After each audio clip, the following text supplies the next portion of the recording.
Yeah, stream 2. Okay. Yeah, so let me, okay, well, I can't mute it yet because it hasn't started, but I will, and then I'll try to track the chat, but it's going to be hard because I have a small screen here. Okay, well, I got a dual monitor. I'll keep it. Cool. Are you going to be transcribing or? I don't know. I'm hoping that somebody will pop up in the chat and try to do it. Yeah. So no, I think I won't. Okay. Is there a way I can, pin? Yeah, pin. Okay, now I can see. Okay, now I can see. Yeah, that's good. Yeah, now I can see the board. Okay. Ooh, Neil and April, this is good. Yeah. Some people will be like, oh, I drew Neil, but I always get so excited when that happens because I'm just like, I just drew the best player. Like, this is going to be an epic match. So Right. Well, I kind of think about it from a couple of points of view.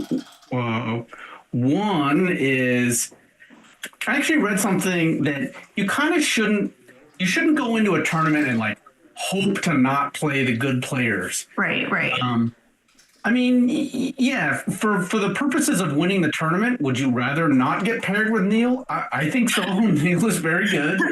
But you also, if you're a real competitor, don't you want to play the best?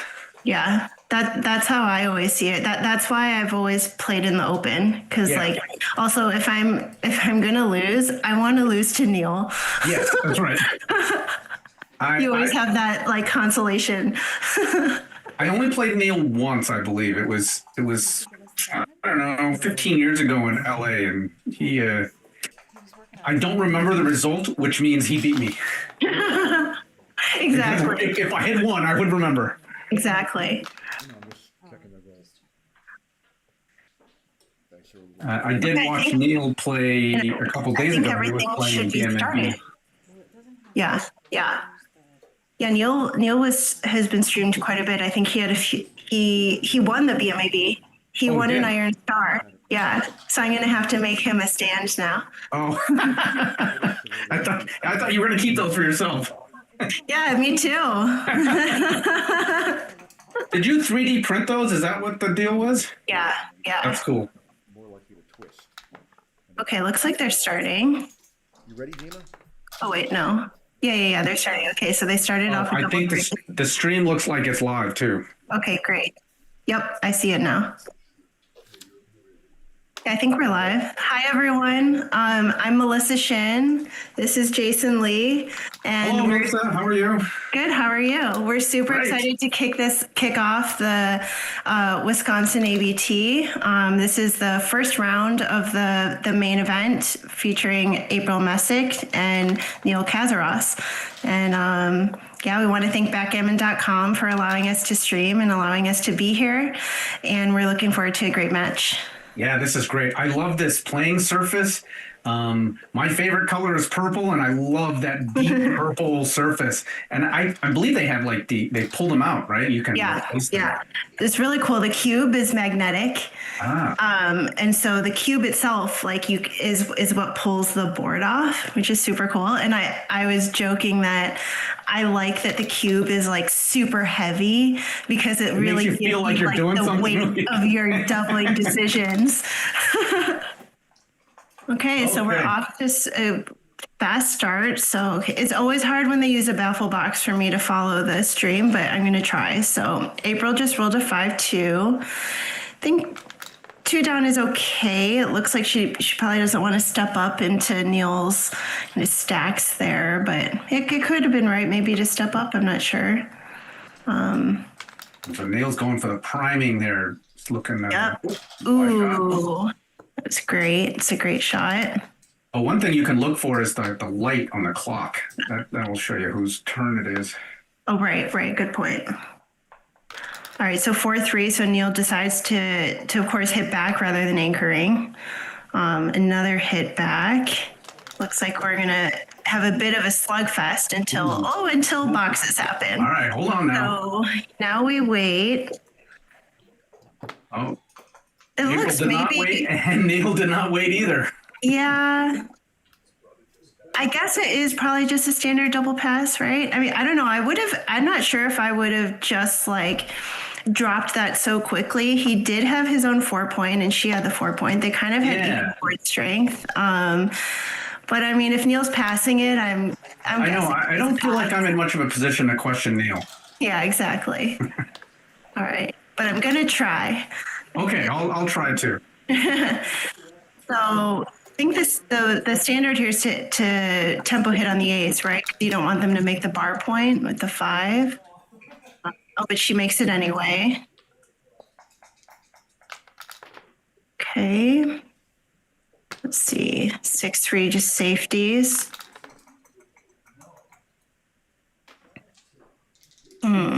Neil really wants to develop his board here. Yeah. This is where I tell myself, like, just anything you do, make a point or hit. Okay, so that's a great roll. So looks like we're about to just be playing a one-way holding game, though. I don't know. Neil has no structure. Okay, and he gets hit back. That was a great shot. 3-1. I don't know. What do you do here? Come in on. Could you come in on the? He wants to unstack. Yeah, I like that. 6 That there, makes sense. and he's unstacking in front of an anchor. Yeah. I was trying to see if there's any duplication with if he came in on the 3, but maybe not. We're getting a few people in the chat saying hello. Hi, everyone. So this 3-4 is interesting. I'm not sure if it's the right term, but I've heard it being called the invisible blot, where you don't actually want to break your anchor there to hit, but it could have been right just because it's really early in the game and neither player has any development. So, right. Okay.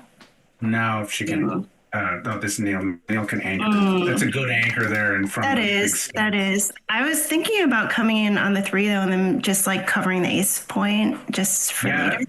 Yeah. Would have thought about it longer. I think Neil has seen like every roll, every permutation of this game at this point. He doesn't need to think about it. Melissa, have you ever played in this tournament? I have not. And I've actually never played either of these players. Oh. So I don't think I've played. I've always wanted to. Sure. So is this April 6th? Oh, this is Neil 6-3. Yeah. Okay, so that's a harder decision. So he's going to count the race, and I guess if he's up, he'll just run with the checker on the 3-point. Yep. But if he's down, he'll probably just slot the 4-point. This is kind of a funky position. The race might be kind of evenish. And it's definitely too early in the morning here for me to count. Sorry, guys. Melissa, you're on the West Coast, so you had to get up early for this? Exactly. And it's like 100 degrees in LA, and I don't have air conditioning. So basically, I feel like I'm still in Monte Carlo. Okay. When did you get back from Monte Carlo? I got back on Tuesday, and so I'm also still a little jet lagged. A little bit, yeah. I'm waking up at like 4 in the morning. Oh. I haven't been doing anything productive with waking up early, but I'm up. So he did run out. Okay, so it looks like he must have counted the race, and they're kind of just playing then some mutual holding game. 6-5 is kind of nasty. I like that. I don't know. What do you do with the 3? I think you want to unstack the ace, as ugly as it is.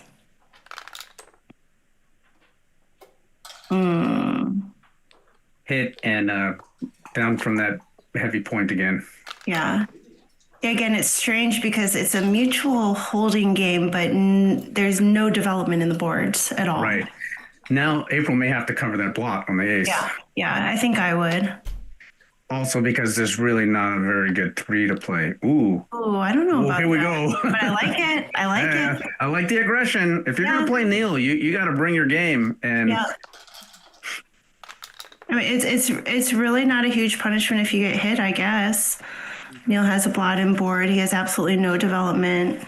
See, in a way, Neil doesn't want to hit the blot on the ace point. Right. What's going on now? We paused the clock. Oh. Looks like they're having a chat. Yeah, I didn't see anything weird happening there. Right. I mean, you would have to hit on the ace, though, and then make the 4-point anchor, right? Yeah. Yeah.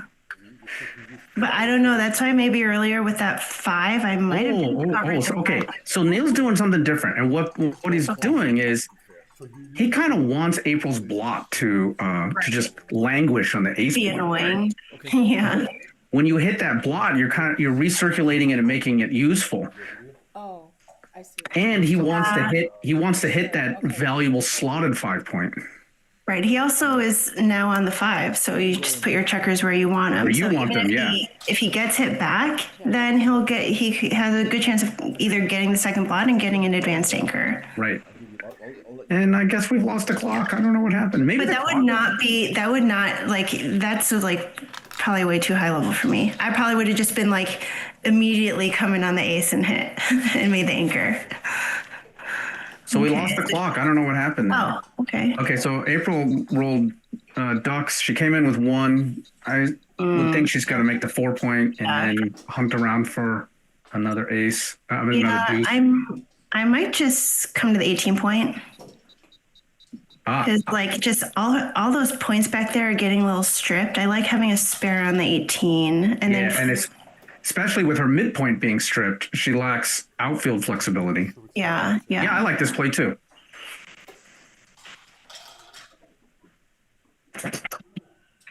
Yeah, I think it's generally a good idea whenever you have the midpoint and the 18 point totally stripped to put a spare there. Hit it. If that's your move, hit it. So Alex Ashagan spotted the hit on the 20 with the 3-1. So seems like that's I missed that. Okay, so April has an advanced anchor, so Neil will make an advanced anchor. 6-2 for April is a little nasty, I think. 18 to 10. Yeah, I mean that's basically why you put the spare there. Yeah, right. Yeah, You were prescient. I kind of call like that junior that just hopped around. I just call him like the sacrificial blot. It's like sorry, but so Alex points out the clock may have been set with hours and minutes rather than minutes. Oh, got it. Okay. All right, so Neil just rolled make the 5, right? Make the 5 point. Yeah, that'll big unstacking makes the great point. He needs a point in his board. Yeah. I guess the other option would have been to point on the deuce, but I'm not sure if that is a priority right now. Okay, so April rolled a 4-2. I don't know. You just safety that blot? Yeah. So let's say you do 10-6, then what? Yeah. What's she trying to accomplish? Right. Well, she's definitely. I wouldn't hit. I think at this point in a mutual holding game, you got an asset there, but I think I go heavy 4 point. You looked at the hit and then realized, well, what am I going to do with the 2? Right. And it's not great. That deuce is maybe okay. Yeah. I think it's not in that much danger. Exactly. Okay. Ooh, now what? See, if Neil had made the ace point earlier, this would be a no-brainer. Right. So he may still hit and cover. Yeah. Right. It's a little loose, but then he's going to be have a better. I think it's too. Yeah, it's too many. Too much. Yeah. Also, when they're playing this kind of mutual 18-point holding game, I'm not sure if like kind of blitzing in the home board is right. Right. I could be wrong there. I mean, it's very often that your game plan totally switches mid-game. And yeah, no cube action yet too. So, okay, so April rolled a 5-4. So so she made the 5 point, covered that liability, and now if she does get a hit, she can like feel more confident to hit something. All right, the boards are improving. Yeah. Ooh, this is probably just cleaning everything up real nice. Okay, this is good. Yeah. Okay. See, now Neil's a little bit stripped. Yeah, he's gonna have to just that into 1. Yeah. And that's just so that he has more covers now. So he can cover from the 8 point and cover from the 6 point. All right, the boards are improving. Yeah, okay, this is good. Now Neil's a little bit stripped. Yeah, he's gonna have to just And that's just so that he has more covers now, so he can cover from the 6 point. And that's just so that he has more covers now, so he can cover from the 8 point and cover from the 6 point. Okay, now with those 2 blots in his board, April doesn't have to play scared. She could Yeah. just drop that checker to the 11. Yeah, I just come around. There's also a nice duplication of 4s there to hit and cover. See, now he needs to break the 8-point. Yep. But now he's got a 4-point board. Things got dangerous for both sides. Yep. Got to clean up now. So it's just first to blink, and every single person's points are stripped. So we're gonna get some action pretty soon. Yeah, we got the standoff here. Yeah. Oh, what was that? Oh, it's a 4-1. Okay. So what? Okay. All right. April did not blink. Oh. Sometimes it's like this huge buildup, and then it's like 2-1. So April has a little bit of an advantage with those reserved 2 checkers that she has on the 8-point. But now, okay, that's gone. I think he needs to. Oh, sorry. This is April. Yeah, 2. Is it? Yeah, 2 down. Otherwise, she would be leaving a double shot. That's a great shot. I wonder if she could have just broken the 8-point back there. Yeah.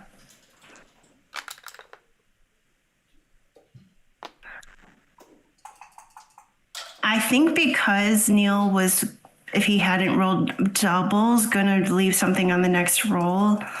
Yeah, I'm not sure. They're playing kind of fast. All right, so 5-2.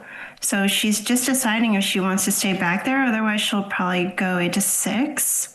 I would probably stay back. I would probably just come to the 18-point because That's what I'm thinking. I don't know. Like, he has pointing numbers now. He has pick and pass Take a numbers. pass. Okay, Ooh, well, that doesn't do it. no, but this is a good roll. He can play safe pretty much. Yeah, and then Oh, yeah, right. Okay, Yeah. he's got the spare on the 6.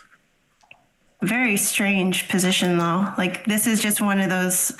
These are the types of positions I just kind of hold my breath. Okay, what about now? Because now he's got a spare on the 11, so Right. he wouldn't have to break. Would you pick up that blot on the 20 now?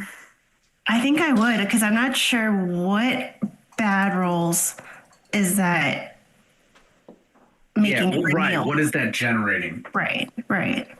I guess this, even because 6-1 plays well, 6-2 will pick and pass, 6-3 will pick and pass, 6-4 will pick and pass, or 6-4 might actually just safety the other blat. 6-5 is awkward. See, Right 6. here, it's a pick and pass, yeah. Right, and so now he kind of has. Yeah. Oh, okay. Now this is a good comeback roll. See, Right. this improved. That was a good sequence for April because now Neil's doesn't Right. have a spare on the 11. I like this. Oh, she has a 2 to play. Sorry, Yeah. hard time I like this. Like, yeah, I like this too. yeah. Oh, that'll clean up. Nice. I don't know. I think she needs to just get out of there. Yeah. Okay, The what race- about the cube now? Because, okay, so how close is the race here? So 10, 20, 36, 42, 45, plus 36, like 81, 91, or 92 for pink. And then Neil has a lot of wastage. So 24, 29. I mean, so she's what, like probably 30 some. She's like way down. 30, yeah, it's about 30. Way down plus wastage. I don't know if she has enough contact here to take. So that her anchor being 4 away from the point that Neil is trying to clear. That's Yeah. gotta matter, right? I think this is a drop, but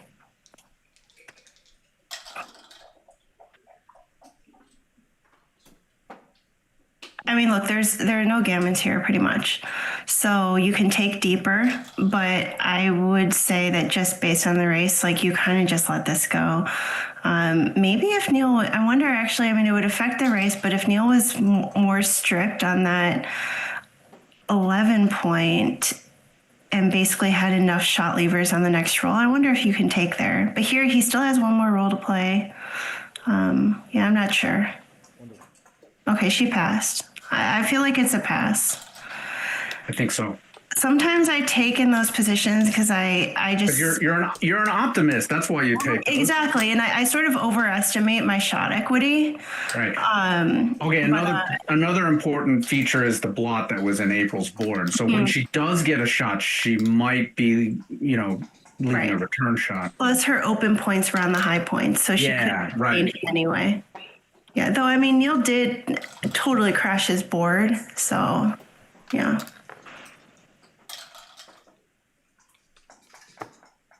Ooh, double fours. Oh, this could be a quick I game. love the opening double fours. And I always blunder them because I always really want to make my 5 point. Okay. I'm seriously thinking about a cube here. Yeah. Yeah. He's really Boy, this is tough. controlling both sides of the board. He has tons of pointing numbers. I mean, I take though. I think it's a big take. April's not on the bar. Like nothing quite drastic has happened yet. I mean, this is a bad roll. It's actually a bad roll. This is probably his worst roll.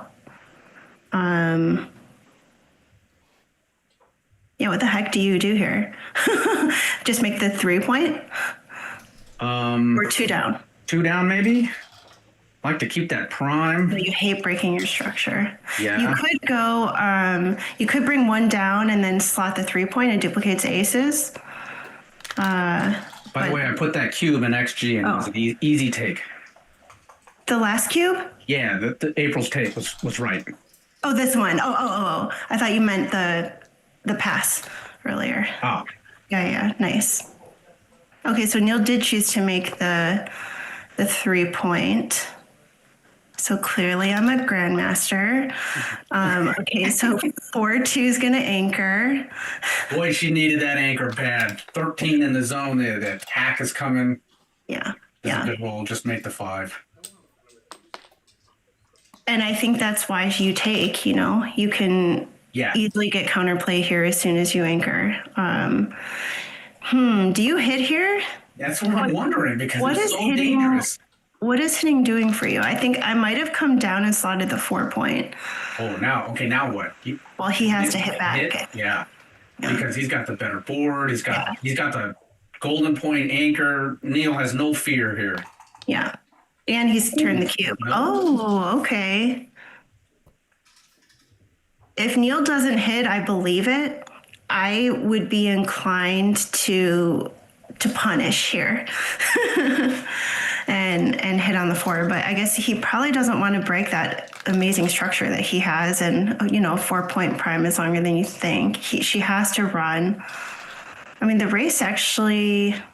How close is the race? He has 3 back, so that's 60 pips. 60. No, she's down, but sometimes even though you're down, you still need to run. Yeah, that's it. It's something I learned from Matt Cohn-Geyer that sometimes you got to get out of there so you don't get pounded. Right. It sort of gives her the chance now to develop counterplay because she doesn't need to worry about having some like Lucy Blot hanging around. So now she can, build the board, do something else. So this is going to be probably 2 down, make the 3, and then think about the last one. Okay. Oh no. Yeah. Of course. This is great. Good priming structure. Yeah. Because she's got to, just in time. She's got to be down in the race right now, and so she needs the priming. Tough. Just when I'm like, I'm going to make a point now. Yeah, you're going to make a point that you already had. So definitely, these are so difficult. Like, which point do you really want? So she definitely can't move those checkers on the 11. That's like, we just saw how critical those were. Yeah. Block the big boys. So this is okay. I mean, this is probably so these are like the annoying positions where you run it through XG and it says, oh, you made a 25 millipoint error. And you're like, okay, that's not too bad. But I'm so annoyed by those because all I need to do is pile up 4 of those and I got a whopper.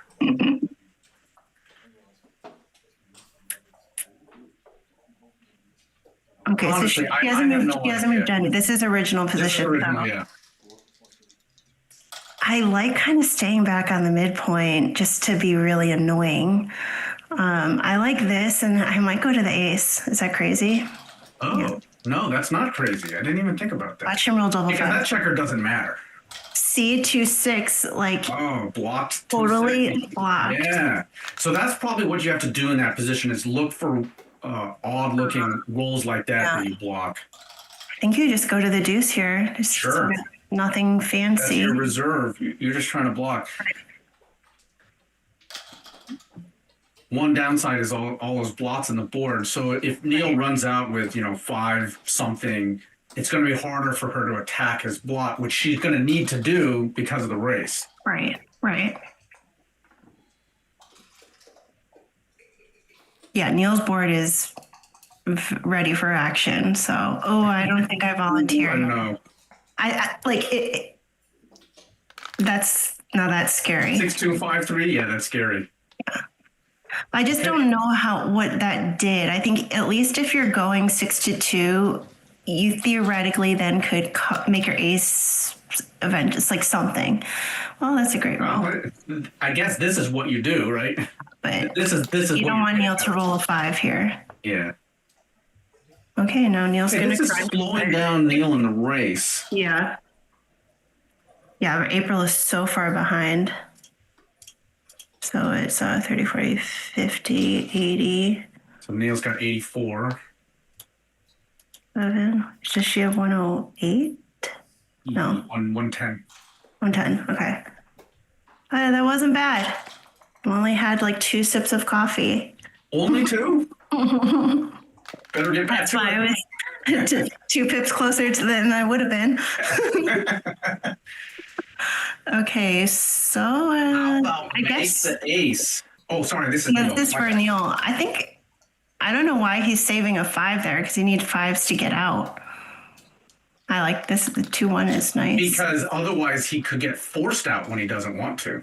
I think he wants to Does he? out, doesn't he? Well, I guess you're right. If the race is as close as you say, then no. So she has to make the ace. Ace. Yeah. Just If he rolls a 5 now, he could be trouble for him.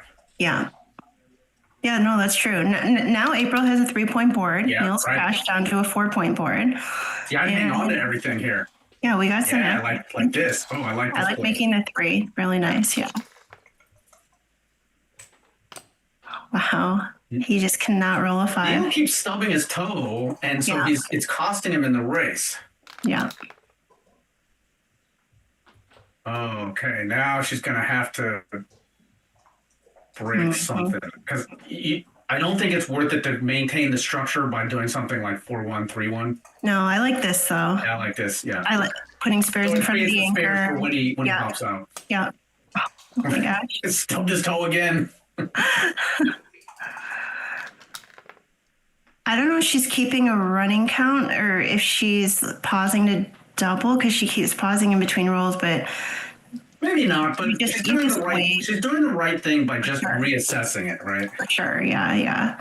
I mean, I think she's maybe realizing now that the race is pretty close. I don't think it's a redouble I just wouldn't- I because, wouldn't like, redouble. this is a very kind of non-volatile position here. Right. Like, Wait till he nothing leaves the shot, then consider it. exactly. Like, oh my Stub gosh. his toe look one at more her. time. His toe is black and blue now. Yeah, but here, I mean, April might leave a shot on the next roll. Not that that's that scary, but is this what, like maybe a 50-50 position? I don't know. Is that crazy to say? It just what's seems the like market? not too much is happening. Okay, and then you roll things like this. Right. Ugh. Yeah. I think you got to break from behind. What do you want? 4-1, 4-2? Yeah.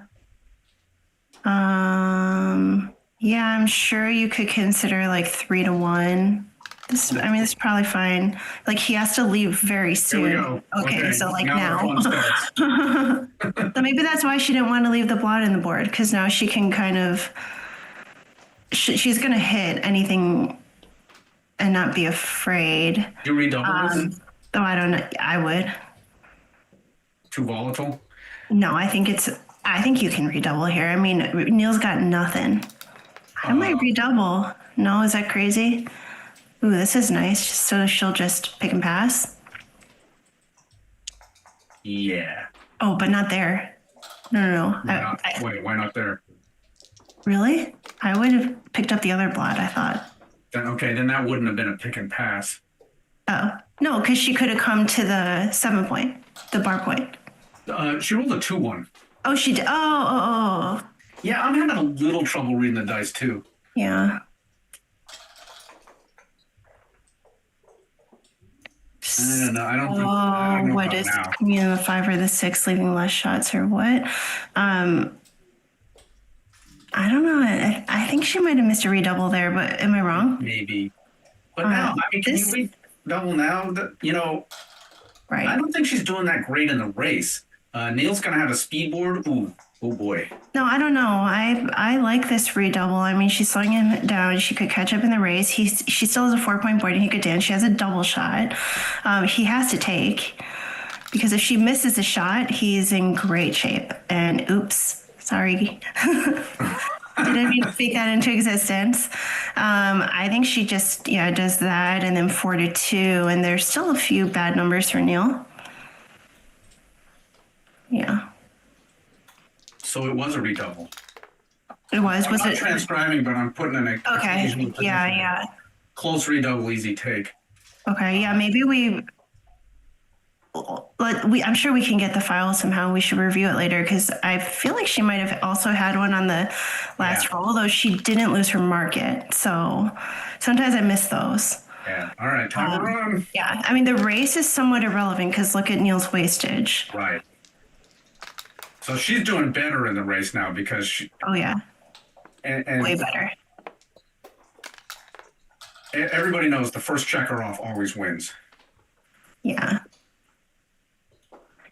And Neil is quite rollish. Bullish.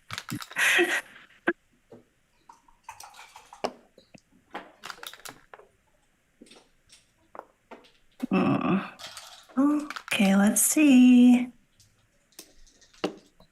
Now April's pretty rollish too. So she's way ahead here. She's got to be a huge favorite, though. I mean, how many checkers does Neil have on the ace? Like 8. So that's at least 4, 5. Yeah, this 7. is pretty good. Yeah. I'm gonna step away for just a moment. Okay. Thank you, everyone, for joining in the chat. I see Alex. Hi, Alex. I don't know. Richard, Alex. Someone from Bloomington. Peter. Thank you, everyone, for joining. Yeah, from Bloomington, that's Donna Lafferty. Oh, nice. Oh, hi, Donna. Yeah, we're friends. Thank you to backgammon.com, of course. I see Jason Lee in the chat. Oh, wait. That's me. All right, April's got a nice lead. Yeah.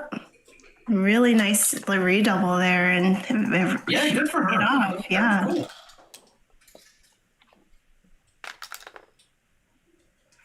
Okay, so Neil's got to make some magic happen. Okay, well, they're playing to 11 points, and for some reason I thought it was 9 points, but 11 points, there's plenty of game left here. And if you know Neil, you know he knows exactly what his match equity is at this score. So let's see. Oh. Very nice.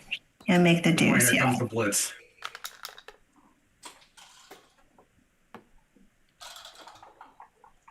It's 13-11, I guess. Bring a builder down.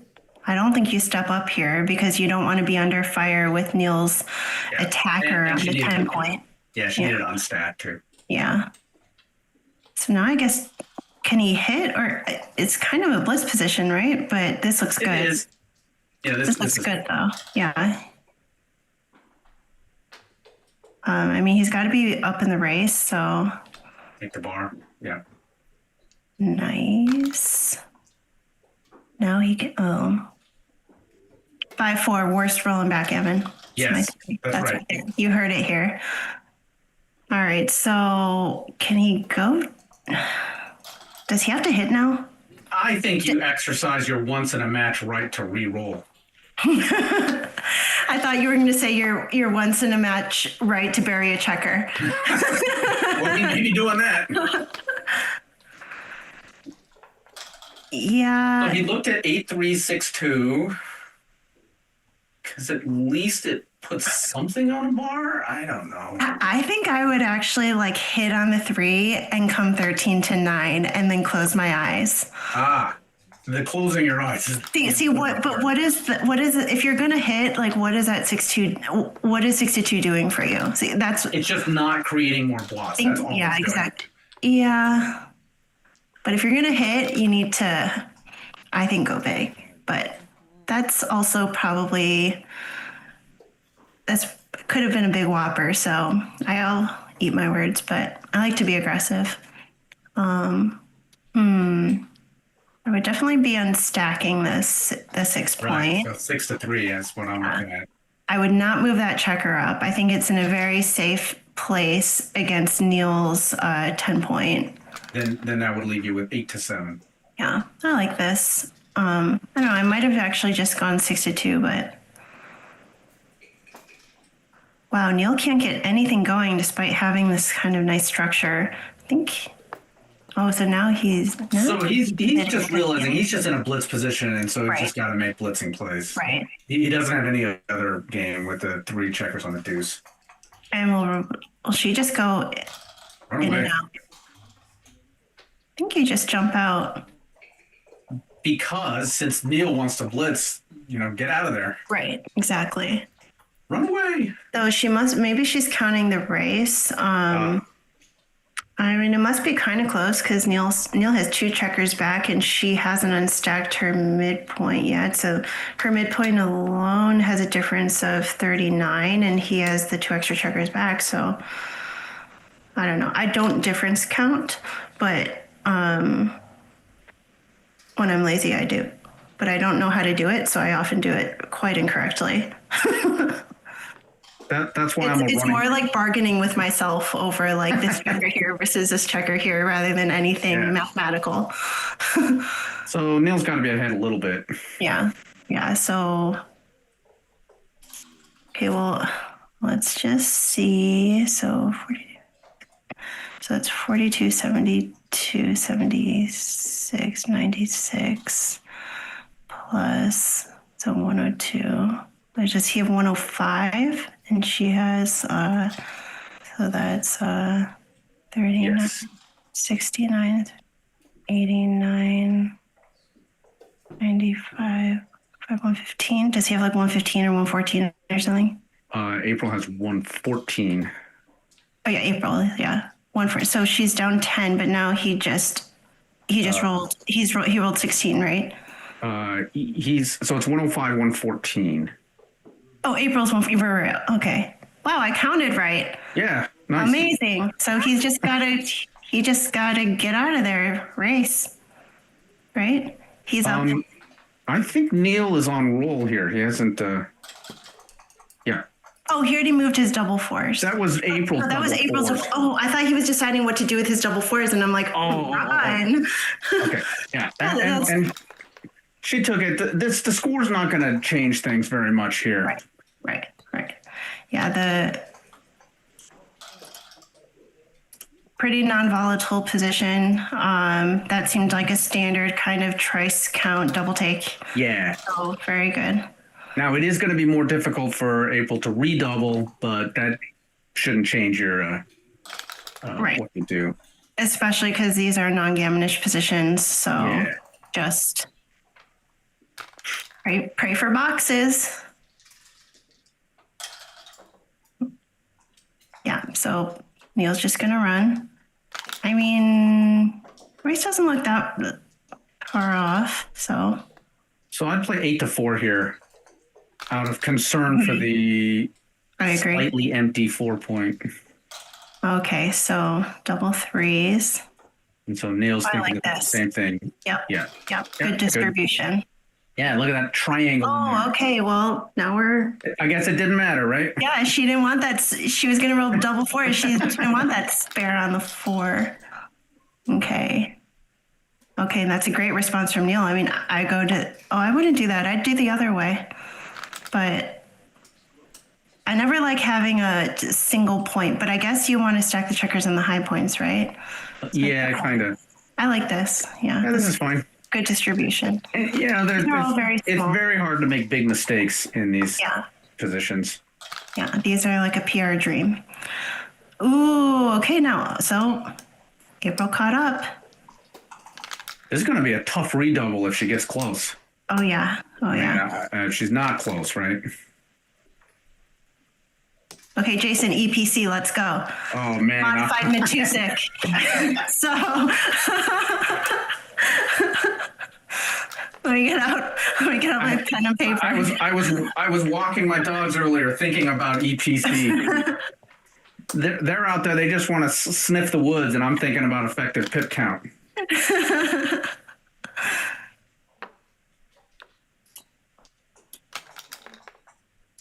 Okay, so now we're just rolling. So let's see what happens. April will not redouble forever, I think.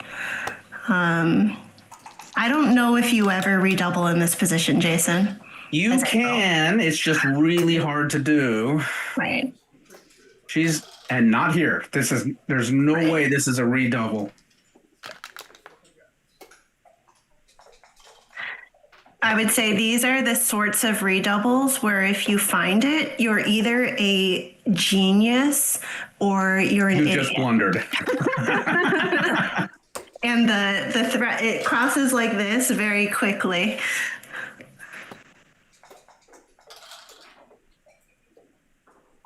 I think even here, there's no redouble here. I would not redouble this because she has too many misses. Neil has hardly any misses. I don't even redouble this for money. Right.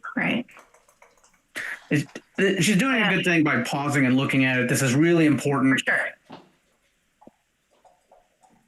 These positions are very difficult because like one checker just here versus here is a big double. She recognizes that she has probably like too many gaps and too many misses here. Ooh, so I don't know how to play this ace. I think you go 2-1, right?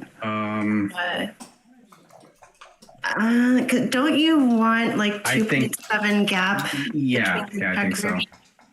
I- Okay, now there is some possibility this is a redouble. I do agree. I do agree. I don't know that it was. It's hard though. It's very hard.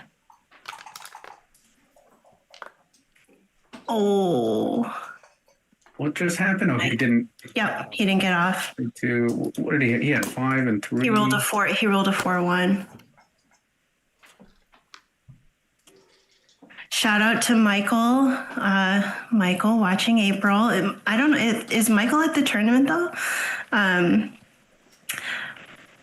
I believe that Michael made the baffle box that we're playing. Oh yeah, right. And he 3D prints the baffle boxes, and I haven't played on one myself, but I know he was sort of bringing them around. So if anyone is interested in this baffle box, reach out to April or Michael. I think it looks great on the board. It's like very slim. They fold up kind of nicely. There's the way they. Yeah. I don't know how to describe it. Yeah, it kind of collapses. There's a hinge on it. Right. Sometimes these baffle boxes, like these really big ones, have all these weird sort of legs and armatures on them, and they don't quite fit every board. Yeah. So this one looks like it actually just like sits on top, which I think like the simplicity of that is very nice. So, hi, Paul, watching from Arizona. He says, thank you for the great commentary. Thank you so much.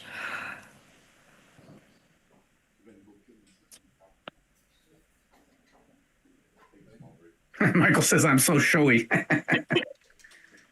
For being showy, you made a very like minimalist baffle box though. So I applaud you.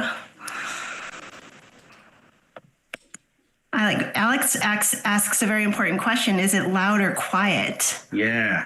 We all know the sort of the sound of the dice and kind of the cadence and the sort of waltz that we do when we're playing. I think the sound is, I really like the ASMR of dice rolling and cups. By the way, April did not have a redouble when she was down to 3 checkers. Okay, that's good to know. What about for money? Good question.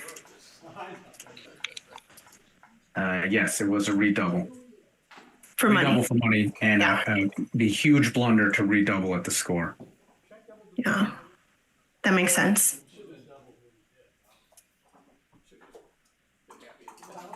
Yeah, and I'm guessing if they were playing a 9-point match, that would be like a 10,000 blunder. You would be owning like 5 Burger King franchises. As you say, yeah, it's not the Whopper, it's the whole franchise. Yeah, it's a franchise. I call it a franchise double. I'll be right back.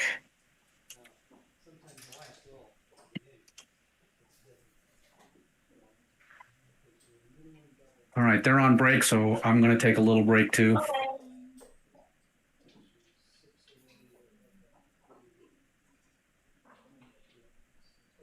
Oh, Michael stayed at home. Okay. Someone's got to hold down the fort. Well, if anyone has any questions or comments, I'm watching the chat right now.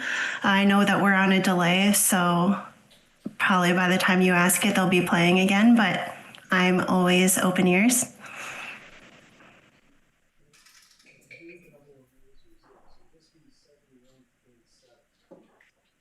So yeah, just another note about backgammon.com. They're sponsoring the US teams who are going to London, which is super exciting. That's in like 2 weeks or something. And I'm on the women's team, and there's a huge group of people coming from the USBGF. It's going to be awesome.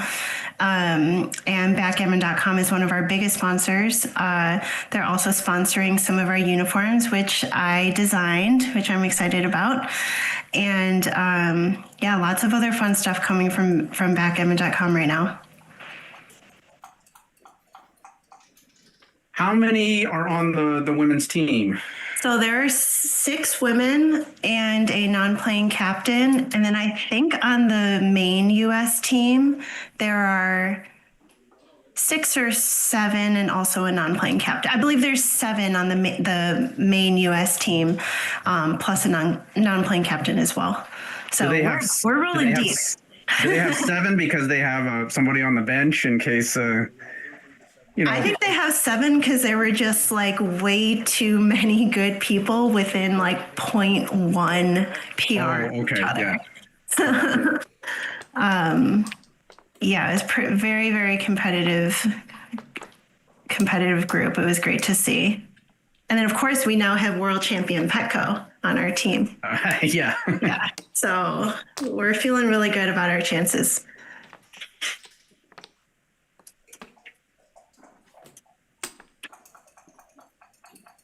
My dog is drinking water like dramatically loud. Sorry. Yeah, my dogs do the same thing. We just got back from a walk before this match started, and it's hot out here too, but we got the humidity, so it's... Yeah.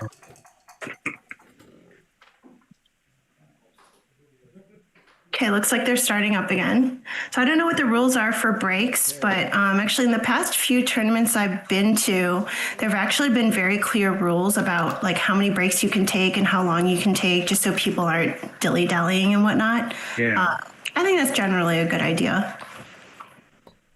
Ooh, look at April going with the 6-4 point play to start. Interesting. I mean, I don't think that that's right at the score, but I applaud anyone who's going for more gammons. If she can turn the cube, then the gammons will be good for her. Yeah. I don't dislike it. No. It's and it's not like wrong, really. We're talking, plays that are all in the black of each other, which in XG... In the black. Oh, I like that. I say in the black, meaning... Yeah, I know what you mean, yeah. Yeah, it's not, depending on your settings, it's not an error or a blunder. So I always just want to be like in the black. So nice. Ooh. Ugly. Ugly. Two down? You need to come down and step up. Oh, really? Outboarded? Yeah. Okay, you must be right. Ooh, this is aggressive. And that's a snap take. Oh, I don't know. Can you double there? Yeah. That's pretty aggressive. Now this is I don't know about that. I don't know. No, I like to play of making the 5 point. Okay. Because Yeah, you're right. You're right. You're right. Because his checkers are still stuck there. Wow. Okay. Now I think makes she the has to step 7 up for and sure. make it. Now Yeah, step up. and step Yeah, up. because those checkers need freedom. Right. I think that was probably a huge no double, I think so. especially at the score. Though it's working, and you got to be aggressive against Neil. Yeah, that's backgammon, baby. Yeah. I think you hit. Can you hit 2 here? Hit 2. Because I mean, this what is else? It's not a alternative. good roll. See, now he's hunting around for the other 3, and what's it going to be? 9 to 6 is not very productive. Nope. Yep. And in a way, if he gets hit, Oh, oh wow, he didn't think about a redouble. you can't. He's still stuck. He's so stuck. Yeah, he needs to roll a 3. Oh, okay. Well, now, never mind. Yeah, never mind. Yeah. Oh. I mean, this is good news, bad news for Neil, right? But the kingdom will be lost for one of a 3. Wow, that 4 is like a lifesaver. Okay. Just come on down. Hold the anchor. Yep. I think you come down. I think, is she thinking about 6 to 2? Because I don't like 6 to 2. No, I can see thinking about it. I get it. right. No, she needs to bring that spare on the 6 is actually really critical because she needs to fill in that 4 point. Oh, I love this play. I hope she makes this play. Because if he doesn't get an fantastic. 8th, I mean, she has. Oh, okay, but it's Look, okay. this is not good for April, but it's not awful either. No, not at all. Because Neil is still desperate for those 3s. Yeah. No, he could run out of time very soon, and this could become quite gammonish for him. If he starts having to crunch, that 3 is just. That's the 3 you really needed. He might think about a redouble here. What do you think? Yeah. Now. Yes. Look, see, here we go. You were right. This is tough. I don't think you can take it. Yeah. Those gammons are going to be. Oh. Gammons are through the roof there, I think. But I could be wrong. He was still stuck on the ace. So I think that's standard. I double guess we're on the pop. same page. We didn't like April's cube, but I liked all of her checker plays. I think she played it really well. Yeah. I mean, even if some of those were wrong, I like the concept of what she was trying to accomplish. Yeah. I mean, though, like I said, within these opening positions where you have 3 rolls that are the same, sometimes you also ask yourself, like, what kind of game do I want to play here? Yeah.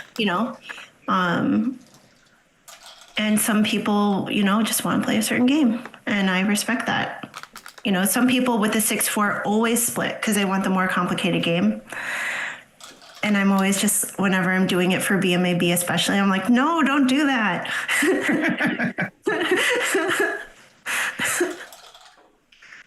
Now, you're like me. We're slaves to the BMAB, right? Mm-hmm. That's right. I like the play she just set up, yeah. 15 to 8.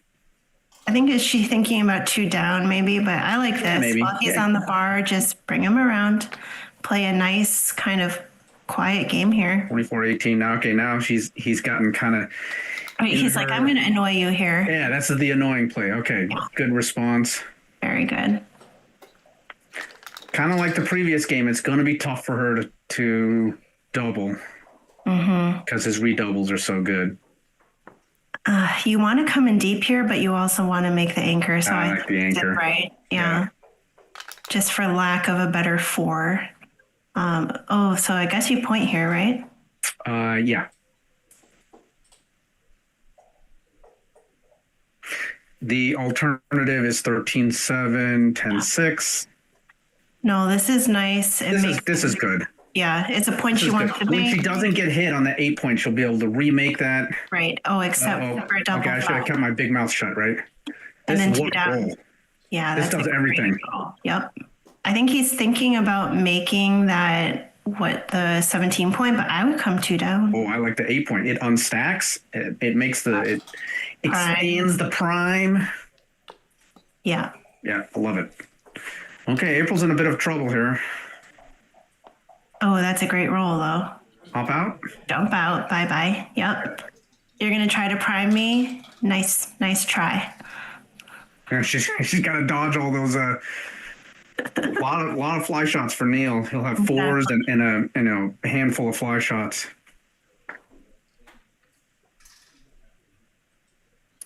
Oh no! Don't stay back there. You're just asking to get stuck. Yeah, I understand why she did that. Yeah, same. Well, I think she's just like, well, he has so many blots. He has tons of work to do. I mean, maybe, but yeah.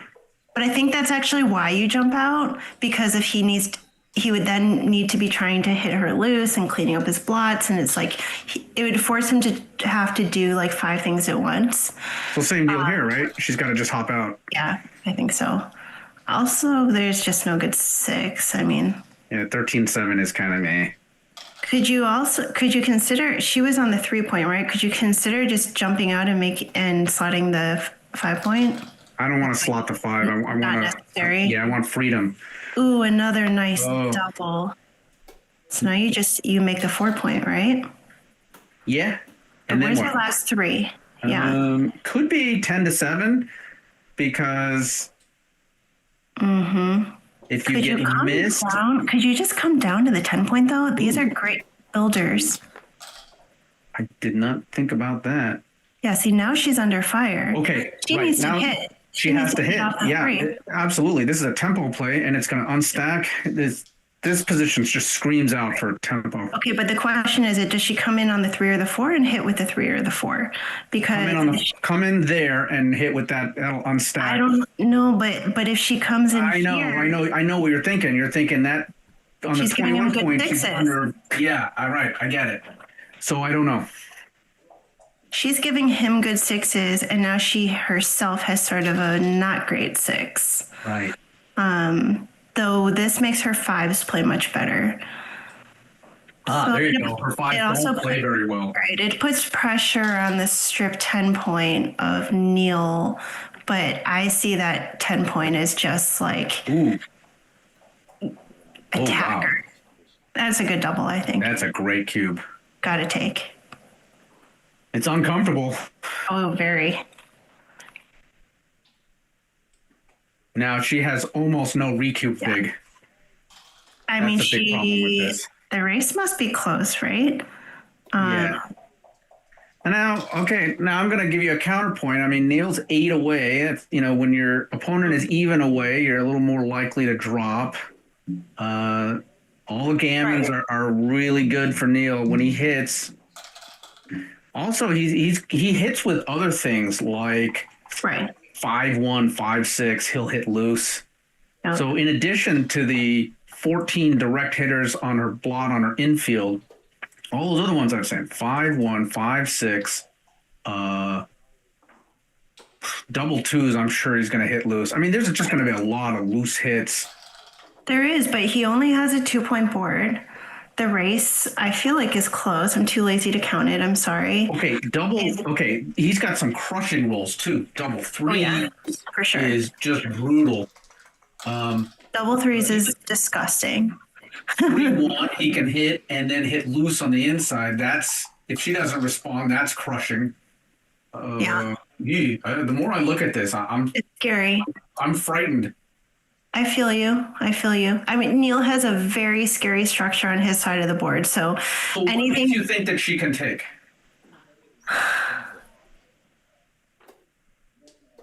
He only has a 2-point board. He only has a 2-point board. She could anchor. Race is close, but you're right. It looked a little. All right, I'm gonna Pretty say. I'm deadly. gonna say Okay, I believe you. Yeah, you could talk me into it. If we were playing doubles, I would have been like, talk her into take, passing. and then you would talk me into it. Yeah.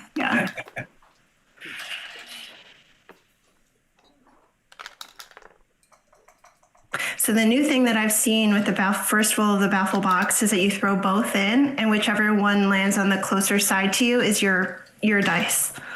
I know who came up with that. Bilsenborg, right? Or no? I think it's Joe Urso. Oh, okay, because Phil's the first one that introduced it to me, and I was like, that's genius. I mean, I imagine there could be some confusion sometimes. It is. I played a match against Joe Urso in New York a couple of years ago, and we did that. And there was a couple of times where it was a little bit confusing, but we had fun with it. It was a side event. We didn't really care that much. You had to get like the level out. Yeah. Like in curling when they have to get the measuring thing. Oh, that was an interesting play with the 6-1. I think he was considering hitting twice. Yeah. And he would have been rewarded for it. I'm not sure what his thought process was there. This. Oh, nice. Okay, so he hits in the outfield. So you jump out or slot the 5? Thinking about slotting the 5. I like it for the purity of the structure. Yeah. I'm a purist, which gets me in trouble sometimes. There are plenty of times when ugly is the way to play. Yeah. Okay. Ooh, pretty crushing double 3s. Well, not too bad. He's got a hit though. Is he going to hit loose? I think he hits loose. And then 13-10. It's not bad to have a checker on the 10 point. Neil's checker on the 16 is not in that much danger because her midpoint is stripped. Right. I think he wants to hit partially because of the blot in her board. I agree. No, I think 63 is very clear. I just don't know what you do with the last one. But I think 13-10 does make sense. If you're going to hit loose, you want to bring down an extra cover. Oh. Yeah. Did he play all the 3s? He did, yeah. Oh, he's safetied. No, see, I think that's the wrong idea there. Okay, now double time. You might stop and think, is this too good? But I think this is a big drop. Oh, yeah. I think there's a chance this is slightly too good. Could be.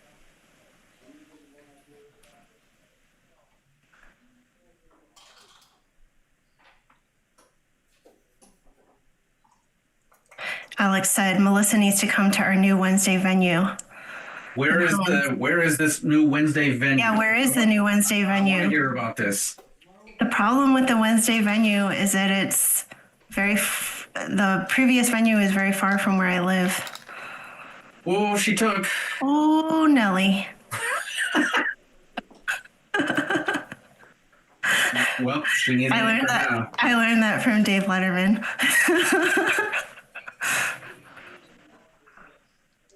Okay.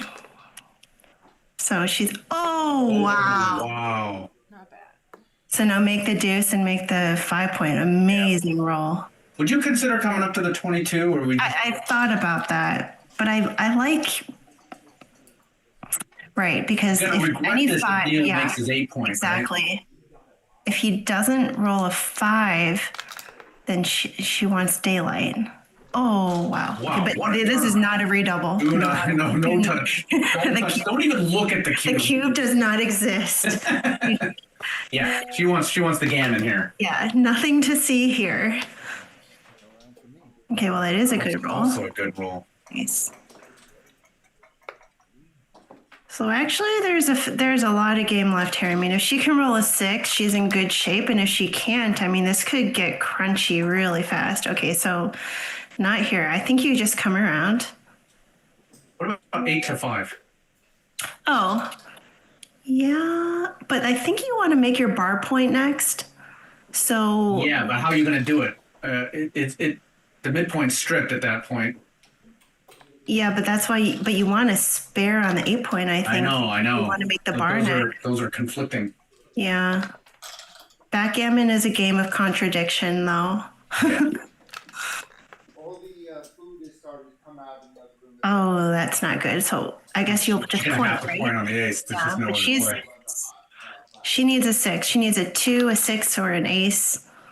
So actually, I guess she has a lot of numbers that work. I would not redouble. I don't even look at the cube. No, it doesn't exist. Oh, this is nice. Good. It's That's like a great roll. Alex says, I mean, a 6 would be better, but this is like a really nice insurance plan. Yeah. Melissa, did you hear that? Alex says it's in Encino. Oh, Encino. Well, that's really not any closer. It's a little closer. But my office is almost like in downtown. Okay, no one who's not from LA would understand that, but just the traffic, I swear, you look on the map, it's like 10 miles, but that's like 2 hours of driving. So isn't any 2 points in LA like 2 hours apart by car? Yeah, pretty much. Yeah. Is this right? I might slot the bar. the star point? I'm like, I would be very scared to. Yeah, because that anchor represents a lot of safety. Yeah. No, I think I would go 13-7. Yeah, so the trouble with this is he gets to hit with fours. Mm-hmm. I guess she's seeing there's some duplication of fours, triplication, quadruplication. Yeah. I don't know how scared he is to get hit though. Not that scared since she's made the ace point. Though. He's definitely hitting off the Oh, he's definitely hitting. Where's your deuce? Yeah, this is like leaving less spots, which I think Neil is liking. So here now, All right, now she can just stay put and you go gotta stay 13. there. Yeah, now that he has like spares on his high points, it's Even more too dangerous. scary, Yeah. right, yeah. Oh, that's Oh, beautiful. wow. Look at that. Look at that. So you write your own rules. Whoa. 2 down. Go down. Doesn't leave it direct. She just can't touch those checkers in the back. How do you think April's playing? I think she's playing great.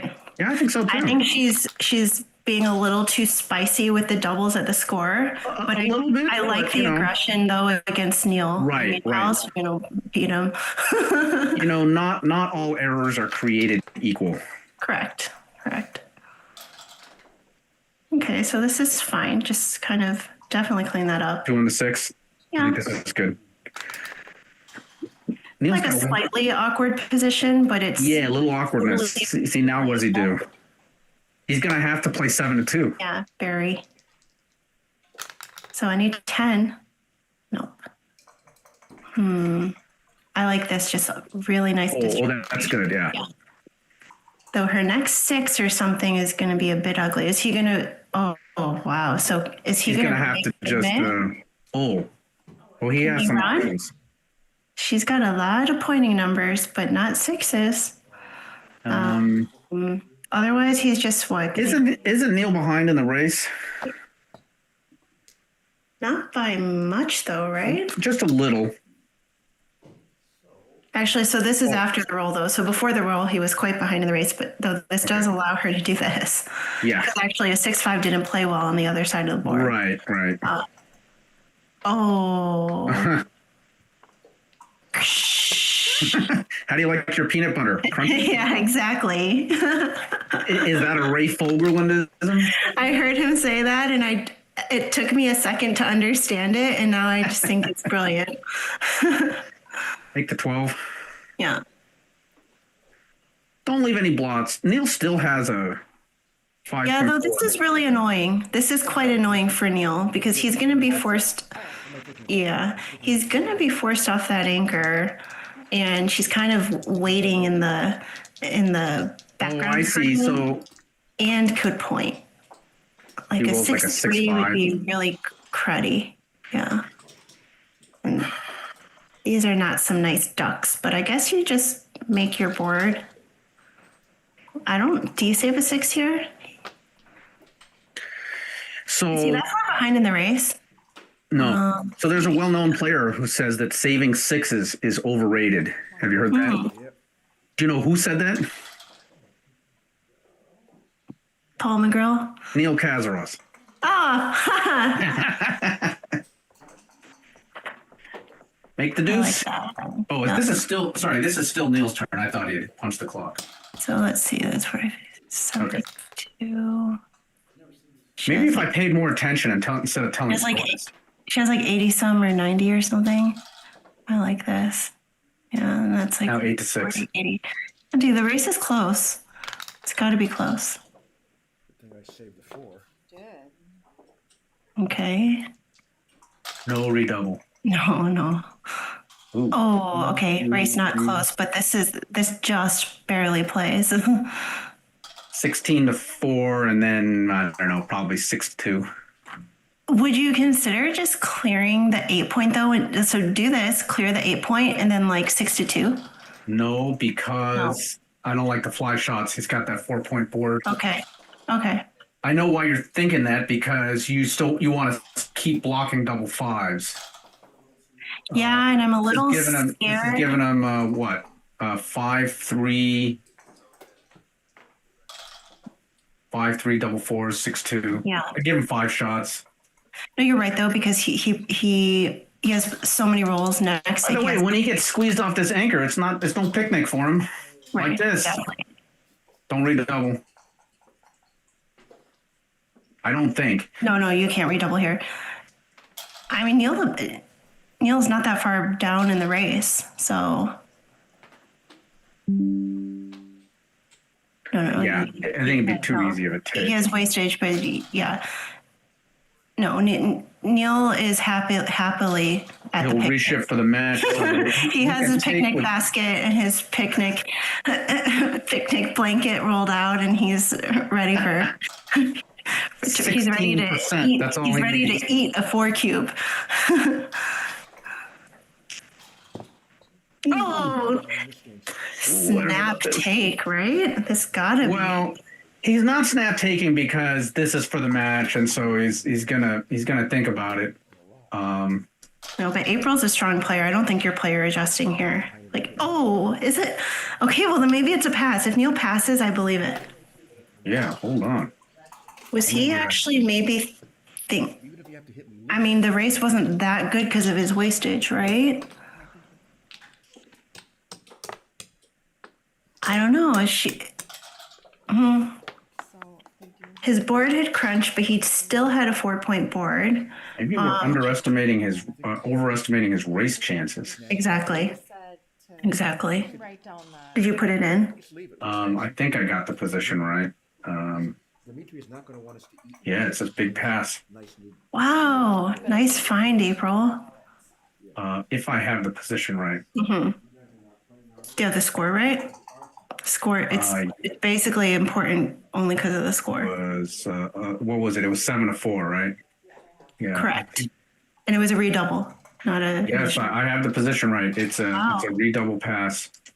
Dang. I don't think I would have found that. You know, that would be the type of position though where I missed a double, and then I probably hit him and he danced, and now it's too good. Right. Now she probably didn't miss a double because I think the Right. double fours was the market I loser. agree. And, That was a market yeah. loss. Yeah. Um, So maybe that's why she played it that way too. Because if she knew she was leaving no shots, she had a very efficient recube. So interesting. Really nice, really well played. Let's see what the chat is saying. Okay, so oh, Michael is talking about the closer die thing. Said he posted got with it. backgammon The news closer. and everybody I hated see. it.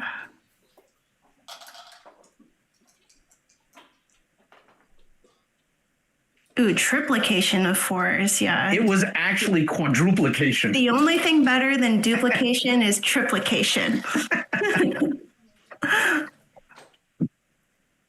Oh, thank you, Hans. It's very nice. I try. It's not for lack of desire to go to events. It's mostly a time issue. Just job. Oh, Dice Man. Hey, Dice Man. He says, huge pass here for Neil, great cube. Oh my God, it's a 300 blunder to take. So I'll eat my words there. Oh my gosh. Yeah, me too. Let me play with the score. Okay, if it's so that was 7 away, 8 away. If it's 8 away, 4 away, it's still a pass, but not by much. Okay, that makes sense because of his Because then his cube take thing. point's 12.5 instead of 16. Right. I think you're right. We are way underestimating his racing chances Because of how because he crunchy had it is, what, yeah. like 7 checkers on the ace. I mean, that's Yeah. no bueno. Yeah. Michael's proud of April. He should be. Epic cube. That was very good. It is not easy to redouble when you're ahead. I think that's Yeah. one of the hardest things to learn in backgammon. And even when you know the doubling points, the take points, the doubling window, and all that, you can know all the math over the board. It's scary as hell. It's scary because if you know all the math and you know those doubling windows are super tiny and you got to thread that needle and then there are not many gammons in this position. There are a few, but then you have to worry about, okay, if you redouble, you're going to ruin all your own gammons. This break might be a little long. Jack announced food being put out. Okay. All right, I'm going to step away a little bit then and I'll come back. Sounds good. But I'll keep an eye on this.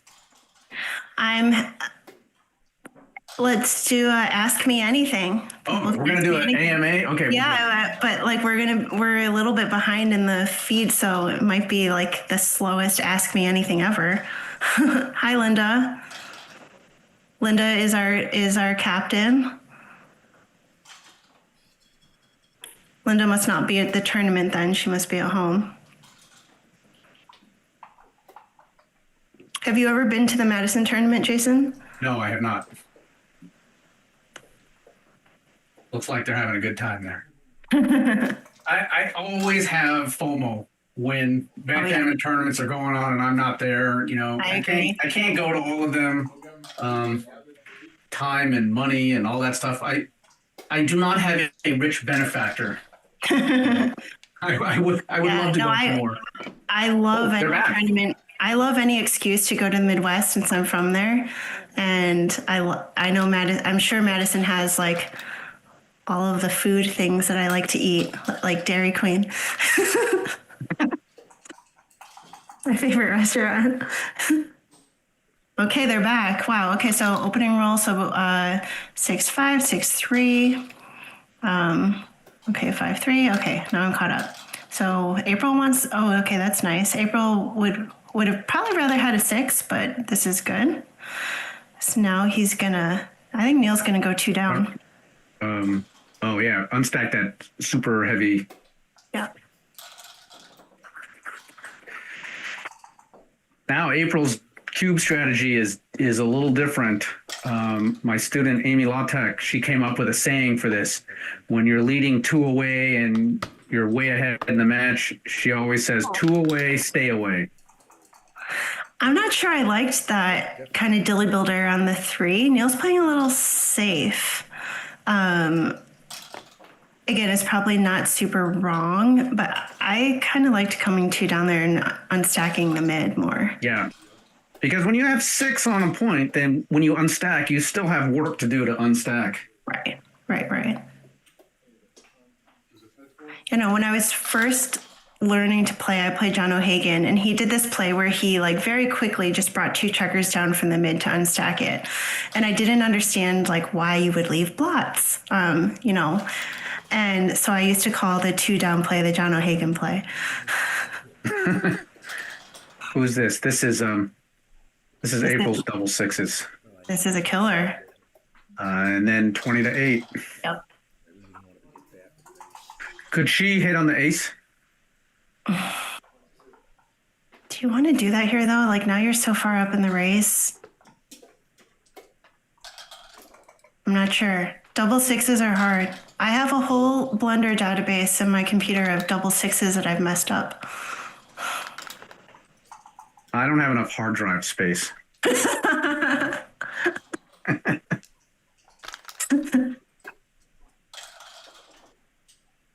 Okay, so just run.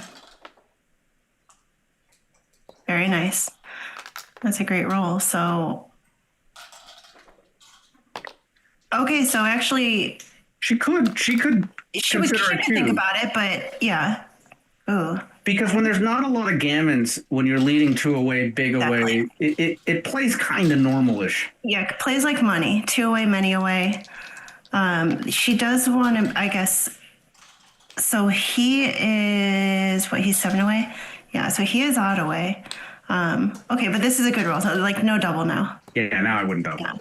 Yeah. So I think she probably saw that weakness in Because the there are still some gammons here.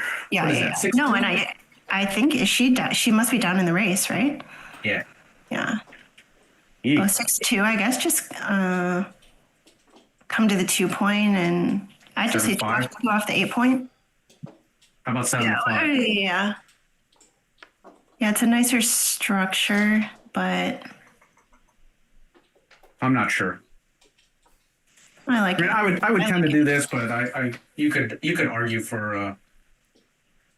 So what is she Oh, thinking about? is she thinking 2 down? She must But she's be. down. She's kind of down in the race, and Neil has a scary ass board. So So the 6-1 I and like- 5-2 that hits her. yeah, I like the quiet play. 4 point prime is longer than you think. If she can build her board, she can get some timing. This is nice. Yeah, she's not going to leave a shot, so you might as well just slot the ace there. Okay. Ooh.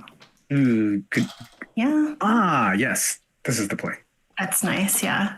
Would have been nicer to make that 4 point, but you're Yeah. very happy with this. Yeah.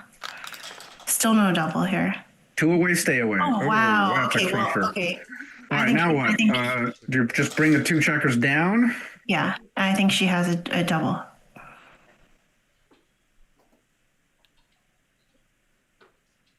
Yeah. I'm not convinced she does. Really? No, I come think on. she just play for the undoubled gammon. Gammons. Yeah. I forgot about the. Greed is good.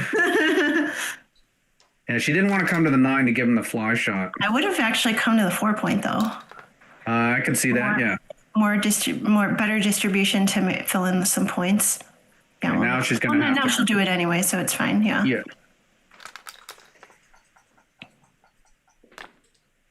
That is not where you wanted to come in.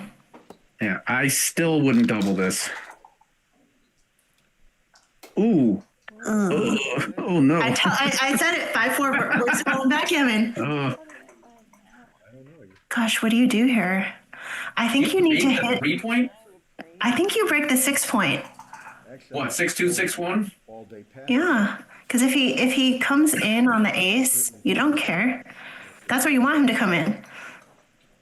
Oh, I see. If he hits no. If he comes in on the 3, you don't like that. Say You want she him. plays 6-2, 6-1. He enters on the ace. Doesn't he have a lot of time to roll the 2 that he needs? A little. You'd be surprised though. This one's interesting. Yeah. But the thing is that, I mean, yeah, because 2s are good anyway, but. You know what I'm happy about?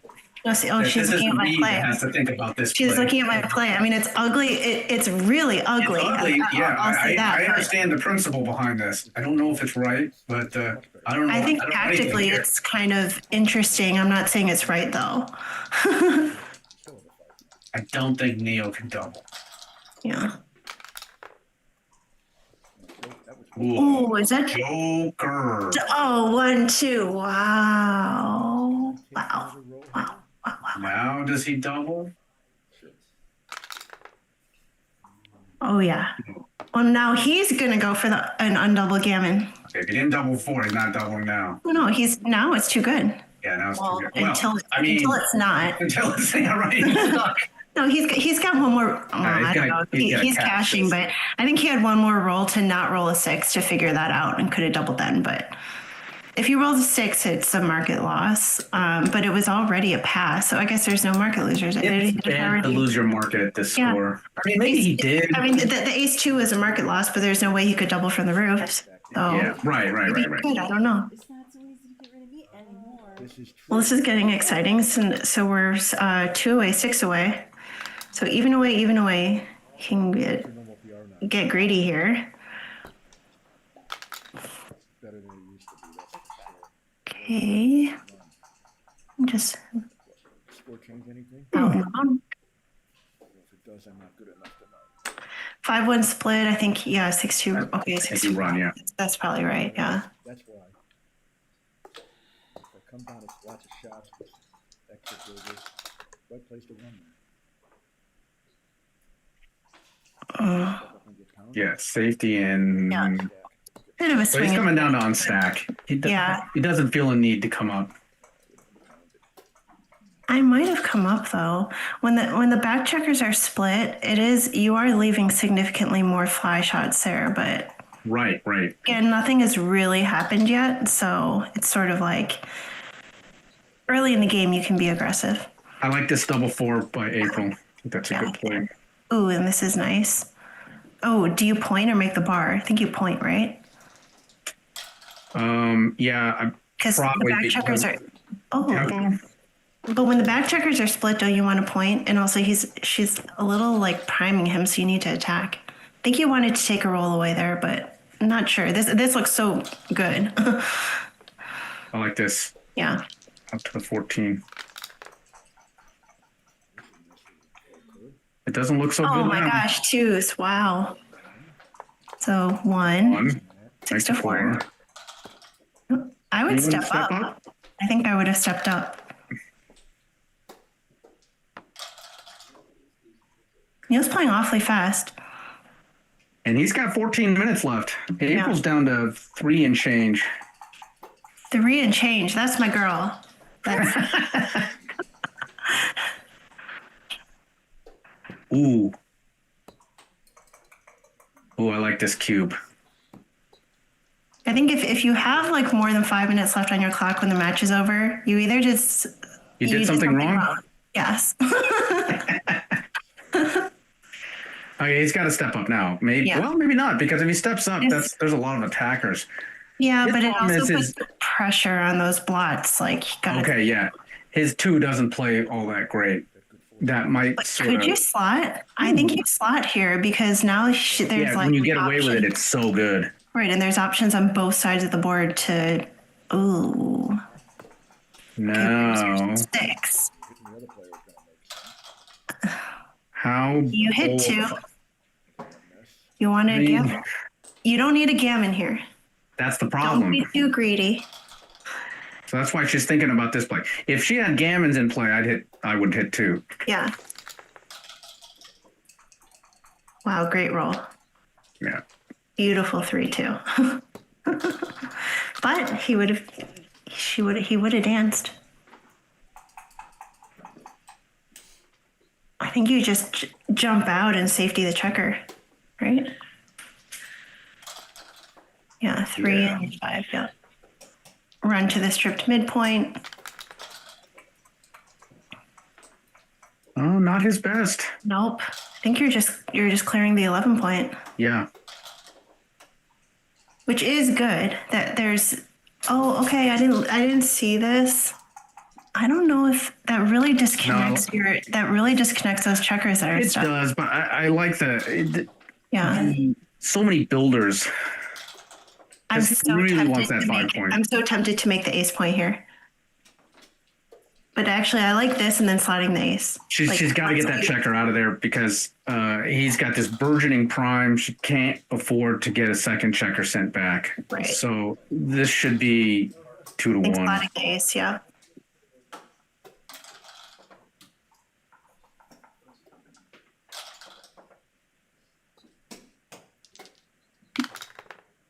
Okay. 5-2. Oh. Oh wow. Hit her. Now he's happy he's doubled. He's back in this. Oh, that 2-6 is nasty. I mean, do you just have to make it? I What think happened? She came in with the 2. She's looking for the 6. yeah, I think you need to make the ace. Yeah. At least it makes an Hate asset. to do it. Little bit of duplication of 4s here, but I don't think that's why you would do it. See, he's not going to hit with the 4, so he's double checking though. Anytime you can hit, make sure to double check. So I think he's just she has to bury that with the 5 and come up. Yep, exactly. Nice play. I guess he just comes around, steps up. 15-11, 8-6. Yeah.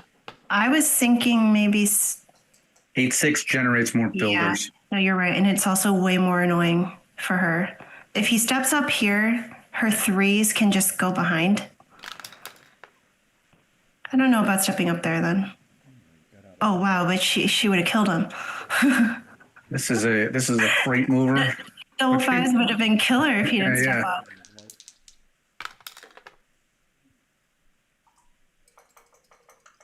Ooh. Okay, so put a spare on the 6 and jump out with a 6, right? Yeah. Or are you going to hit and slot the inside of the prime? Okay, so interestingly enough, at this score, gammons are not super valuable. Yeah. And the reason is winning a single game already brings him to 4 away, 2 away, which is really strong. Versus 2 away, 2 away. Yeah. Yeah, so the gammon price is not elevated. So he found his 6. So he's debating whether to jump out with a 5 or hit. April does have a 5-point board, though she can't contain him. Yeah, I think he's kind of recognizing that. And even Right. if she rolls some sort of 6 here, I mean, she's in trouble. Like, 6-2 is not good. Pretty much forced by logic. Now this could be really nasty. So, Oh, missed. yep. Yeah. Damn, he's not liking that spare that he put on the 5 now. No, right. I actually thought that was wrong because he could have played the 5 and the 6 the other way if he wasn't going to hit. 15 to 7 then, right? I think you just had to come around. Yeah. He still has her other checker totally blocked. So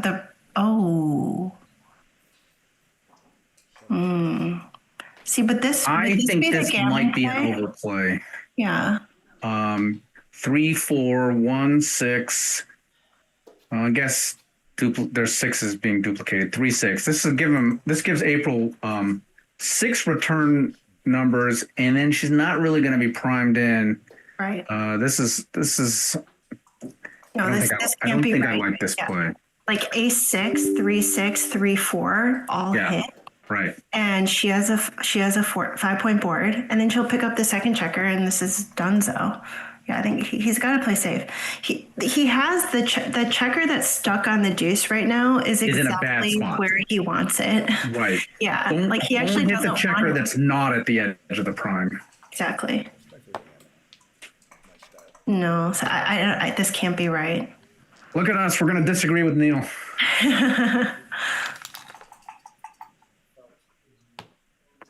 Well, that's almost bad.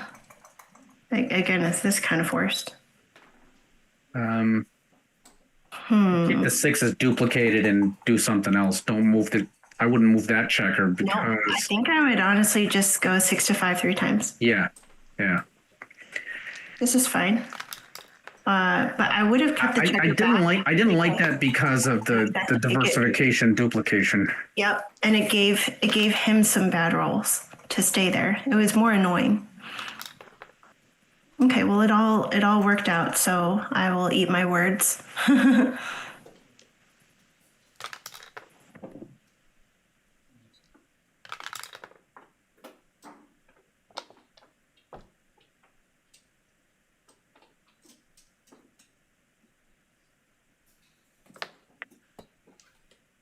So this is fine. I do think that he could be hitting on the ace though, right? He doesn't want her to anchor there. Oh, okay, switchy. So Switchy? Is that takes care of that. a technical term?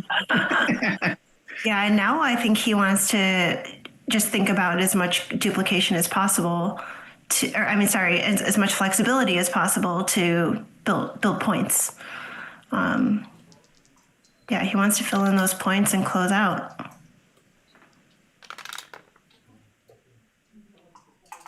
Ooh. Yep. I think he's probably considering slotting the deuce, but why? Yeah, you don't need to slot the deuce. No. So he's got one more. Yeah, this is fine. Yeah, you still have like plenty of pointing numbers. Ooh, that 2 is. Okay, be careful. Oh, okay. I warned him. I warned him to be careful. 6-5 and 6-6 Quack, blooded. quack, quack, quack. No quack. He does have some like returns. Oh no, it's a 4-1. Okay. I think you just rip. I mean, there are gammons here. You still do want a gammon. He does still want a gammon, yeah.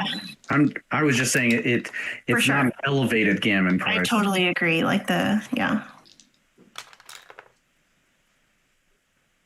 Oh, wow.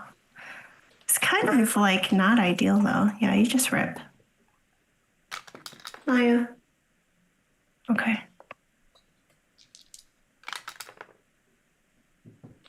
Okay. All right. One more try for April. Oh, Nope. okay.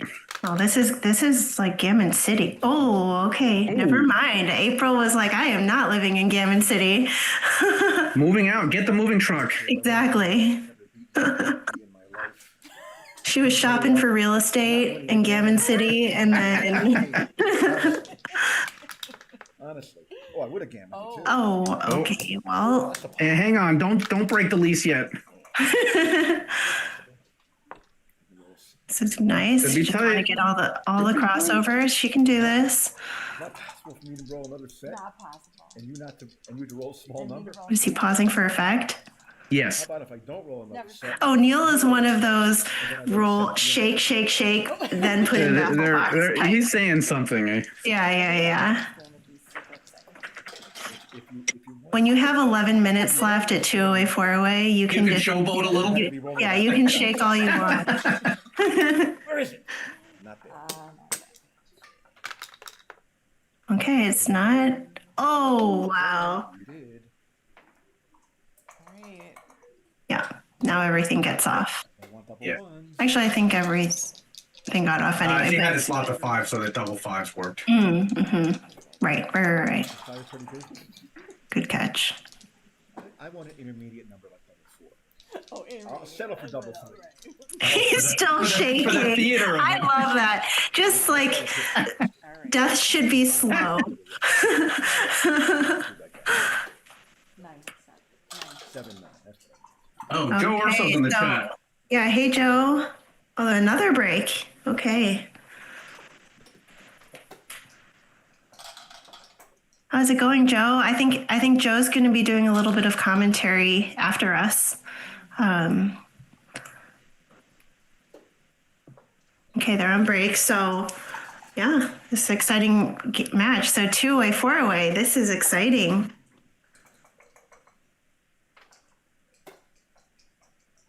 Okay, I'll be right back. And I asked Joe if he invented that opening rolling method. See what he says.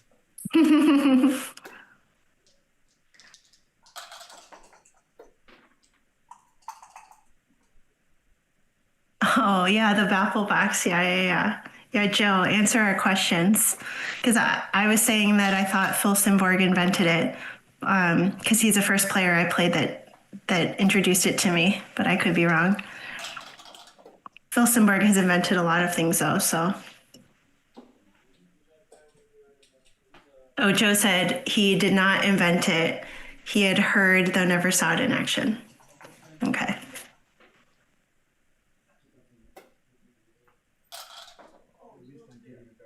So while we're on break, again, just thanking backgammon.com and their awesome work for supporting the USBGF and supporting our teams and supporting the stream. And smash the like button. I know when you say smash the like button, people don't want to smash the like button. So do as you wish by touching the like button. Okay, looks like they're setting up again. That was a quick break.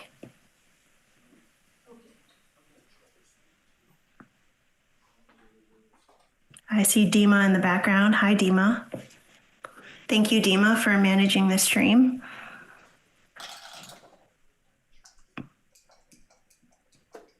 Joe says it was wonky but fun.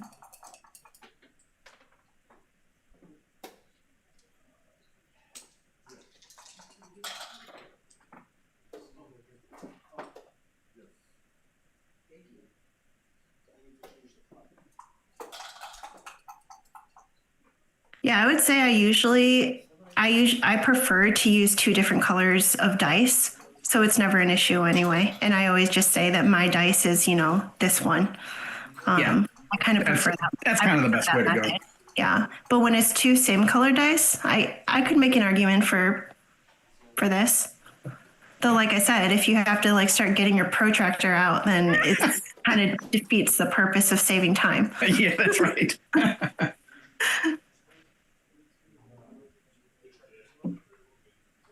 Yeah, exactly like what you said, Jason. So, Jason, when's your next tournament? When's your next ABT? I don't think it's going to be until January, New York. Doesn't seem like there's anything on the horizon for me. Yeah. Yeah, I'll be there, I hope. Not to me. Definitely one of my favorite tournaments. Yeah, I love the venue right on the Hudson River. Yeah, same. I lived in New York too, so I always go like a little bit early and catch Yeah. up with my friends and Nice. that sort of thing. Yeah. Though it's like New York I've in got a friend January. who lives in New Jersey, and I'm going to drive up there and park at his place and then take the New Jersey Transit. And That's so I great. won't be taking the Amtrak. Okay, here we go. This is my favorite score in backgammon. 4 away, 2 away. It's everybody's favorite score, isn't it? Oh yeah. So it's opening 6-2, 5-3. So I don't know if April like doesn't do something next. Can you double here? Let's see. Let's see what April rolls. If she rolls a 6, then there's just nothing. But Nah, she'll make the bar point now. yeah, no. She should make the bar point. She needs counterplay here. I think maybe is she thinking that at 2-way 4-way she doesn't want Yeah, I don't know. these That's possible. flats playing around. Like there's so many strange aberrations in this in the 2-way 4-way game that wasn't that crazy. Snap up and take Oh, Joe asked if I liked the rolling the dice thingy. It was okay. It was okay. What am I looking the most forward to in London? I don't know. Say baked beans. You know, pints and pubs, mate.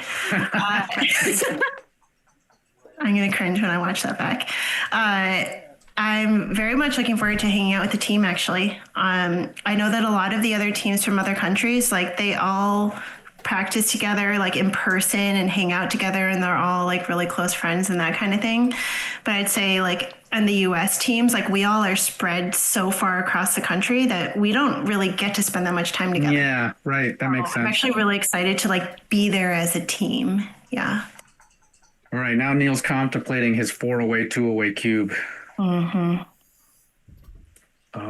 Yep, he's got threats for sure. He doesn't have race, right? Maybe. I mean, but it's not crazy. I mean, he has, you know, quote 9 in the zone, sort of, but her blot is ahead of that, and he has that dilly builder.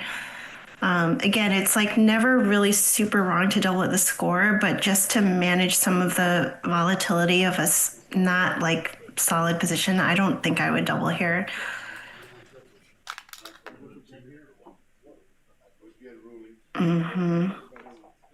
Whatever the rule is. Good cleanup. Interesting. Yeah, and so now there's like the gammons are probably pretty minimal for both sides. Right.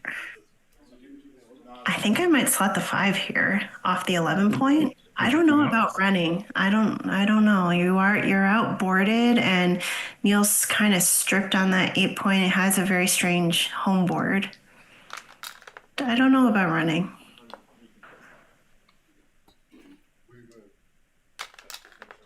Okay. So now if she does that, then now she's just playing safe. She's just playing a one-way holding game, and she's just gonna play quiet. Play quiet until you roll doubles, though I think the race must be close. Very strange to have 4 checkers on the 11 point. So So, the counting of so this, she can do something about it. yeah. 11 to 5? Now you slot the 5. Yeah. Yeah. Yeah, now she kind of just waits, builds her board, waits for doubles, and yeah, so Neil must know that he's up in the race. So, Right. yeah. So, yeah, I mean, really no gammons here, so the cube will probably just stay where it is until Neil can just cash. So I think the 2-away, 4-away this is like the least exciting 2-away, 4-away game. I ever. know. We got the. Yeah. What the heck? We were promised something else. Yeah, I mean, luckily we're getting paid by the hour. So Wait, you're getting paid? So Neil's thinking about a cube. oh yeah, but no gammon's big take. No gammon, so her take point is actually lower Right. because it gets her to the match. 20%. Okay. That looks good. She has a beautiful board, So arrows in the and Neil's gonna run out of time soon. I mean, I think it's just 2 down here, right? Does he want that like landing spot though for there? Because otherwise he has no timing. He could have Yeah. done something maybe on the inside of the board. I don't like doing that though. So are you clearing the 11 point here, or are you going into your home board? So if you go into the whole board, you make the 2.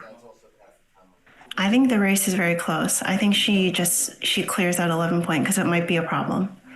Yeah. And those checkers go to good spots. Yeah, exactly. By the way, if she makes the 2, I'm sure that's fine. Yeah. I like this. within the first 3 rolls. Yeah. I mean, look how the race must be really close. Can we decide to just replay the game? You cannot replay the whole game. Yeah. Sorry, guys. I'm being so lazy about pip counting. Just, my brain's a little fried. Well, if they paid us more, we'd pip count. Yeah, exactly. Ooh. Okay, goodbye. Bye. So the game is concluded. 110 for Neil, he says. And so They're a that, little behind, though. oh, right. Okay. If the game had proceeded with 1, So then that's how many you could 36, 40, 853, 58, 68 plus 16, 74, 84 for April. 84 for April, and then that's 90 for Neil. just are going to proceed okay. in this position. If you pass the cube, he gets a point. If you take the cube, or Oh wait, did I just count April super wrong? He says 118. No, they're Oh, they're behind. Right. Yeah. Oh, and she just rolled double fives. yeah, Okay, time so- machine. Right. But Okay, I might- it's 84.90, so this is not a double because Neil's take point is real low. Right. 18.6%. You can Oh take yeah, with. you would gobble up this cube. Yeah. Yeah.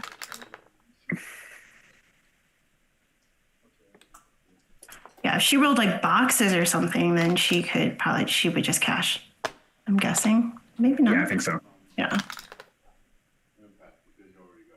But nope. Just go to the 4 point, I think. Yeah, that looks But good. it doesn't matter. Yeah. It doesn't matter. But let's act like it does though, so that people think that we're really good. Oh yeah, that's a good idea. I think I didn't just notice, but April's down to 54 seconds. Oh wow. Okay, well then you don't think about a 2-3 Yeah, here. take a checker off. Don't think about this, because these don't matter very much. No. I think she's thinking about doubling, but you just like do not. You don't double here until you're cashing. I'm sure that there probably is a very small window for a take, but I would say you're more or less in. Actually, I think the doubling window is not that small. Really? At this score, yeah, because of the no gammons. Yeah. Okay. The 2 points Right, that sure. April's going to get is pretty valuable. Yeah, she's not that far up though. Right? 30, 45, 49. I mean, I guess it's not that the doubling window is not 44, that big. 47. Yeah. Certainly, I think April should not be using time on checker. plays. Right. I mean, this is very calculable though. Oh, okay. Well, Well, this is the other strategy: is just to roll boxes and yeah, exactly. finish them off. All right, now she can. Okay. No. She can't double. Actually, I think she may be able to cash this. Really? Well, Okay. Well, then that's interesting because no, you can't take here. I don't think you can. Can you take? I don't blame you. We don't have enough time to not. Good for her. This Seriously, scary cube. I got to burn a lot of clock now. man, Those gaps. those gaps. I'm up a pip. Now she doesn't get off in 2 rolls all that easily. Right. So this isn't really a pip count type of race. No, so it's he's not. 17 and she's what, 18? Yeah. But that doesn't matter. Does Okay, it? so Because of all another the problem is if Neil could miss twice, and that really costs him. Okay, so none of the EPC formulas that we were practicing yesterday would apply here. No, they would not. So he needs 18.6 To take? to take. Okay.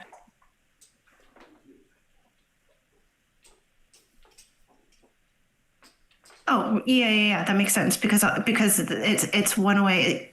Yeah, it's Crawford. one away, 4 away, which is 18.6%. Yeah.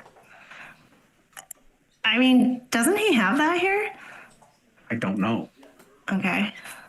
Wouldn't take for much. What does everyone think in the chat? These are hard. I would say if my 2 checkers, Neil's checkers were like on the 5 or even the 6 on the 5, I would be very tempted to take. But the fact that there's the 2 checkers on the 6, 3 gaps on higher points. And by the way, you talked about this earlier. Like you just move 1 pip and the thing gets dramatically changed. Oh, I think if he had a checker on the 5 and the 6 instead of 2 on the 6, I think it's a take. I'm gonna guess. All right. Well, I just put it in, and I can tell you it is a very tiny pass. Okay. Have a close take at the start. You need 18.6 to take, and Neil had 18.46. Wow. And if the 6 is on the 5? Also, Huge take. Yeah. on time. You got to play speed game.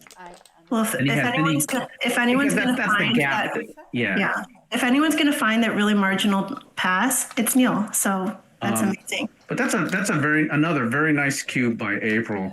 There were a couple I disagreed with, but there were a whole bunch that I really liked too. Oh, there were a whole lot that I would have been way too scared to. Yeah, I know. I think she's playing great. Oh, and now he goes 2 down because it's Crawford. So when you're at Crawford, it's just like kill at all costs. So Art Benjamin gave a presentation at the last Cherry Blossom, and he talked about this score, and he said that for years he didn't know what the gammon price was at this score. He thought it was like Gammon Go, and it's not. Your gammon price is 50%.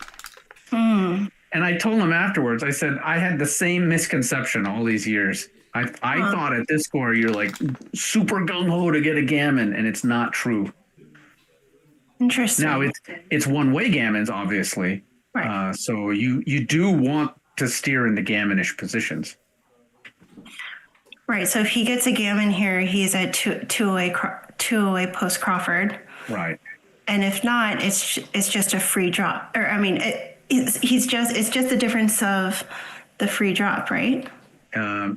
Because if he, no. No, it's a little more than that. But if you do the math, the gammon price comes out to 50%. Oh, interesting. I don't know that much about math, so let's not worry about that. Well, we all know I have a lot of thoughts right now about the Crawford rule, so yeah. Yes, let's not talk about that. Yeah, exactly. Ooh, hit here he and then comes. come Oh, boy. around. This could be quite gammonish. It could be. Do you unload a checker from the mid? I think so. I definitely like coming in on the 3. Oh, yeah. All right. I can sense a little bit of franticness out of April with the way she's moving her checker. She's nervous about the time. And Oh, wow. But he needs like a double 6-4. Joker. That's a great roll. Yeah. She's just happy now. Is she hitting? No. Well, I think you need to anchor. Well, okay, but you were talking about the gammon price. So what's the? I think it's okay. He does have blots everywhere. I mean, it is a bit of a tempo pit, right? yes, it is. But, making the anchor also nullifies, any problems that she might have. Yeah. All right, now she really needs the anchor. Okay, just do it 2-1. now. Okay. And don't worry about anything else. Just make that anchor. And then what, 6 to 5, or are you coming up? You don't want to play with a lot of blots here, I Yeah, guess. so that looked fine. Yeah. Ooh, and he misses. Okay. Okay, so the good news for April, she's unlikely to get gammon now. Right. Right. Oh yeah, especially with these double fives. Actually, she still could win. She could still win, yeah. Yeah. There are definitely winning chances from the 3 points. So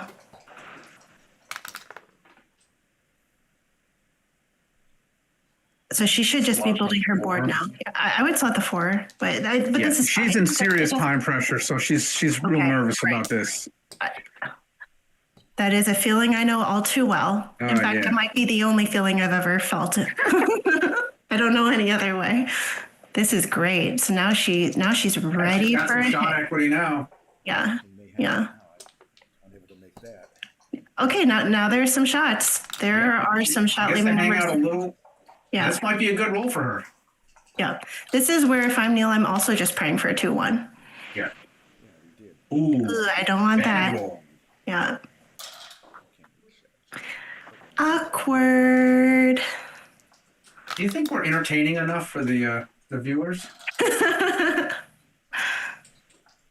Nice. Okay. Another 4-3, and we're in business here.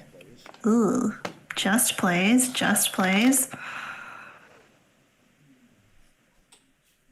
Okay, so now do you do that, or do you come off 1 and give some, you're giving some bad, no, you don't have bad fives. I think I No. might want to keep that. Oh no, but look, this Anyway, would have she been, got her look, shot. this is nasty. A 5-2 would have played amazing if she ran. So I guess that's why you don't run. You don't want to get pointed on. Okay. Oh. I think you stay for 1 more. Sure. Like, why not? Just Yeah, it's hard to annoy. get gammon here. Just annoys him. Yeah, right. Just like, I like being annoying. And now she's That's now actually she a wants concept that it took me a while to learn. Just the idea that you can hang out and be annoying, and you can mess up their bear off. Yep. Oh yeah, I because decided I need to be more annoying. right. Stay Well, with it them. also is preserving her timing too. Yeah. Oh, that was almost annoying. So if she can stay for 1 more roll, she should. No. Okay. So it's all good. So now we'll be at Crawford 3 away. Yeah. So what is that, like 26%? It's a 20, 25.4. It's rounded. 24.9 because of the free Oh. drop that could be happening later. Whatever. Let's see what. Yes, I was right. It is 24.924 Yeah. according to Let's see if I'm Neil's right. own match equity table. And it's not 25 because of there's a free drop in there. Free drop, yeah. Yeah. So now Good game. let's see if there's a trick for us. Oh, Is it a maybe. trick or a treat with this post Crawford? So if I'm Neil, I'm playing the trick partly because April's low on April's time. on time. Yeah. Yep, see, he's doing it.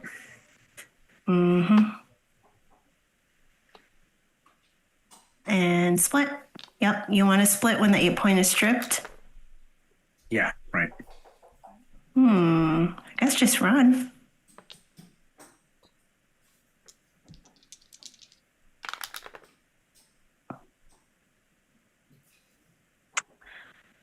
You don't like to do this, but what do you do here? What about Make the anchor? 20, Or- 13, 7 Yep, that's what or- I was thinking. or 20 to 10. See, if he's ahead in the race, though, he can do this. I think he's realizing that he's a little bit ahead. Right. Okay. Oh, hi, Mark. Mark is in the chat. Mark Emmerich. Seagar. I think that's Sean That's Garber. Sean Garber. Yeah. Hi, Sean. Hey, Ian. I was just with Ian and his wife Tiffany in Monte Carlo. Oh. Hey, big crowd. We're celebrities now, Melissa. We will be signing autographs after. Okay, so she can build her board at least. think I would just slot the 4 here. Oh, She just doesn't have time to think about these. yeah. But these plays are kind of inconsequential. So That's right. It's totally fine. Uh-oh. This is where if you got a 6-5, I think you just want to leave even Yes, though you're down. that's right. You know? Those are the situations though where I don't know about stepping up though, because your 6s. Yeah, I would make this. Oh, now Okay, so Neil now has he's to gonna consider the but cube. she has to take. There's no I don't think there's a lot of gammons here. She has Yeah. to take. Yeah, this is a You don't take. think about it, yeah. Okay, she got it right. A lot of people. No, get she this said wrong. no tricks for No me. tricks for me. Nice try. All right, now it's gammon go though. But I will say, I fell for that trick once, and I Never will again? never fall for it again. I will not say who, but I got somebody in Michigan on the trick.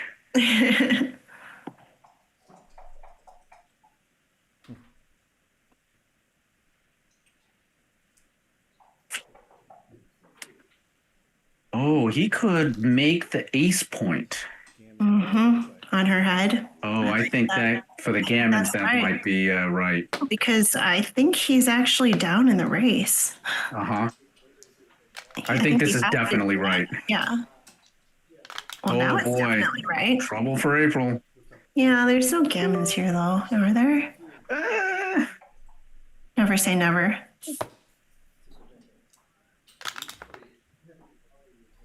Uh-oh. Okay. Are you nervous if you're April? I would be. Okay, now I am. Now I am. Yeah.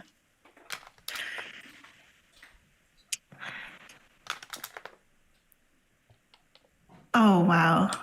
I Wow. see. Okay, now the gammons are creeping up. That's for sure.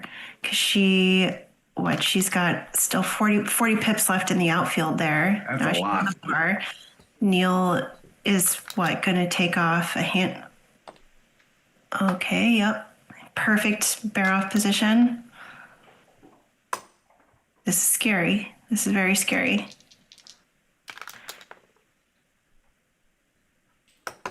Not a You know, good roll. a gammon here wins the match, but he is odd away, so it's very inefficient. So he's just being purely greedy here. He's just so greedy. It may be inefficient in a sense, but his gammon price is still 100%. Oh yeah. All right, so this is probably going to save it. He's just being mean. It's just being mean. Yeah. Neil's a nice guy. He's But never mean. there's no better feeling than getting a gammon when you didn't need one.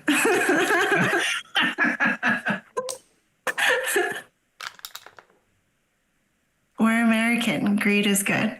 Greed is great. Yeah. Okay. She's definitely a favorite to save the gammon here. Tight. This is tight. And This it's is good. every time I say that though, I know, right? Stop you saying know, that. I don't want to. Yeah. Because I just get really efficient crossovers. Yeah. The gaps in Neil's board are looking good for her. And he's got 6 checkers left. It's just. She can get All right, there we go. more backgammon. Yes. All right. DMP. So exciting.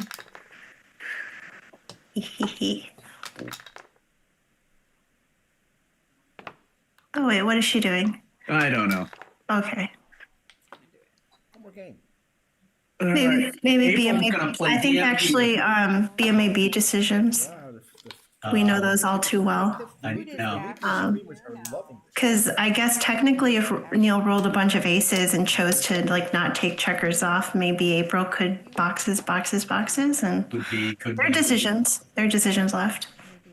Maybe there'll be enough. Think there'll be enough? I don't hate that. All right. DMP with 36 seconds left. That's I mean, I need to that's not easy. be on the screen. No, but that actually is plenty of time though. No cube. Oh, they're on a break. Okay. Too bad. April's going to be in the back, like doing push-ups, basically. Just because this. I mean, you are right. 36 seconds left. You need to go. But I will Right. say, as What I have- a what I have- seasoned expert on being under On 1 being minute low on on my time. clock, 36 seconds is plenty of time for DMP. Yes. Now, Melissa, I hate to tell you this, though, but you're not the world expert on playing low on time. What? Well, you're certainly not. No, it's not me. No, definitely not. No, the world wait. expert on playing low on Oh, Victor. Bob. No, Bob Coca. Oh, okay. I don't know who that is. Might See, be before my Bob is time. basically semi-retired from backgammon, but the Oh, old okay. school people in the chat, they know Bob. He lives near me. I'm actually going over to Bob's house tomorrow, so I'll have to Oh, tell him. cool. I mentioned him on the broadcast. Well, you can tell him that you met a fellow speed fiend. Yeah. Yeah. Also, Bob Coca is the person who invented the phrases "gammon go" and "gammon save." Oh, nice. Yeah. That's cool. Hi, everyone in the chat.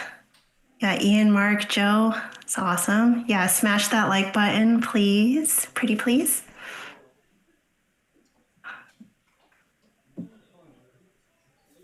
So what's the next ABT event after this one? Let me look. I think actually, speaking of April, it must be Minnesota.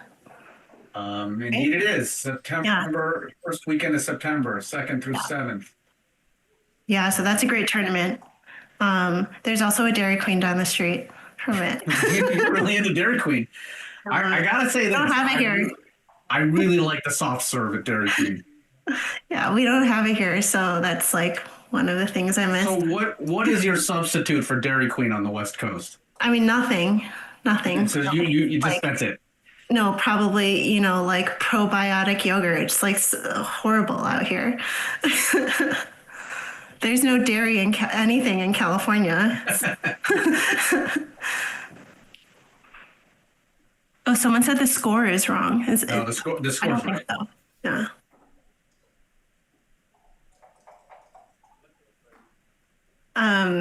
Yeah, but April and Michael run a great tournament. It's a great hotel. Actually, the hotel is a really nice restaurant, and it's a great playing room, great crowd. That's cool. Minnesota has a really nice, I think, like local club.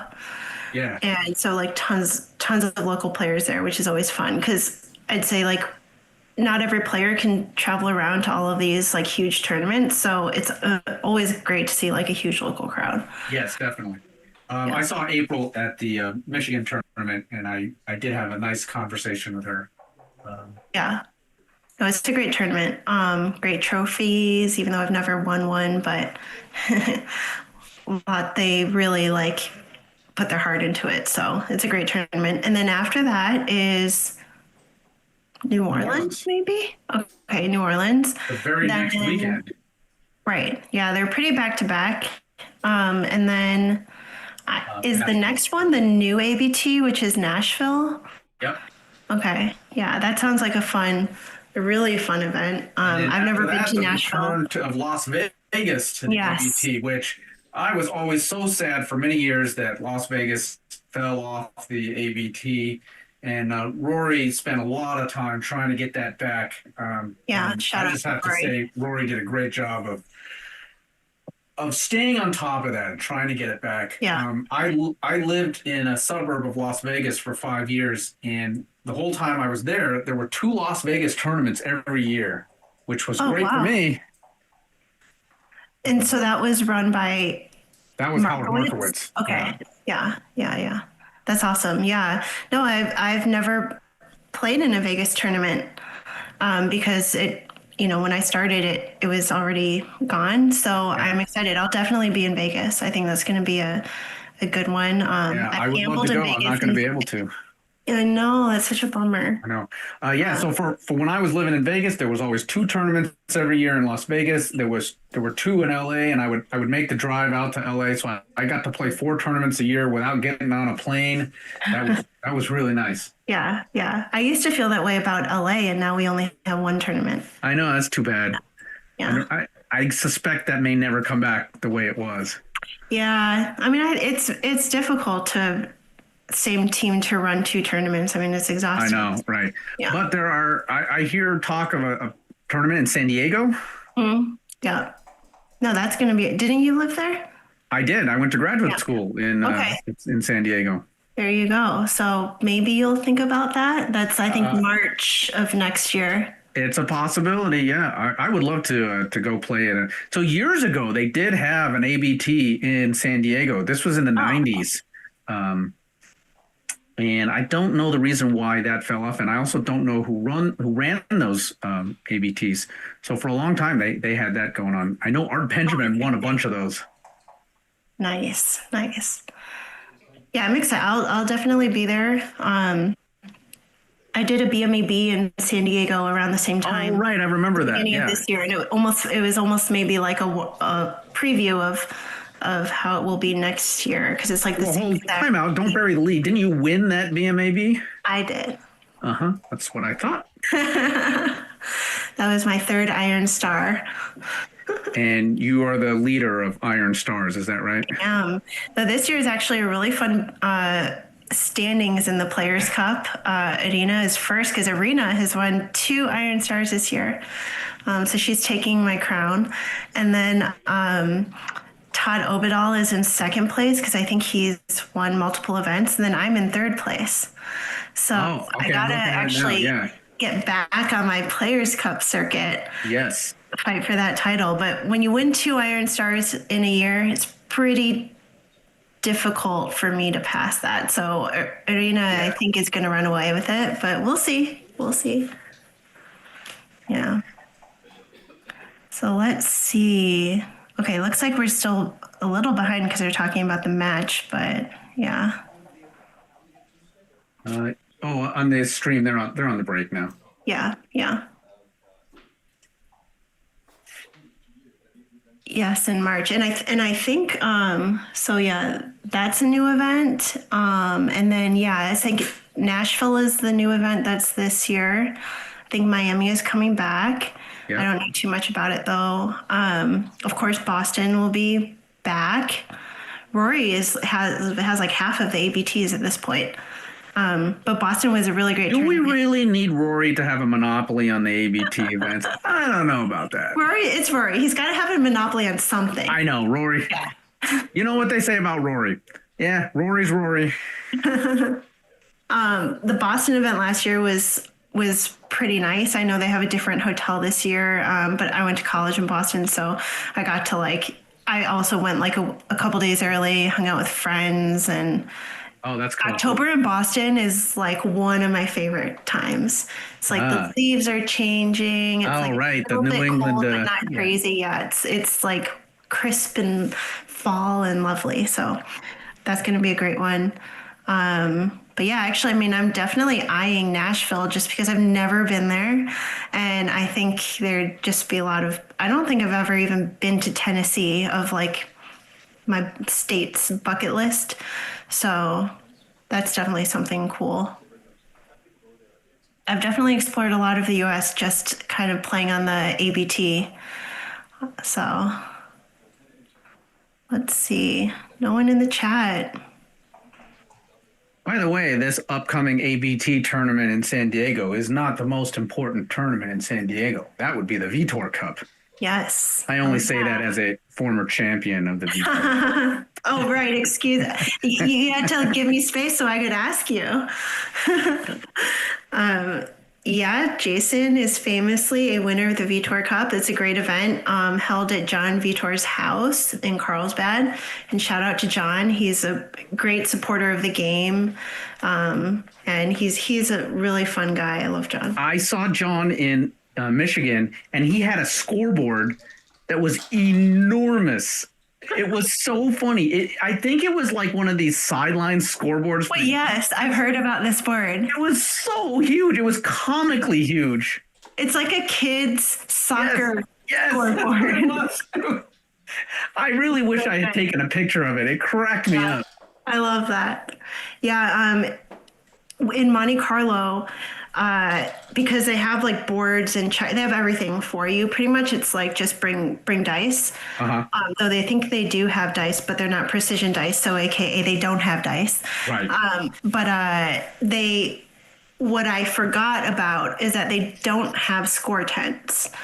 And I'm so reliant on just it really makes such a huge difference to just look over and a huge numbers see the score instead of looking down and kind of relying on both players to both write the score down correctly. And I would say the score tent is the most sort of undervalued piece of the. So did you not play with the score tent?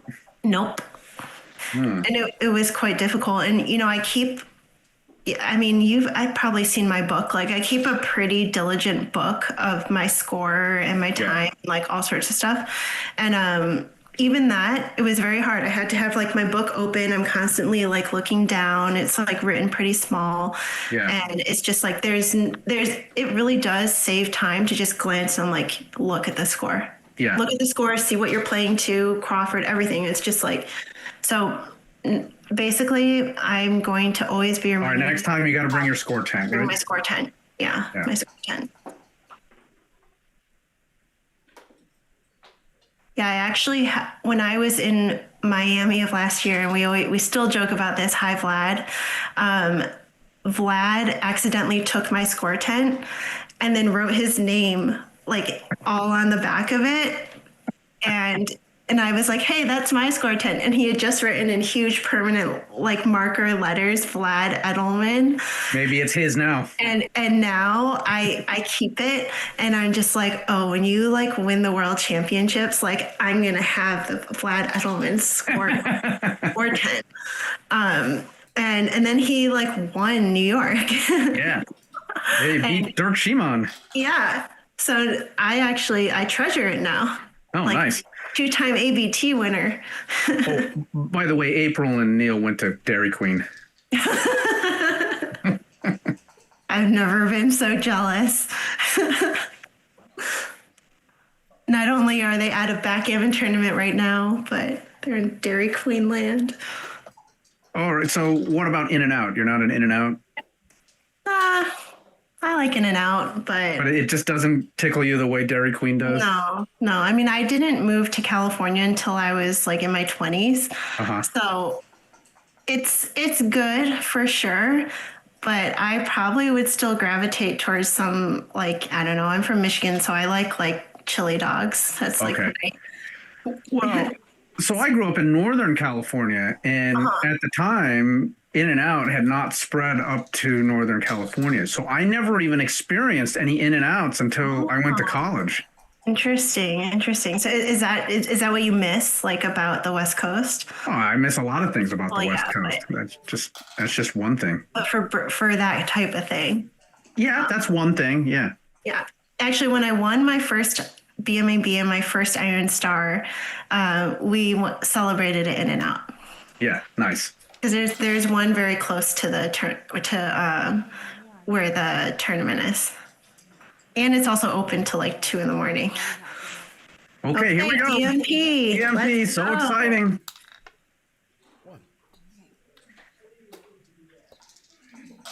So I'm sure April practices DMPs all the time. It's a really, really great way to practice. I do it all the time myself. I play against XG, just play DMP. Yeah.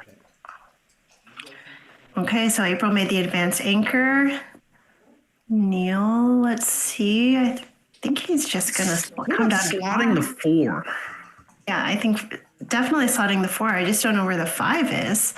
I'm not sure I like coming out to the 18 in the face of it is scary. Stacks. I don't know. It's tempting because you're kind of like, well, she made the 18 point. I want to make the 18 point, but I don't know.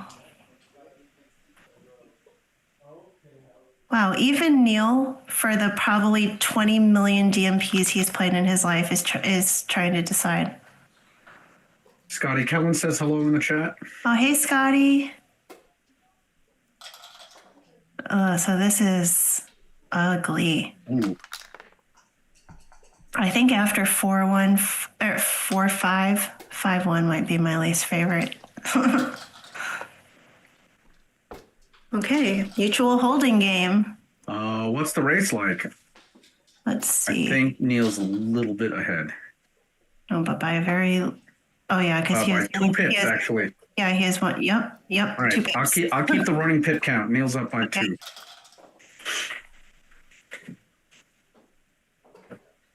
So I've been keeping a running pip count recently. I'll at least try to keep it in the beginning of the match, and then of course if something like happens, I lose it. It's kind of whatever. Oh yeah, that happens all the time.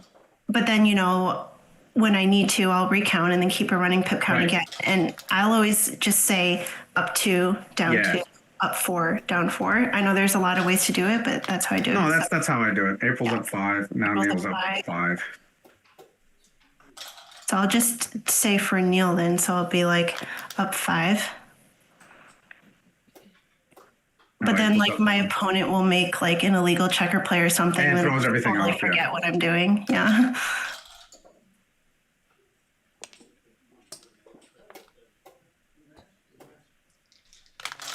Okay.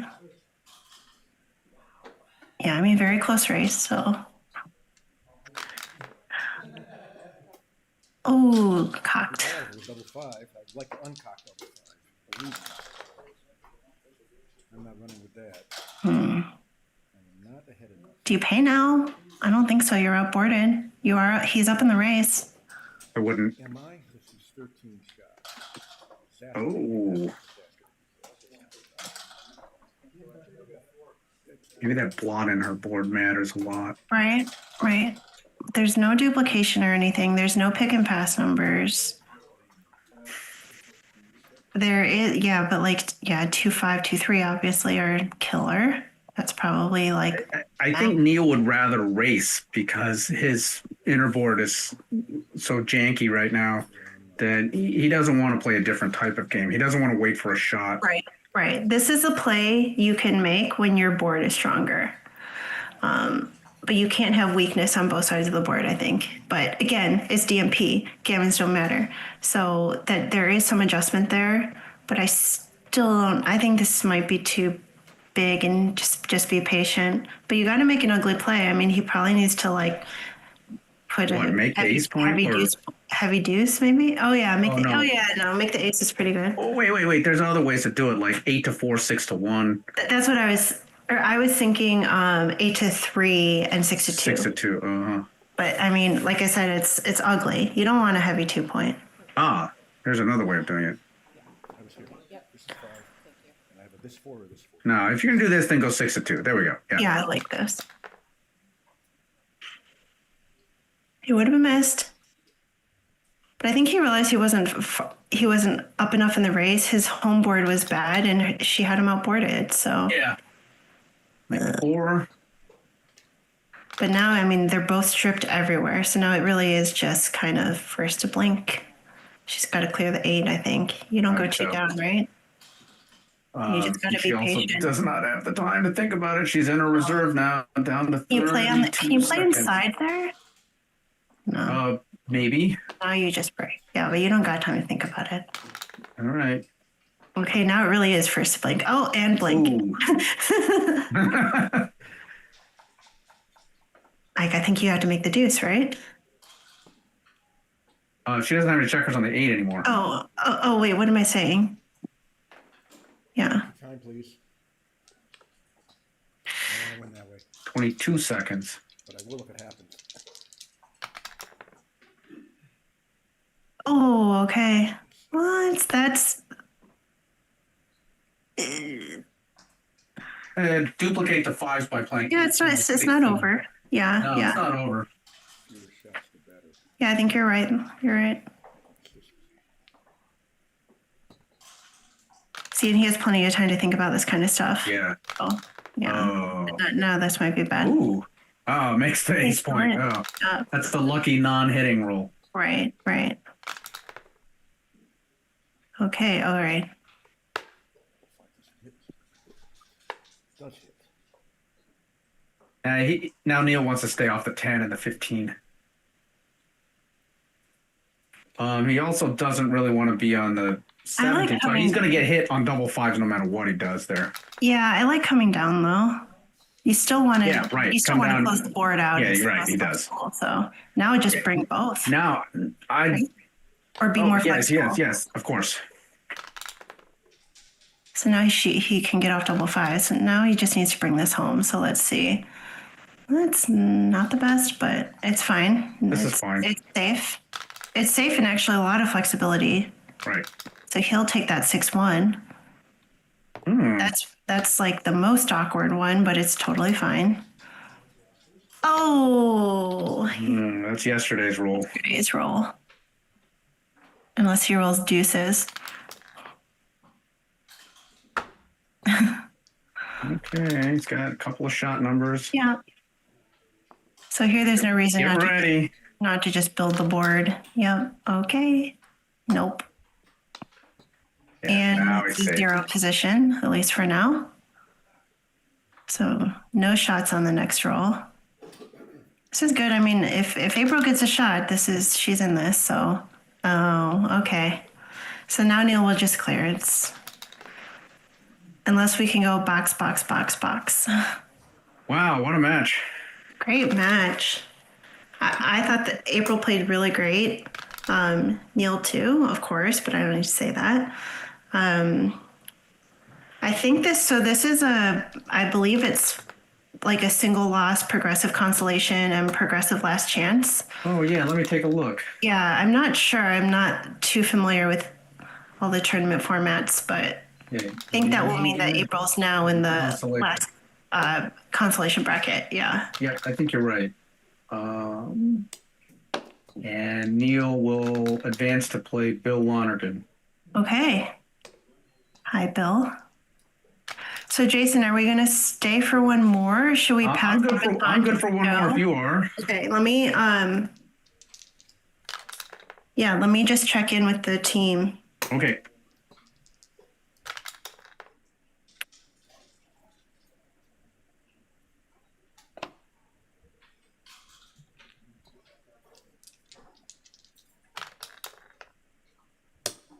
Okay. You're done. All right, congratulations. Thank you. Well done. Maybe I'll see actually.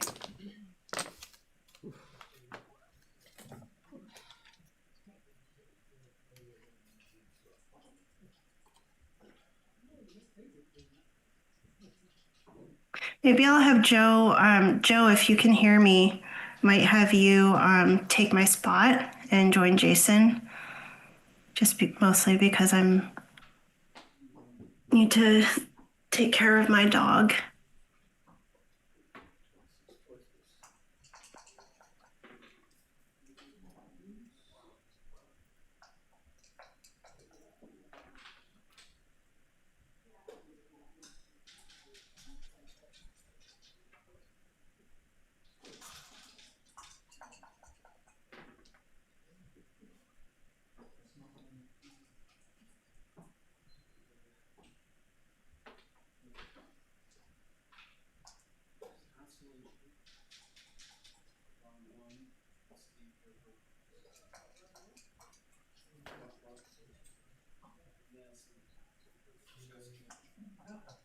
Okay, so sorry for the dead air, guys, but we're just trying to see and line up what the next commentary is.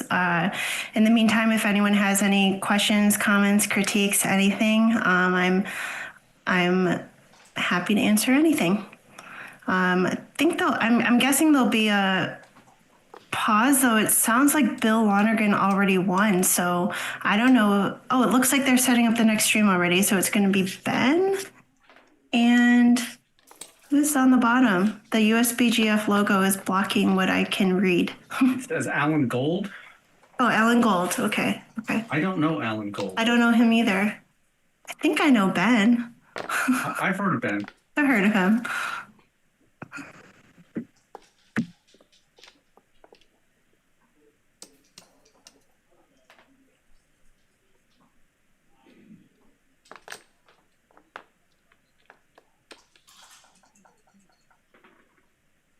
Okay, I'll just be right back.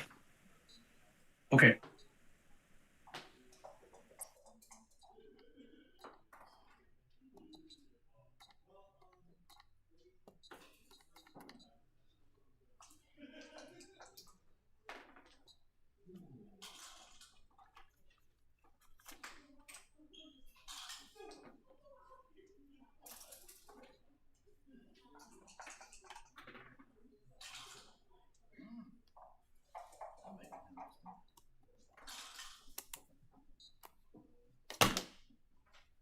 Jax, I should find Neil over here. What? Jack said I should be playing Neil. No. No? No. They've been waiting for so long to That's what you yeah. Can't do. I could do this to you. I couldn't do this to him. Just telling you what Jack said. I don't Yeah. care where we play. Well, Jack doesn't realize that he's got a streamer that takes care of these things on his own. Do you want a double share? No. Dimitri, you told me to stay here for spring. No. Vetoed. Then go talk to Jack. Jack doesn't need to know. Size don't matter. No, it doesn't. They've been waiting for half an hour. They can play. Yes, I do. Whatever he says, I guess. I don't really know. The points are all made up, and none of it really matters. So, all right. Well, good luck. Good match. Ready? Good to go. Oh, looks like we're ready to roll No baffle box after all. with Ben Friesen and Alan Gold.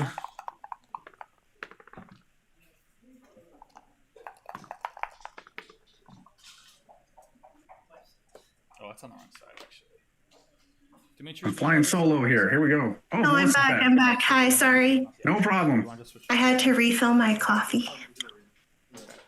What do you want to do? I don't actually. I don't care. I mean, All right, let's just leave it down. Okay, so this is round 2 of the Wisconsin ABT featuring Mr. President Ben Friesen and Alan Gold, who I don't know. Maybe he's president of something. But we love Ben. But of course, By the way, we're in the round of 32 now. That's what this is. So Neil and April had anti-buys, and this is in the next round. oh, okay. That They makes have sense. 42 in the open. Nice. Oh, Sean says that Alan Gold is a local Wisconsin player. Ah, okay, So great. That's great. We always support local Wisconsin players. Looks like we already had some cube action, which is very juicy because he only had 8 in the zone. Could have been a cube, but definitely a take. Ben loves early cubes. Oh, yeah. Yeah. So Ben has had some amazing results on the ABT this year, but he has not won. He is always the bridesmaid. And so let's see if he can close it out this time.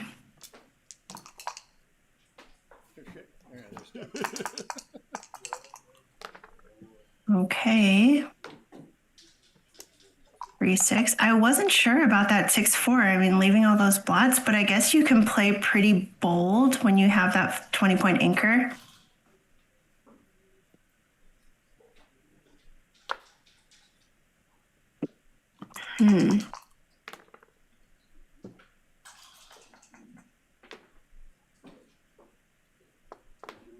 I don't know about that. I think you got to play ugly.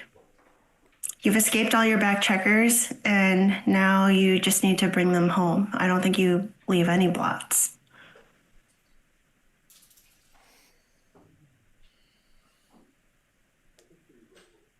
So they're talking on the chat. A couple of people are ready to do some commentary. Maybe we can pass this off to another Yeah. crew. I think we should. I think that match was longer than I thought. Yeah, Melissa, you and I, we've done enough damage for one day. Here, let me. We'll hang out here until the relief comes in. So 1 second. Let me just forward this to Joe.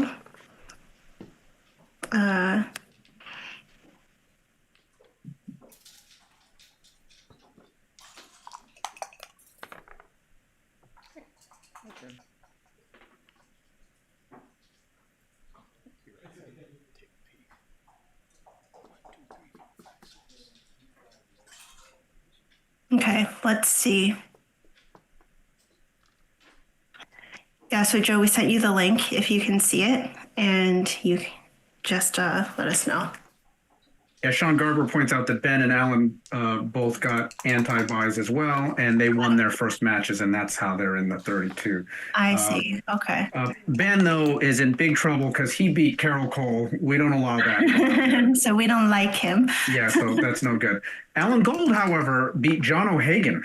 Oh, hell yeah. Have you heard of John O'Hagan? He's one of these up and coming young players. Right, exactly. And he is cleaning up this year on the ABT. Yeah, That's a big win. We're gonna call Alan the Dragon Slayer. that's right. Okay.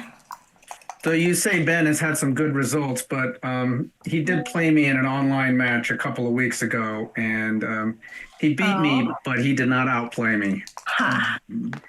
That's always the consolation. Absolutely. Okay. Do you want to save a All six? right, what's going on? Maybe I should pay attention to the back end. Yeah, maybe. So whoever's ahead in the race, I mean, you run. I mean, but Alan is a little behind. Yes, but Okay. he may have to just do it. He may have to just do it because otherwise he's running out of time.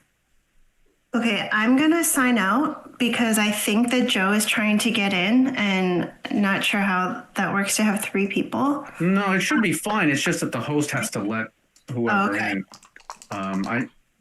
Was that the Okay. Dima needs to let people in? Dima is responding though, so.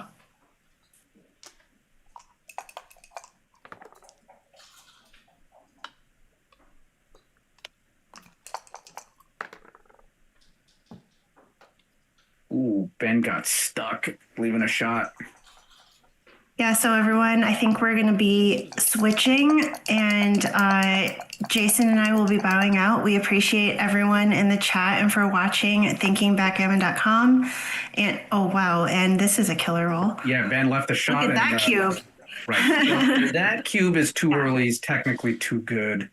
Yeah, there's no reason to not just roll on there for the. He does give a shot with double sixes. So, but it's not much because it's just double sixes, and then Ben would have to hit a shot. So he actually leaves a shot less than 1% of the time. Yeah, so it's basically and if he doesn't hit the shot, and actually if he doesn't hit the shot, he's smelling gammon. So. Yeah. Anyway, guys, thank you so much for having me and Jason. And thank you, everyone, for being in the chat and for watching. Thank you, backgammon.com. Thank you, everyone, for watching and your support and supporting the USBGF. And Melissa, thank you for putting together the dream team again. This was a lot of fun. Yeah. There's no one else I would do commentary with except Tino. Let's go. Okay, thank you, everyone. Okay, talk to you later. We'll be switching soon. Bye.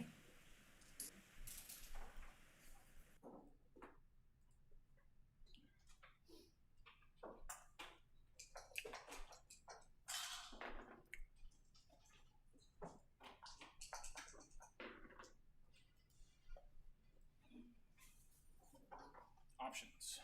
I like the big ones, but some people think they're too big.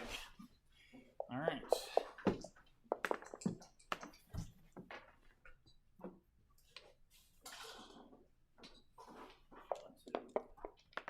They're pretty big.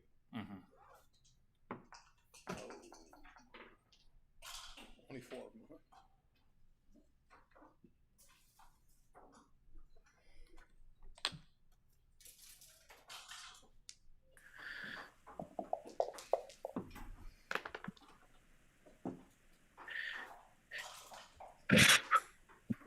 Good afternoon. Just making sure I'm live. I think I am.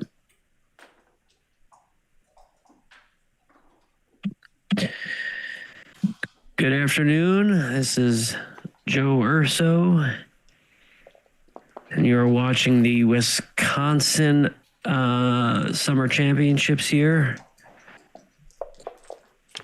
It's a pleasure to be here. We have Alan Gold against Ben Friesen. Alan Gold, from what I hear, is a local Wisconsin player, and Ben, obviously president of the USBGF and a renowned tournament director. Hello, Alex. Hi, Joe Urso. How are you doing? Good. I'm just getting started, and I'm trying to. I think we're live, right?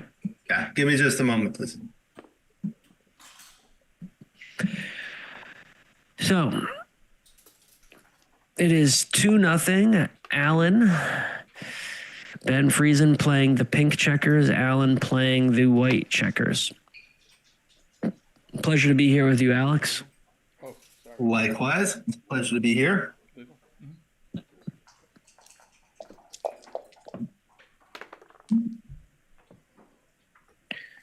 So Ben should hit there on the ace, has to hit its force and cover on the deuce.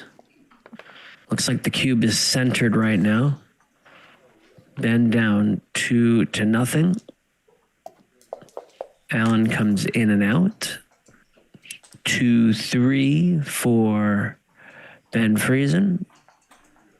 Ben can hit with the deuce, and then he should look around for the best three. I think stepping up is okay because the 6 is blocked from the ace point. 4-2. 4 comes in on the 21, and 2 hits. Seems fair.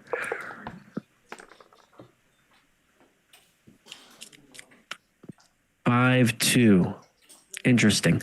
I think we're going to come in on the 20, and then we either hit with the 2 or we play 11-9. I could see hitting here just because there's a lot of action going on and it's kind of a hitting contest. So I would probably hit. You use the 5 checkers on the 6 point rather than playing safely.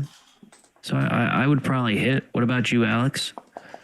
Still setting things up. So okay. So Ben chose not to hit there, but I actually think hitting there would have been okay. Just you're using the 5 checkers, and there's blots around for Alan. So hitting would have stopped Alan from using his blots to attack. It made him have them as liabilities rather than assets. So 3 has to come in, and then 2 slots the 5 point. Would like to thank Jason and Melissa for the wonderful commentary that we just heard, and done a fantastic job. So thank you to both of them, and it's a pleasure to be here. And thank you to Dimitri and staff out in Wisconsin for putting this stream together. And of course, thank you to Backgammon.com, our sponsor. yes. Okay. So now I'm all set up. Ben is now going to cube this position. Seems. I think this is a double and a take. It doesn't seem much in it, so not much to say here. I would just, you can point on the yes, I would definitely point on him, Ben. You should definitely make a point on head here. You're only susceptible really to, I think, double 5s, and even that is would leave a blot in the board as well. So I would hit and point. Seems pretty clear to hit and make the point here. It might even force Alan up, or he could fan and you can make another point. There are gammons here. I'm not sure I would make a point. I think I would play 13-8. I don't think I would make a point. You don't need the points. I think you're just trying to come home and clear it. So I don't think I would block here. I'd probably play 13-8. I mean, yes, it does leave double 5s. So there is that one number. This would block double 5s from hitting, but so this is what he's worried about, getting hit with double 5s. So he makes the point. I'm it's just another point you want to clear. So I'm not sure I would have done that. So I'm all set up, Joe. Now I can see things. I've got the pop-up chat. 2-1.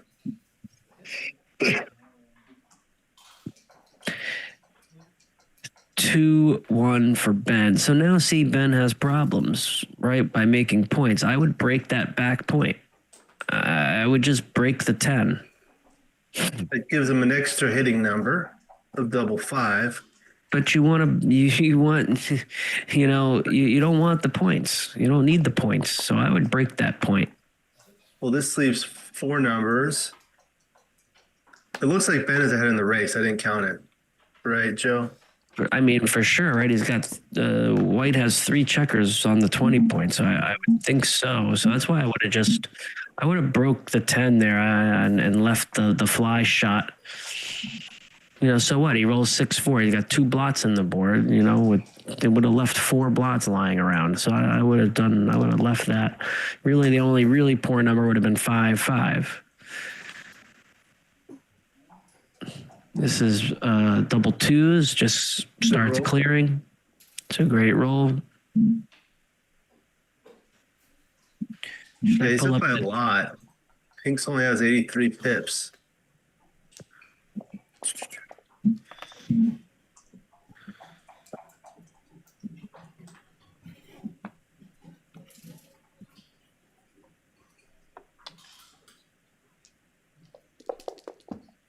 So now Ben's a pretty big favorite here. Just needs to clear and is ahead by a lot in the race. Another double.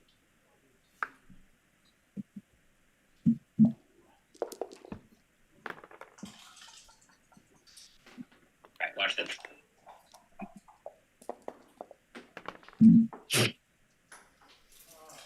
Keeps rolling these doubles, but he's still behind some 20 odd pips. It's 68 to 88, 95. He's up by a lot. I want to say hello to everyone in the chat. I see Tavon Balian. Thank you. You just want to clear if you're Ben, right? And just bring the checkers in. Right. So. Now double 5s leaves a shot, but other than that, he's fine.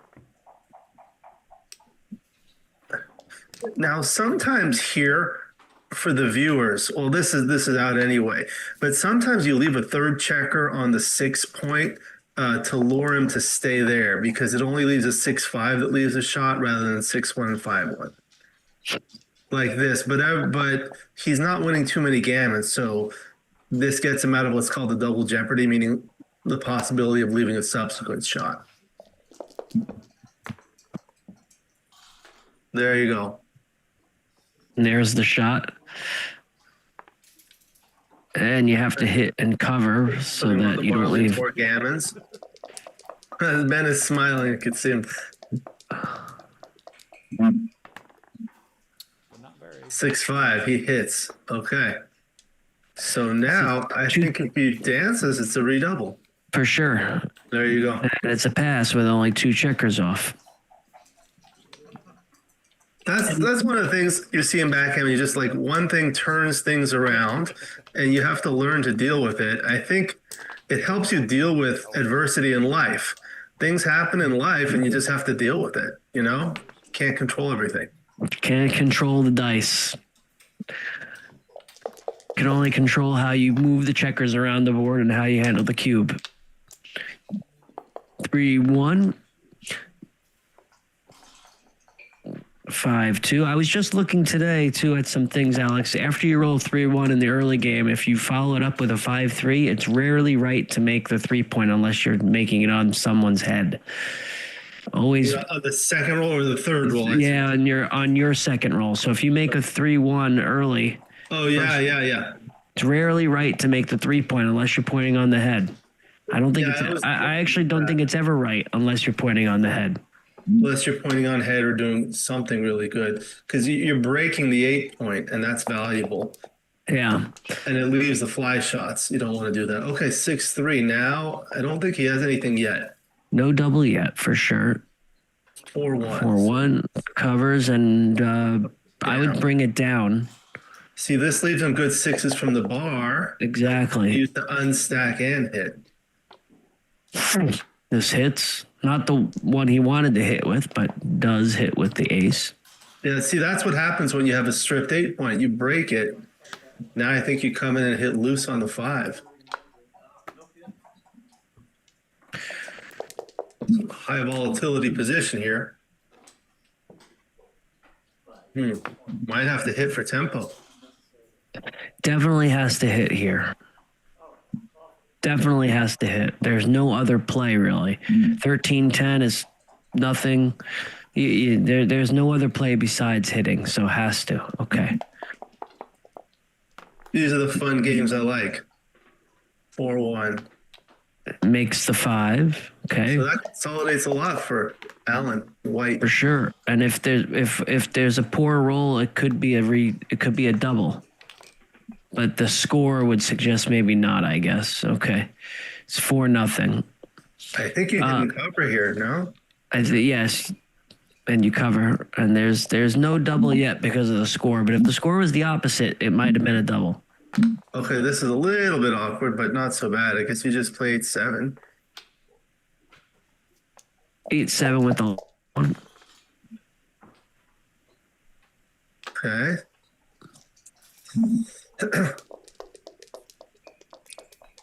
Alan still has work to do. 3-1. I could see this, or I could see 13-10, 7-6, and play really big because of the 2 blots. So I could have seen playing like that with the blots because you could have played 13-10 and really went all out for the 4-point. But he might get primed like this. That's the other thing. That's why I would have played big. Wow, look at this. Too fast. Ben's looking. Ben doesn't have anything yet, I think. Well, what happens if Ben rolls something and then Alan gets stuck? He has like all sorts of outfield people. The back checkers are completely disconnected from the rest of the army.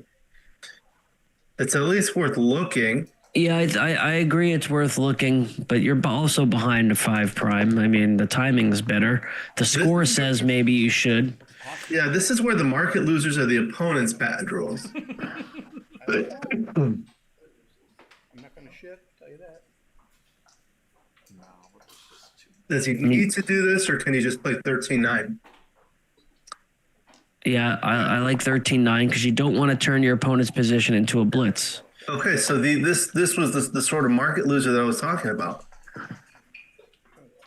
See, it wasn't Ben's roll. Alan rolled something bad, and now it's a double probably. Can he take? Yeah. See, that's what I was talking about. Yeah. People talk about market losers in terms of like whatever their next good rolls are, but in this type of situation, especially in prime versus prime, you roll something random, it doesn't really matter, and then the opponent rolls a huge anti-joker like that, and that's a big market loser. Yeah, the score might have said to double too. That's the only. Right. If it was 0-0, I don't think so. Maybe down 4-0, it was time to give the cube. I don't think at 0-0 I would have doubled it.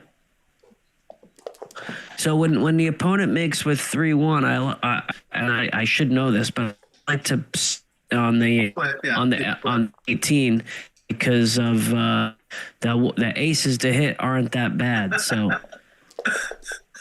the comment in the chat by my good friend Tim Cross, they want the Jedi Master to commentate. Who's the Jedi Master? John Georgiou. So 6-3, he can make the 10-point, he can hit twice. I think I just make the 10-point. I don't know. I would make the 10 as well. Yeah. See, now you're getting into a hitting contest with a worse board. And leading in the score.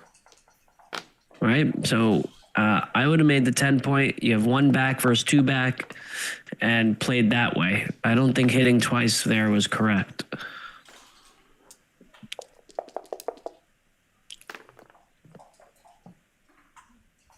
6-5. I guess you just come around to the 10. Or he's going to hit there. Yeah, you could do that. I would come out with the 6.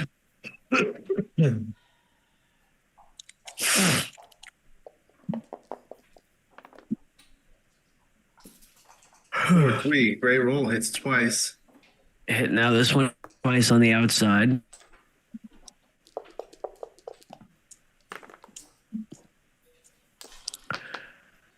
For 2. Alan 3-2. I think this just safeties up from the outside. So I would play 16-13 and 9-7. I agree with that. I'm not worried about anchoring with versus 8 checkers in the zone. What I want to do is see. I disagree. You don't want to be hit here, You don't need that anchor against 8 in the zone. right? And you But that's a don't good want to one. be hit. So double 2, I guess I make the 4 point, and then 21. that, and then keep the goalkeeper back and leave the spare on the higher point. Okay, this is not good. It's just no. Again, I wouldn't leave the shot. I would just Yeah. play safely. 13-8, 9-6. No need to leave the shot. This comes out. Yeah, especially with the spare on the 21 point, because now you can hit without breaking that point. The ace coming up or aside, it doesn't matter to me. I like leaving it back. I could see bringing it up because the 8 point is stripped, but either way, it looked okay. Here, I think you make the 5 point. Well, I don't know. You could do this, but it's a little awkward. And now you're stripped on the outside. Is that a 2-2? It's a 4-2. Oh, but he's trying to see if it's being held up by the being cocked? supported by a vertical surface. Is it cocked? Maybe. No, it's not. They're going to play it. Hello to Eric Peterson. EP, what's up? I think he's in Dubai. Sometimes he's in Dubai, sometimes he's in Mumbai. 4-3. Yeah. I think this just 6. I think this just plays 13-6. This seems okay as well. Giving him a Not 6 out. 100% sure. So now Ben wants to pop up from the back so that he could release with the 6. So I think you want to play 24-21. Yeah, I would get prepared to release the back checker here because now you want to control the outfield. Now you want to control the outfield if you're Ben. Yeah. And this prevents you from controlling the outfield by keeping 3 checkers in the back. Just a quick note to the viewers in the chat. There's a delay of about a minute or so. So if you're making comments, please also say what move you were talking about. Like, for example, 5-4 for pink or for Ben, just so we can see it because we miss it. Double 6. Look at that. All the way around. All the way around. And then, oh, what is he thinking? Yeah, this comes all the way. And then maybe a double depending on the entering number here. 104. Oh, I think I just Let's see. Thank you. 80. 104 for 90. one. Yeah, 95. 104. Okay, so now This is a double. I don't know that I would take. What's the race for? Okay, so I think that was a double, and that was a missed double. But now, what do we do? I think you have to make the 5 point. For lack of a better option, there's nothing else to do, right? You can't. Yeah, you have to. You're going to leave a blot somewhere. Yeah, if you're gonna Might leave as the well make blots, more. you might as well, right? It does give him good 6s and 5s from the bar. But like, what are you going to do? You clear the 10 point and slot it? I mean, that leaves more numbers.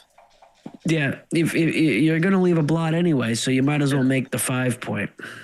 So he's looking at Can't this. stack it up on the 3. That just seems really bad. So yeah, this is it. Do it and close your eyes and hope. Even if hit, you got a solid 4 prime in front of 3 checkers, right? Right, in front of 2 checkers. Oh, I think this looks bad. I wouldn't have done it. Flexible. Yeah. Eric is Dizzling in Dubai. Oh, that's right. That is cocked.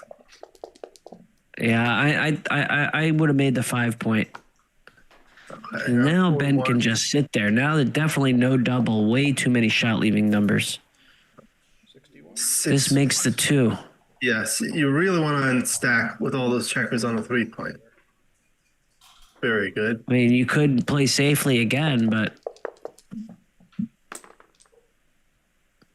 Runs. 6-1 makes the bar point. No, I don't think a double yet again, right? You got to wait another roll. Another awkward number. Wow. All right, so this plays, I think, 8-2, 10-6. 10-6, right. I agree. And then if missed, you can have a double. If missed don't from know. here, Yeah, some people in the chat are saying he must have been playing on for too good. no. But after he stacked that 3-point, it was a little awkward. 5-2 makes the 3-point now, right? So this could now be doubled, I think. Doesn't look great, but you might not leave any more shots. So I would send the cube here. Wow, look at this. This makes the point on the ace point. Yeah, and the 5-1. Oh no, you got a point on their head, right? I would. Point on the head Probably leave first, 6-4. and then you can make the 5-point board, right? So first thing, and then make there you found it. Okay. Now he's got to play on. See, this is why you should have doubled. Now you could actually win a gammon from here, He right? could, and I think it's too good to double. Now it's too good, so that's why you wanted to do it the last roll. So that was a think you have to mistake come the not to other have way. doubled. Then dupe the fours there. Yeah. I'll take it. It's hit. Oh, wow. It's no longer too good. Oh, a 2-6. In. Wow. And safe. I think you have to come out. I would play. I would safety the other checker and play with one blot. Well, I then you would might not get have done this. stuck. This does duplicate fours. Fours and one. No, I see. I would only play with one blot, right, and pick it up, and then you have a 5-point board, and then you're hoping for a 6 next time. This is way too much to come. This is But a how double. likely do you think it is for white to crunch had he done that? But you're trying to roll a 6. This Yeah. leads it directly to a double. Might be a pass anyway. I would have taken the other way for sure. Really? Yeah, I yes, with one checker back for sure, and with a free 6 out, yes. Yeah. I think the Well, while they're between games, I want to take this opportunity to congratulate my good friend Petko Kostadinov for winning the World Championships, and also Jason Pack for making it to the finals. They're both outstanding players. We got a lot of Bulgarians in the news. Yes, congratulations to Petko. So happy to see him win. It's his third time in the finals. It was he's one of the best players in the world, not just the United States, and a well-deserving world champion. This is where you play 24-22, 13-10. This is close. Yeah.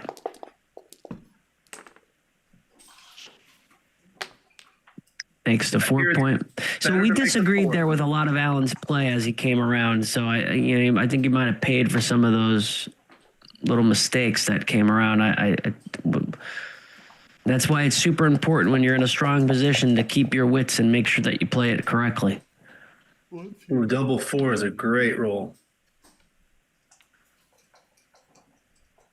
Now, they say if you have both bar points early in the game with an early double 6 and you have something else, then it could be a double. I mean, here now it's not because of that.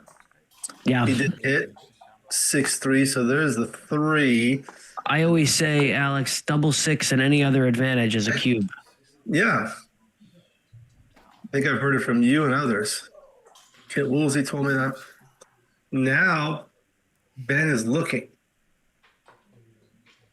At the score, I could see doubling this. There's a lot of numbers that point on the head. There's a lot of double hitters. I could see this. I think it's a take. So, but I could see the cube coming here.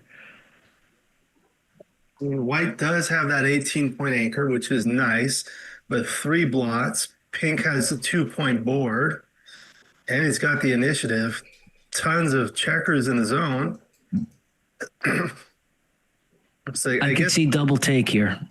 Yeah, I guess 3-1 you'd have to hit, right? Instead of making the 5-point. I don't know. To hit 24-20. Right. Yes. This was not the roll he was looking for, but You get loose to put him off balance. 6-2, another awkward roll. Okay, so now you have to think more. yeah.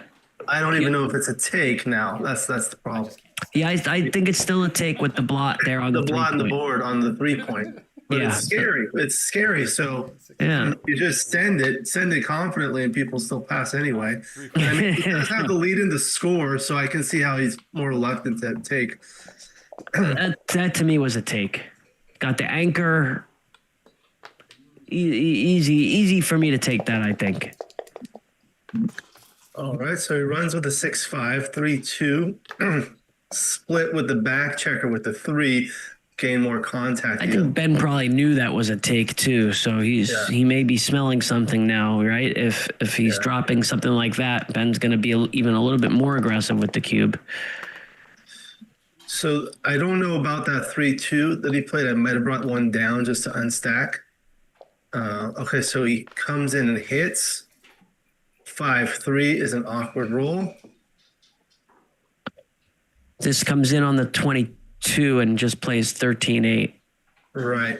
I always like to come in behind where there's a blot so that it forces the opponent to So this cover hits him a lot. in 5-4. You can hit like that, which is, I think, certainly better than covering 13-4. Although it does leave a lot of shots, lots of blots.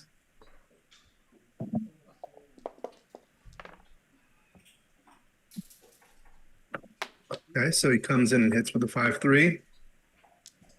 By the way, in the chat, please let us know if you'd like us to read the rolls, because sometimes it may be hard to read. So 6-2. Not his best. 2 is the easy part. I would just play 24-18, I think. What about 13-7? That exposes another blot.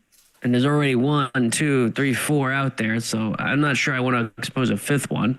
The thing I get afraid of is that, like, when you come out like that, there's a lot of, like, hidden covers. Yeah, I usually don't like to go to the 18 when the opponent has a blot on the 4 or the 5. Because, yes, I totally agree. There's hidden covers. Like, But- here, you can. I think I would hit because of the blot on the other side.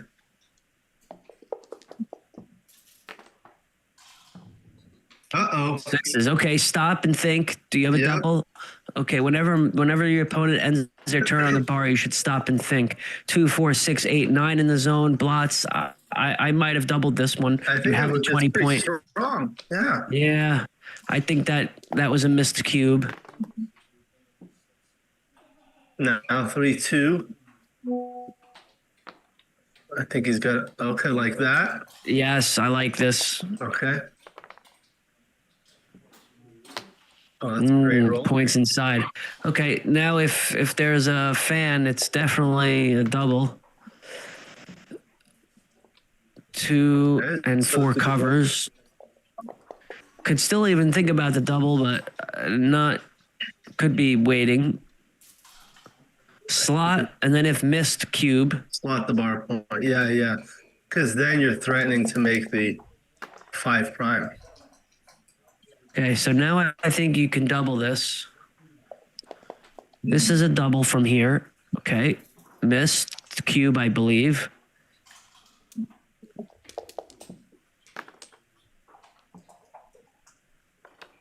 Okay, for sure double. Got the Now. 20 point with a 5 prime. Oh, Okay, doesn't no stop. double again. You should always stop. So Kit Woolsey says every turn is a doubling decision. Okay. Next, this should again be a double from here for Allen. This is a double.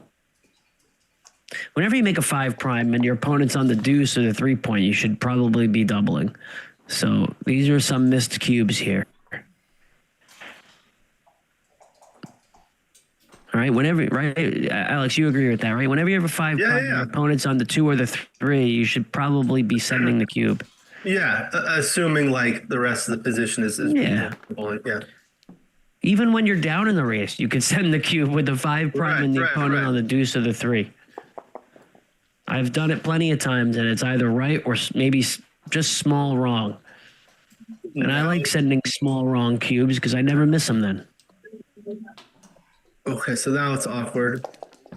And I would have went to the ace there somehow, not stacked it up like you this. would have had to break an innerboard point to do that.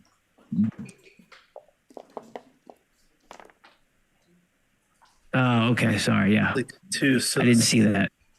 I guess you just make the ace point here, or do you clear the bar point? The 6. I wouldn't leave a shot against a 4-point board. So I like this play of You're picking it gonna up. have to break. You're gonna have to break next anyway. You don't want extra blood. So this is the shifty play, the nifty shifty. Okay, 6 to 4 twice, I believe. And then owe him 2 later. Now does Ben have anything? There you go. I don't know yet, but I don't think so. But Well, what's gonna happen with White? like Ooh, this, see, I don't you think go. Ben had a cube yet. Honestly, White needs to leave. Allen needs to leave a shot, then you can double. yeah.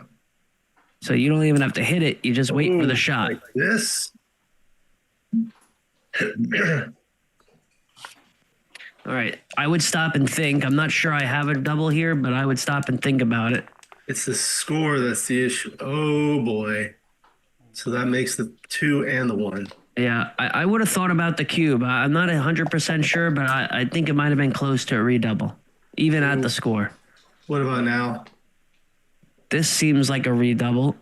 You're only going to leave a 4 shot at worst, or it might even be less. And you might even roll doubles here. So I think this is a And double. he has to hit.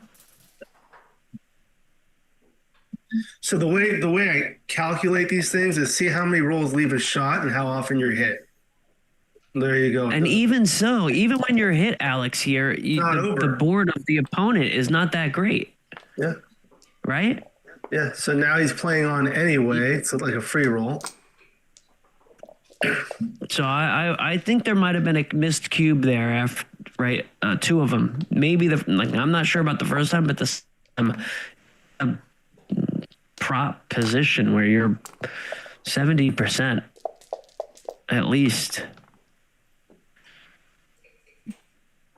Because you're only going to leave at best a 4 shot, which is what?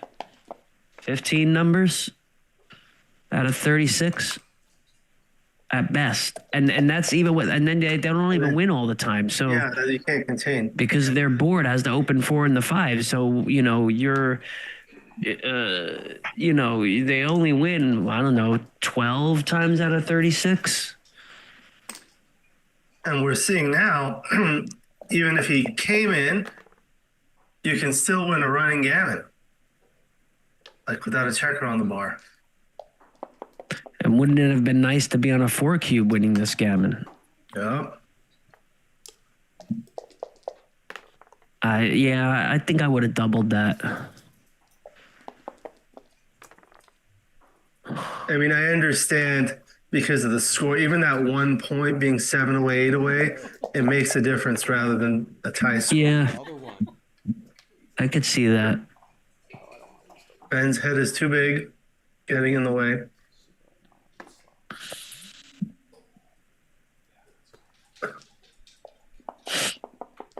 He's a favorite to save it.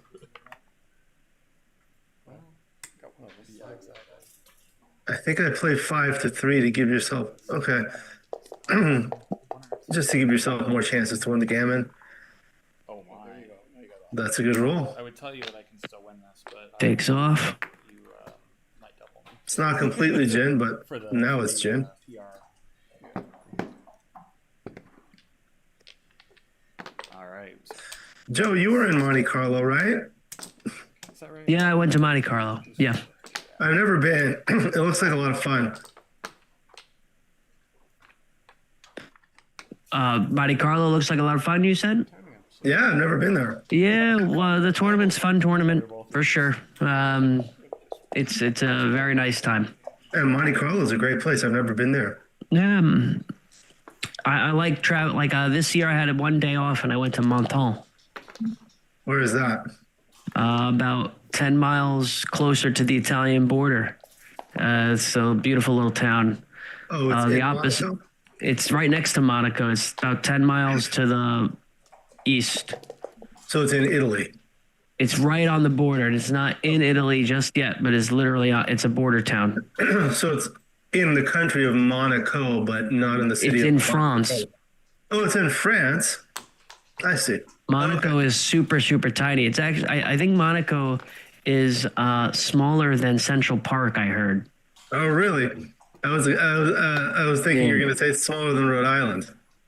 No, Monaco is super tiny. Yeah. Super, super tiny. And about 9 or 10 miles maybe to the east is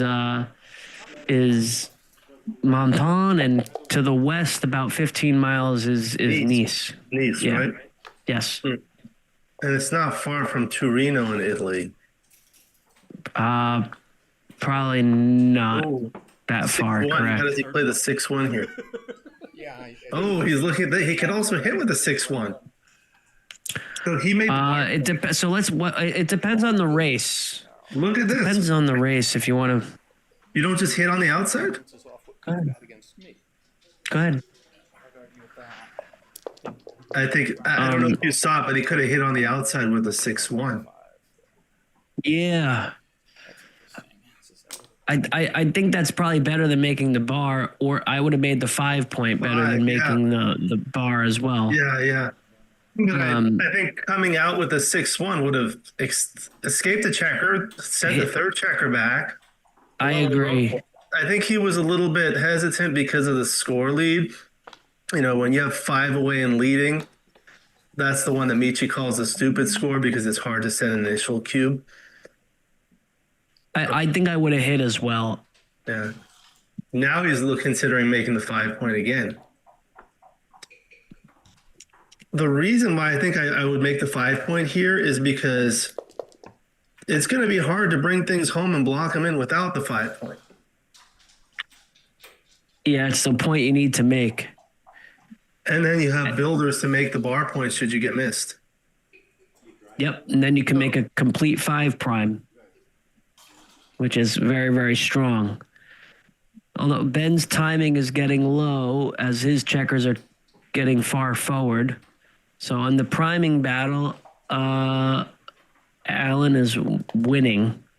It's just that gap on his 5 is going to be problematic. That's a great roll. You just escape from the back. Yes, I agree. You run out.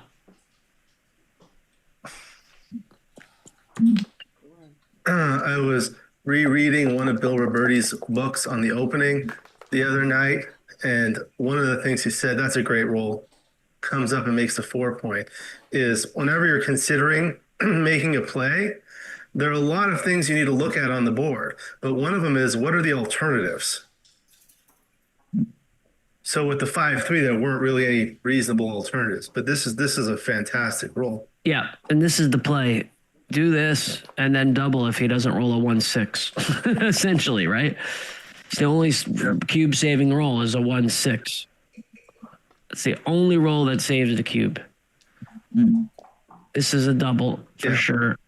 And I think a pass. When you're not at the edge, it's hard to take. Not at the edge. You know, it might have been a little bit different had Allen been at a 4-way score rather than 5-away. Those little things make differences.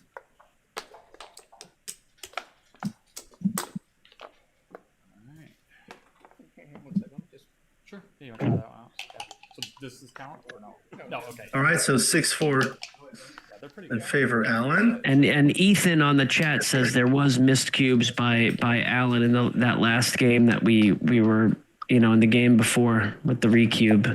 Okay, thank you, Ethan. 144 missed cubes. Yeah. I I thought he meant 144, but Oh, it was a, maybe I'm it was a maybe missed cube and it was a 144 error. maybe that's the way I interpret it, but maybe the way you're interpreting it is right. I don't know. This is a 5-3 like you were talking about, 5-3. right? Sometimes you make the although point, it was but, the 4-point. but you're also short. There it was the checkers. Yes. Yeah, it was the 4-point rather than the 5, so might have been right there, but.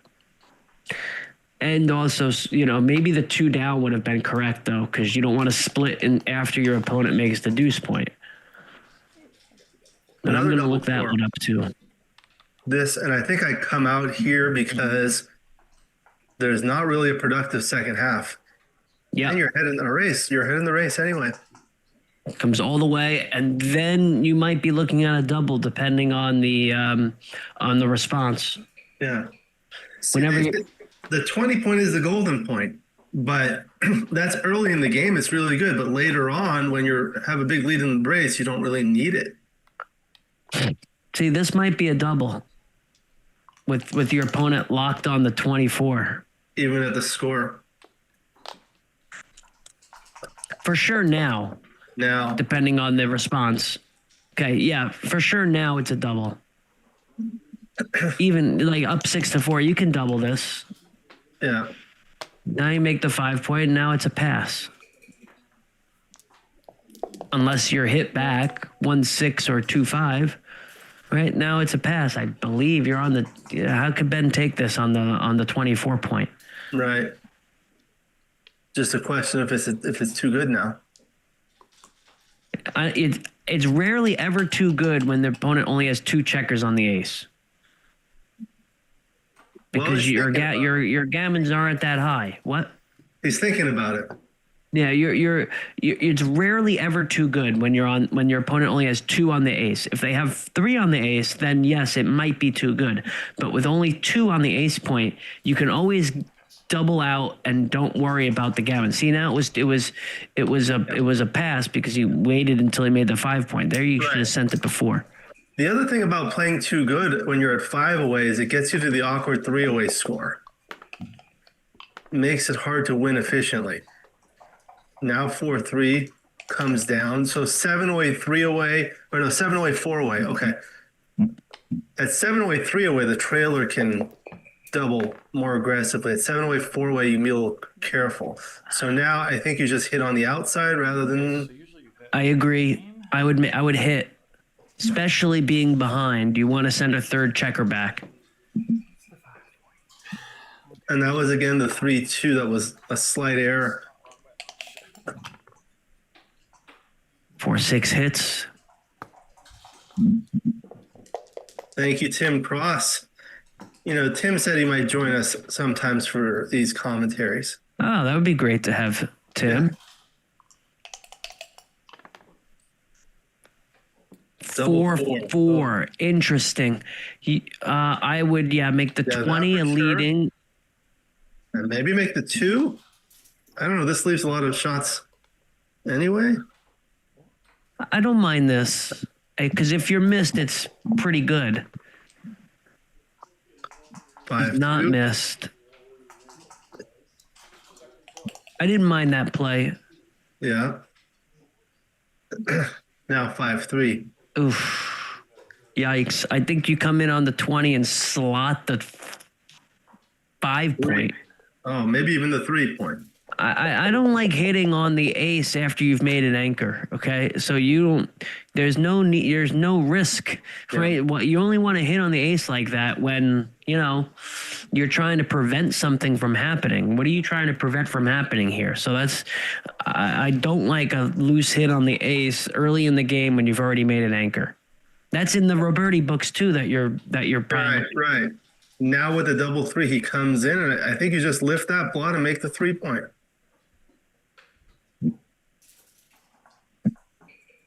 Hello to Mo Baskin. Mo, it's a pleasure to be here.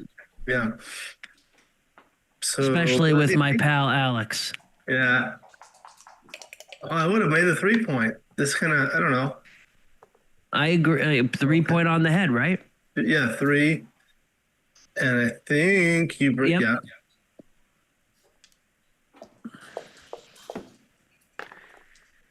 Elias Bergantis, thank you. Hello. So this is a double 5 reference position. I'm not sure it's a double because you have 3 back, but I would have thought about it. Yeah. Now, if Now it's missed, just a maybe have a double. If there's another fan, okay, stop and think now. I would definitely think about this. Okay, so no, I just rolled right through it. Whenever I have a 4-point board and my opponent's on the bar, it's like strong to double. So I would have really thought about that, even at the score. 4 points is good for you too. You win the match. What about now? Okay, stop. Now, Think. Hold on. Don't roll. I think he's playing on. I think. So he's makes the stuck point with the and back comes. and he's forced to leave a blot. See. Oh no, he can come out. He can come out. Yeah. Yeah, I think we missed a double here somewhere in this sequence. Maybe 1 or 2 of them. Yeah, I think I don't know what he's thinking, but I think that he's thinking that now is too good, so he's playing on. For sure, now it's too good. This 4 comes out and 3 swings around. 3 just swings around. I wouldn't get caught with double 2s or something. Yeah. Your opponent doesn't have any board, so you can kind of, risk getting hit. You don't really care that much. Double 5. No.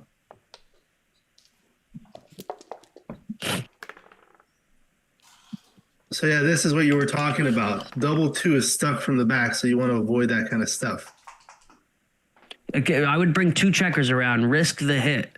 I Yeah. wouldn't do this. Your opponent has absolutely nothing. So I would risk getting hit when the opponent has, it's time to make hay when your opponent's on the bar. You know what I mean? Yep, you've got to risk it for the biscuit.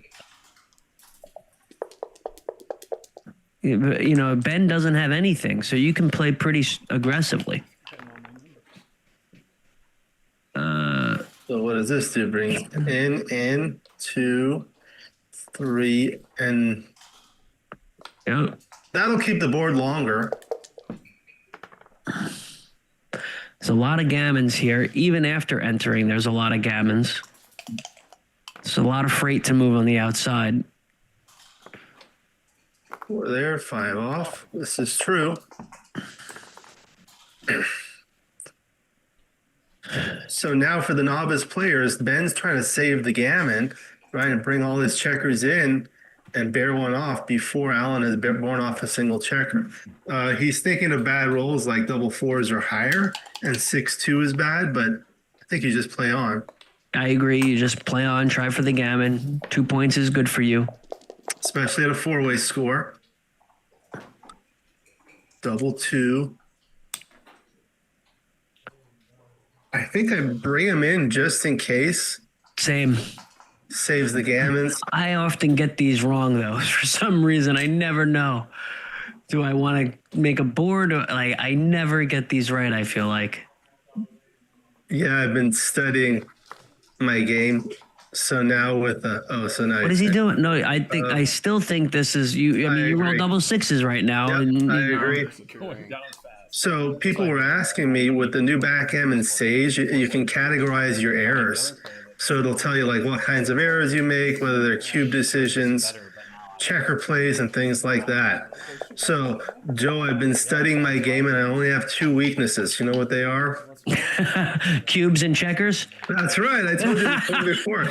Checker play and cube action. Other than that, I play perfect. Yeah, same. Okay, so you're supposed to slot the 5 point here. This is a little bit. So there's a question about whether there's a novice bracket in this one. I'm not sure. I don't believe so. It's a relatively small tournament. How many were in the open? Like 40 or something? Oh, it does have a novice bracket? Okay, good. I used to watch him all the time. He always had the 4. He always found a way. 5-4. I think the split is okay here, but with only 9 in the zone, I think you could. Yeah. Although maybe coming down would have been okay as well. I wasn't 100% sure there because when your opponent has deep points like that, splitting is, you don't have to split. And I think I would have anchored here. Now, one thing about this score, 7 away, 3 away, I was like doing an analysis in my book. You double much more aggressively as the trailer as compared to money at this score. almost any time, right? When your opponent has 3 away, you can kind of give the cube really, really quickly, right? Right. If you're trailing or tied. Right. Yeah. Yeah, of course. 9 away, 3 away. Any 4 or more away and your opponent 3 away, I usually give the cube really fast. Yeah.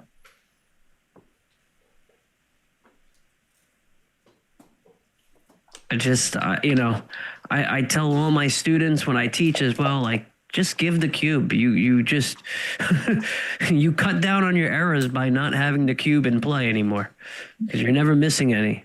Look at how double 4 plays now.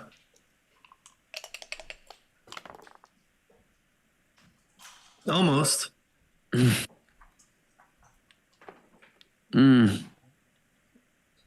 Okay. Sometimes people don't think when they break the midpoint, double 4s often hits from the 24.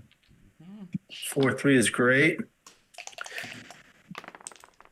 Now with a fan, what could have been a not 5-4, okay. the fan for sure. 6-4 he hits, and then. Okay. I think you come out. Now is the time. Now is the time. And then if he rolls poorly, you double. This only leaves No. fours. Don't want to pass the point, I think. Now it's harder to double on a fan. Yeah, I would still cube, but like I think it's a take now. Before it would have been a pass. I think now you can take with the two checkers behind that structure and with the dilly builder on the 3. I think you can take this. What about you? I think so. 5. He dropped. That one I'm interested in. If anyone in the chat has run that one, please, because I think Ben made a mistake there, staying on the point, and then that turned it into a take, but he still passed. So I mean, the score is maybe, but I still think he could have took that. All right, so they're taking a break. I believe. Yeah, that one I want to see. Please see if someone has it in the audience. Ethan, whoever's. And we could do like a question that and answer while we're waiting if people have questions. And I do really like that octagonal dice cup. Do you notice that in the lower right-hand corner for Alan? Oh. I played with one of those on his own special cup? I really like the feel of those. That his own special cup? I guess. Who is commentating with me is Joe Urso.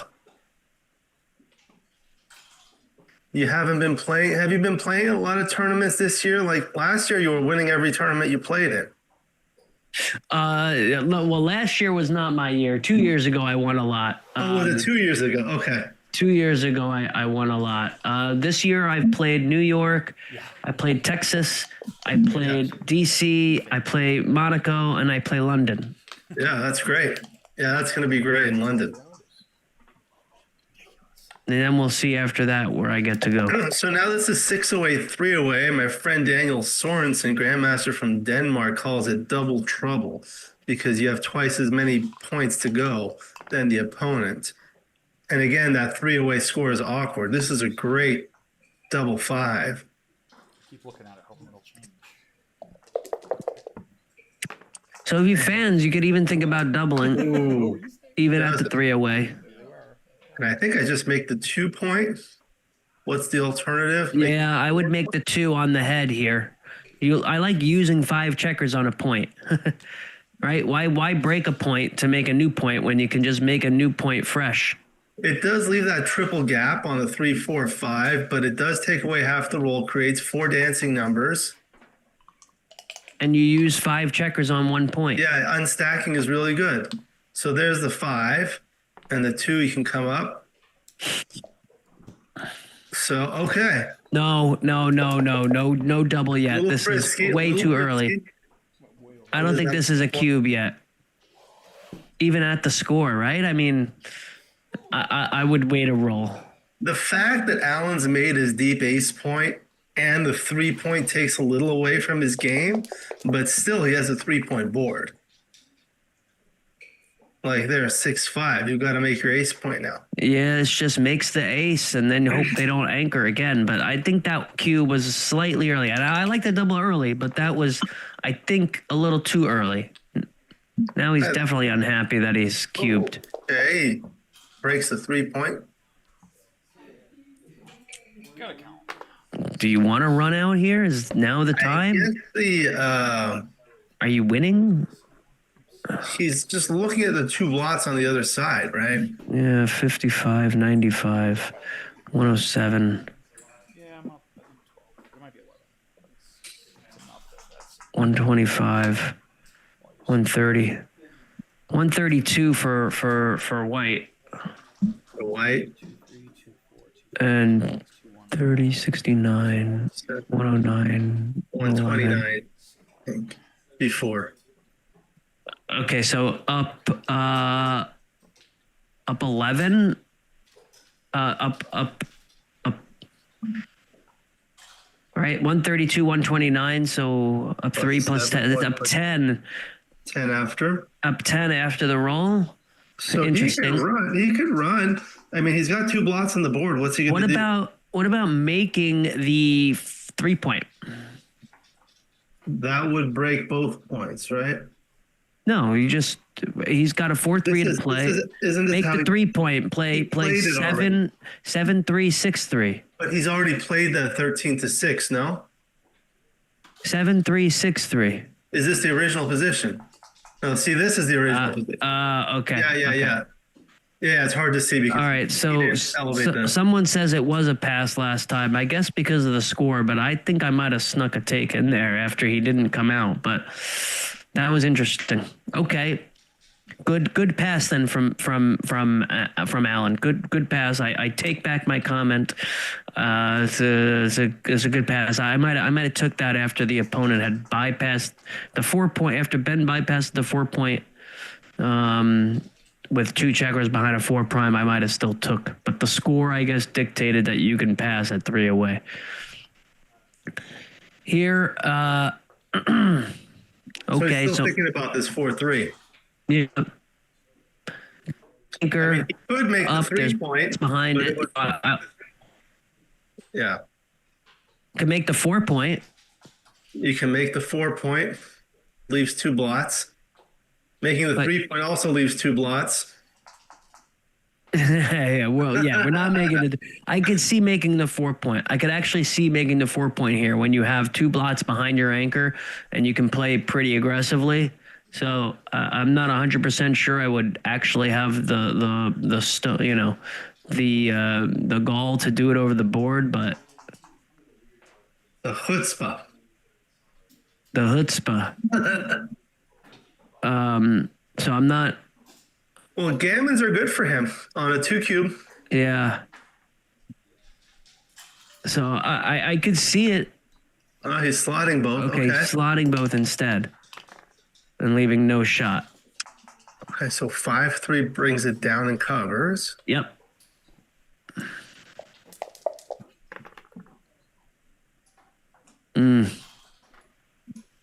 How about now we play 13-11 and cover?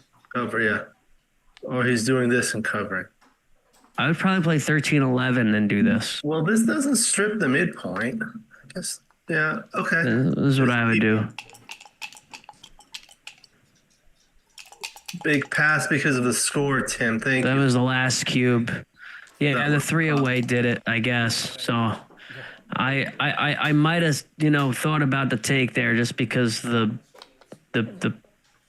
2 checkers behind the prime, but yep, okay. If anyone wants to learn about score-based cube decisions, I highly recommend taking a lesson with Tim Cross. He's like an expert in that. 5-1.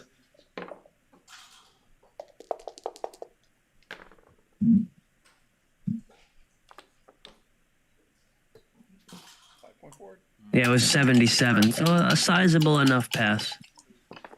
That's not huge for a checker, for a cube action.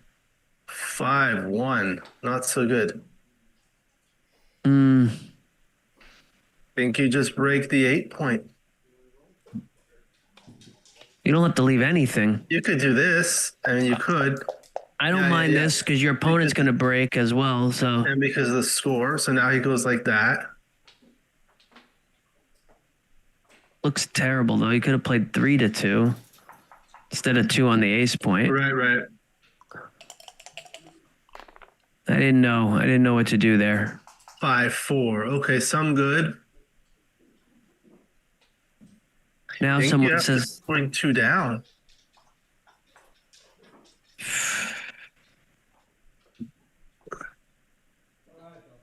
I don't want to leave 2 blots on the board. yeah, this might be a double right here from the bar. I believe. That's true. I think this is a double from the bar, Ben. From the bar. Stop. Double. I think he missed it right there. I think he missed it. He missed that cube because he got a 5-point board with 2 blots to play with here. Triple blunder not to come out with that earlier 6. I think they were talking about when Ben had that 6 to come out. Yeah, and he bypassed it instead. And then it would have been a clear pass. So, all right. What about now? What about... Oh, he's already doubled. Oh, okay. Oh, I think he had already doubled. So Okay, so sorry, I missed it. We're yeah. talking too much about something else, and I made a mistake. Joe, focus. I'm sorry. I gotta focus better. My bad. double 3. Okay. My bad. So he could do 3, or he can go all the way. You know what? He can make the 14 point. Yeah. What do you think of that? I kind of like that, actually. Yeah, it's hard to see. I kind of like what you suggest, making the 14. Ooh, not a good roll for Ben. It just comes around.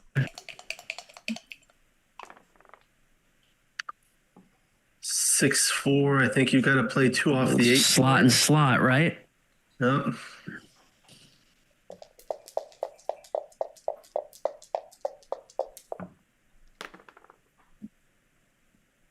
Five deuce. So now you just escape from the 20. Kind of wants to stay back, but Oh, wow. I see what he's thinking here. I actually see what he's thinking with all the blots and yeah, I see that. So Yes. I don't mind that play. It was really big, but I think it deserved a big play. So that was good play from Ben, I think. Now I don't know if it was right or not, but it was the he might consider it was the right idea, I think. here. Is 12 to 4 9? Yeah, thank you, Bloomington Symphony. He did already double. Thank you. Yeah, I messed up. 6-2 hit. Okay, good. Good for Alan, of course. All right, so Alan never has a redouble here, really, unless it's almost gin. Yeah, you want to redouble in like a race or something like that. Wants to keep his double 1, but double 1 would crack. Speaking of double 1s, double shift. Leaves double 6. Wow. Leaves a double 6. 5. No, he can't do that. Yeah, he wants to. Comes out with both. Come out with both. I mean, is he thinking about 6 to 1 twice? That don't seem right to me. No. This is a little bit much. Yeah, with the 4-point board from the opponent, you don't want to get hit, right? So I would just bring both out and play from here. What's the race? 75 for pink. 75 for pink? 44, 45, 75, yeah. Okay, so that's 30. 50. 20, I mean. 72. 72 to what? 75. Okay, so who has 72? White? White, yeah. And white has more wastage. There's wastage, yeah. So I would do this. I would just come out. 20. It's hard for Alan for white to safety both blots, right? So I would do this. You're probably going to get a shot. Yeah, see, you're going to get a shot no matter what happens. whether it's an ace or a 6, you're going to get a shot. Okay, you're going to get an ace and a 10 The this issue way. with this is you leave double 1 and double 5. 10s and aces. Okay, but other than that, Do I want Okay. see now? Do I want to be hit like 6 this? numbers and 3 numbers is 9 numbers, almost a direct shot.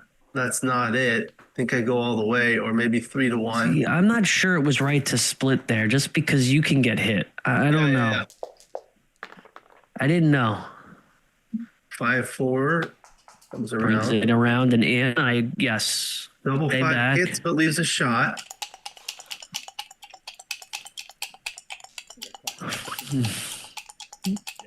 He won't throw it back though if he rolls it. Really? Only the Okay. indirect. Yes. So that leaves only 6 numbers. Not one of them. Now, does Ben want to swing around? I don't think so. I think you want to stay back. Plenty of numbers don't get by now. That does get by. And now he can Now redouble. it's a redouble. It's a cash.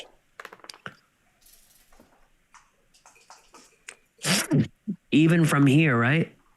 Oh, it might be a take. I don't know. At the score, right? He's got what? So he's 6 away. Crawford's 6 away. Right? So yeah, Crawford's 6 away. You need like 3 games. That's like 10% or so. 12%, I believe. So that's hold on. So 6, 2 away is 33. 19 is 4 away, and they about 12%. 12%. Says he have 12% here. And that's why I might pick at 12. Yeah, the gap on the 5 point and the extra checker off. These are the things that Tim has taught me. It's like that's worth a decent amount. I mean, you do have the wastage. You have wastage for both sides, but that gap and the extra checker give you a little extra. I would think of this as like 8 roll versus 7 roll. So what is it? 35, 44? 7 roll versus 8 roll. Right? Yeah. 9 pips plus an extra checker and a gap on the 5. I think 8 versus 7. I could see taking this for 12%. I mean, I could probably quickly put this on my XG. Yeah, we could put it in quick, right? 4, 4, 3, 2, 1. 3, 4, 3, 3, 2. And this is 5. 8. Yeah, it's take. He's got 13.3%. So. Oh, wait a minute. I've got something different. Yeah, it's a take. Oh, Hey, no, hold on. Oh no, okay, I had it on the other point. So it is a pass from here when it's if that last checker was on the 6 instead of the 5, it's a take. Interestingly, but because it's on the 5, there's absolutely no misses, and then it's a pass. So he only has a big pass. 7.7%. What it's modification interesting. did you do? So if the last checker there on the 5 point for white. I made a finger mistake putting it in. If that last checker on the 5 point, you see? Oh, yeah. White, if it's on the 6, it's a take because you can miss with a 5. Yeah. It actually jumps the chances from 7.7 to 13. Yeah, to 13%. So it's a pass because of that. Interesting. Those, again, those are really, really difficult. He's 6 away. What if he were 8 away? 8 away would have been what, 60% of no redouble. 8 away, 3 away would have been no redouble. It's because you would have had 60% of 12%. Well, the thing I think about is like the recube to 8 wins the match perfectly for him. Yeah. Okay. So good double, good pass. Yeah, that was well done. Well played, both sides. Yeah. Both sides. And I always have a real difficult time with those type of cubes. Really, I'll be really right back. difficult. So I wouldn't have known what to do. I would have knew my take point, but I wouldn't have known if I had that or not. So those are really, really hard. So good pass from Ben, it looks like, if we put it in correctly.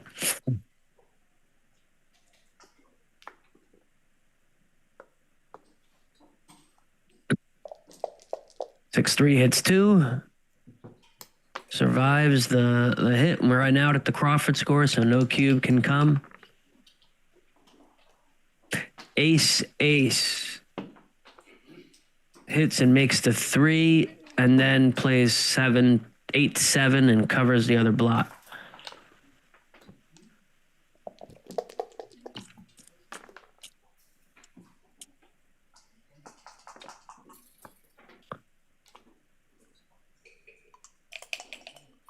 So he elected to make the 5-point and hit.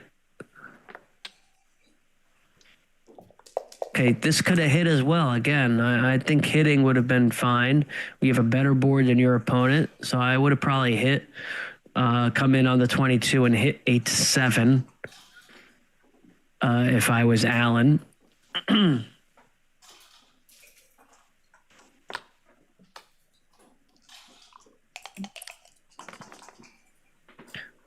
Ooh, that's a really, really good roll. That makes the bar point. So it is the Crawford game, and it's 6 away, so gammons count. Fans, and Allen is now on the offensive. I would probably hit inside to prevent the second anchor. 2 checkers up. Oh. I would have hit. I think I would have played 8-3 hitting. Yeah, that's what I would have done.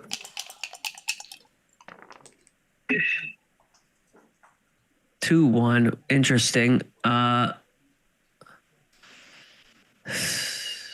Did he play an ace already?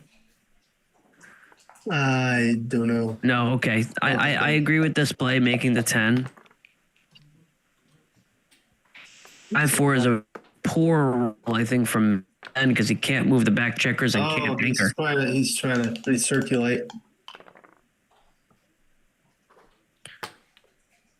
Hits and comes out. Okay.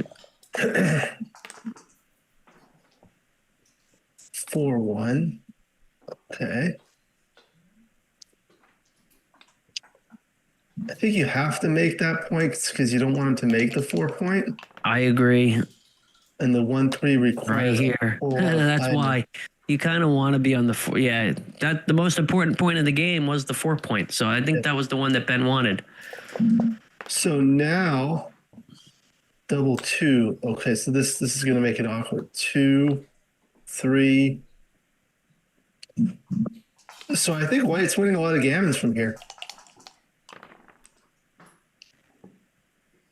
So you might not hit. Gammon, right? Just do this. Do this. Yep. And I guess you could hit to like kind of like crash. Yeah, I would hit. I would hit. You don't want him to make the bar point. I would hit. Might counter prime you. I would hit. I don't mind hitting when there's 3 open points in my board. They're probably going to come this in. is an overplay. That's a big overplay. It's the fun play. So this just hits on the 22. I hit 4-2 here. Come in with the 1 and you do the 4-2 split. That just crunches him.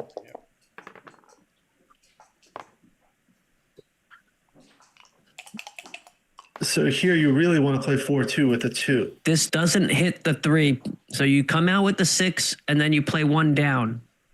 Or 1 over like that. Yeah. Yes.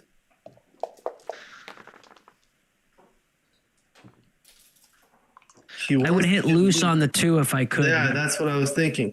Even with this, you could do it. He could have played 4-2.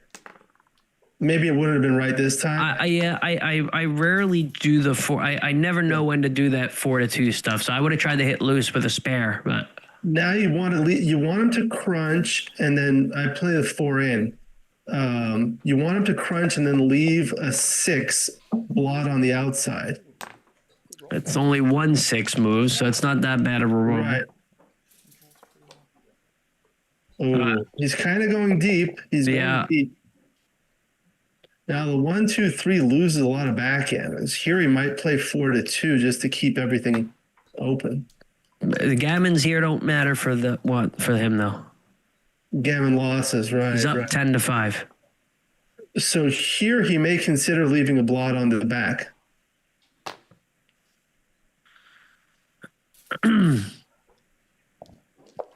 Ben's been rolling 6s, which has been good for him. But it's right okay. now. He That's needs what another he one to come wants, out. Yeah, the 6s have been good because they've been killed.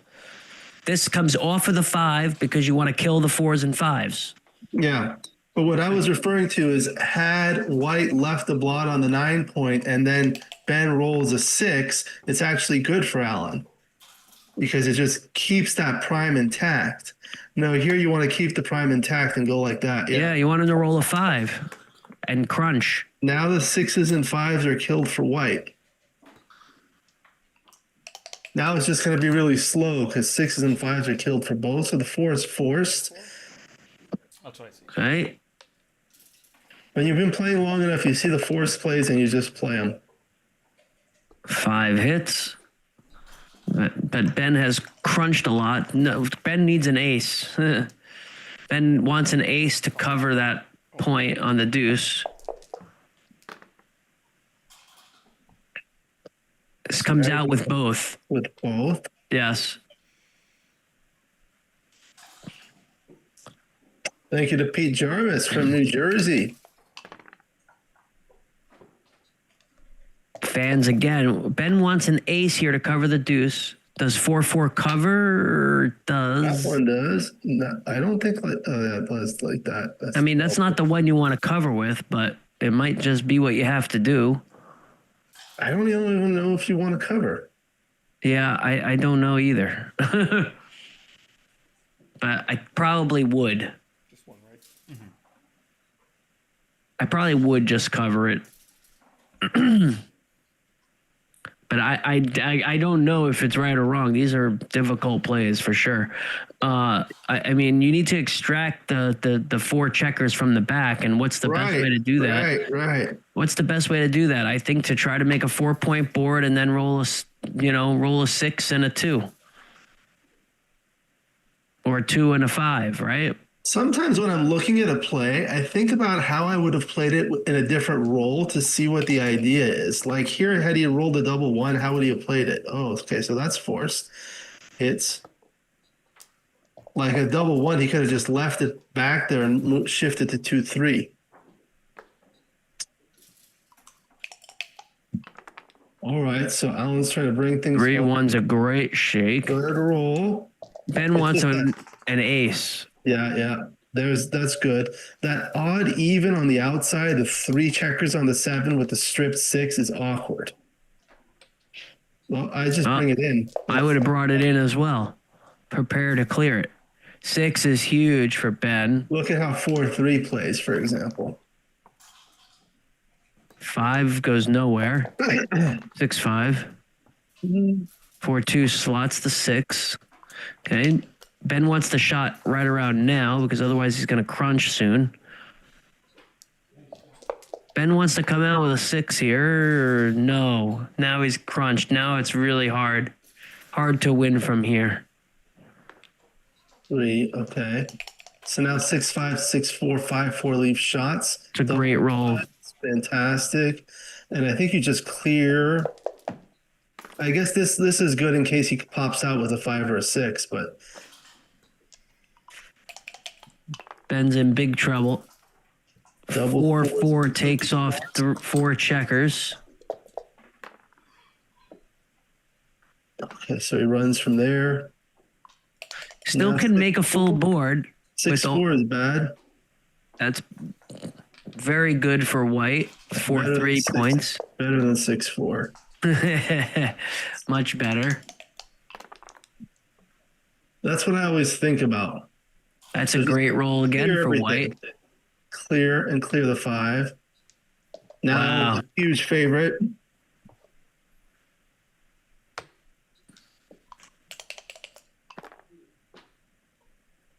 Looks like curtains. Unless he rolls some 2s quickly. Like a double 2. 6-2. So Okay. now another 2 is bad. Even the double 3s, double 1s. So now it's like a pseudo coup classique. Run from the back. There's a lot of awkward rolls. 6-5, 6-4, double 4. Okay. Last chance. If he rolls a 3-2, he gets backgammoned. Does it? He's up 10-5. That's a joke. Okay, sorry. I fell for it. You fell for it. All right. Well, congratulations to Alan. He moves on. He's showing off his dice cup. Thank you, Joe. Thank you to all the. Thank you.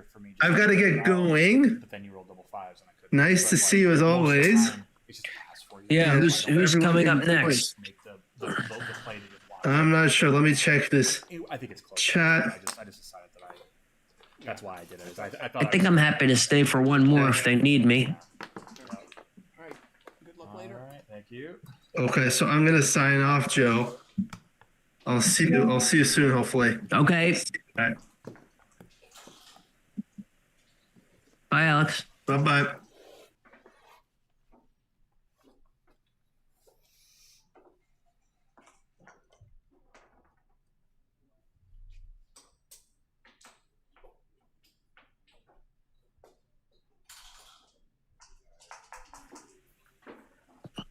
Gonna wait for the next match here and see who either is gonna take my place or I'm gonna do the next one. Not 100% sure.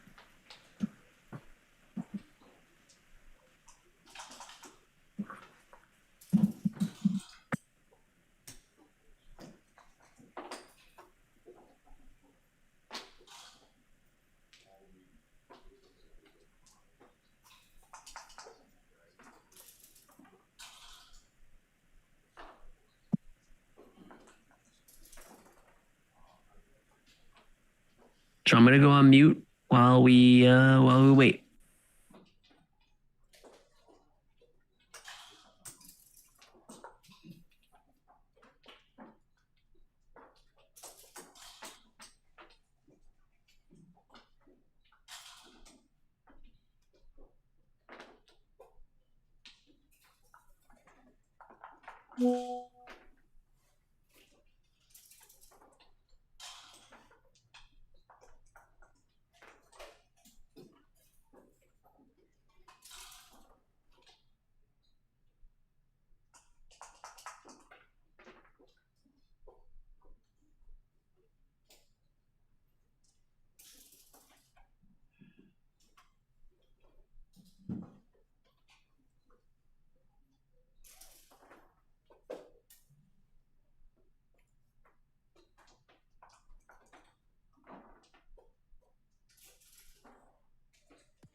Yep,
go for it. This right side.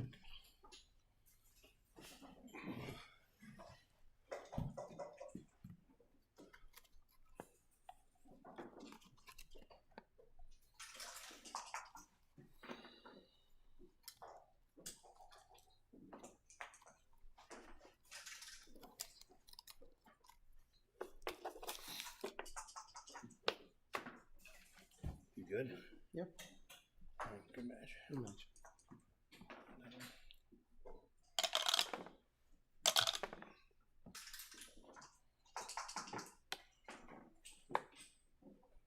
Want this up here? Does it matter? Sure. Doesn't fit, does it?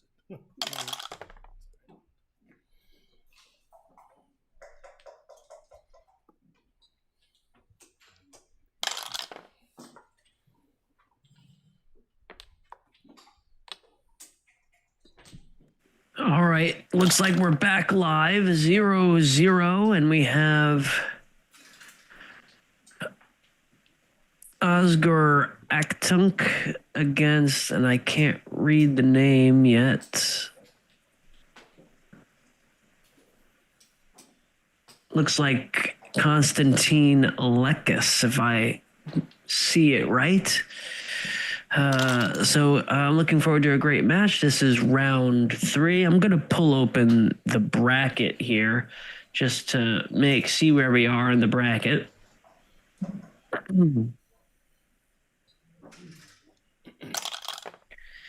As we pull this open, results, tournament brackets. Again, it's really a pleasure to be here. I'm sorry I couldn't be there in Madison. I just came back from Monaco. But Jack runs a fantastic tournament out there. I love the location. It's really, really a great event, and I hope people are able to get to it in the future. All right, so as I look at the brackets, we have Osgur against Konstantinos Lekos in the round of 16, I believe. Yes, round of 16. So once again, pleasure to be here. You are watching Joe Urso commentate with Osgur Aktunk and Konstantinos Lekas in the third round of the Wisconsin State Backgammon Championships.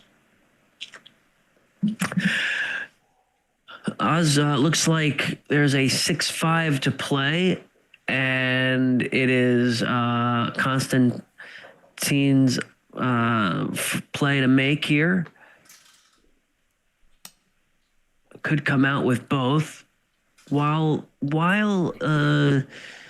Osgur is on the bar, it seems like a good play to come out with both checkers. So I think that this is what I would do.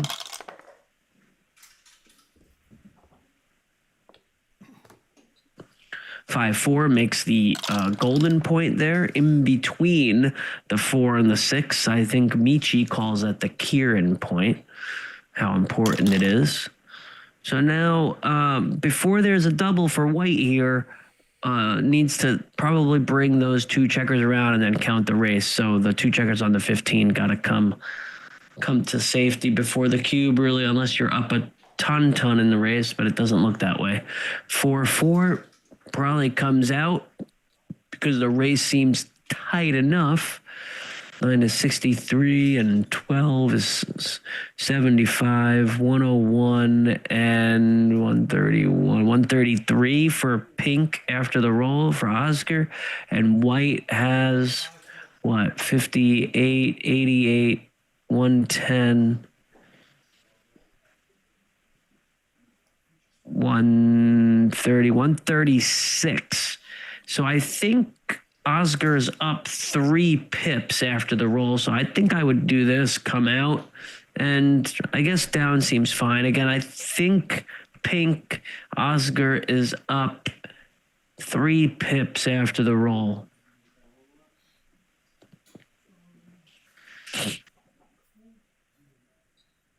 So I guess we'll go with Costa as the name if Cindy is calling Costa. I'm not sure if it's Konstantinos or Costa.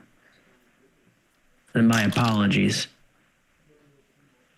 Yeah, we can do more Q&A if there's a break in action, all right?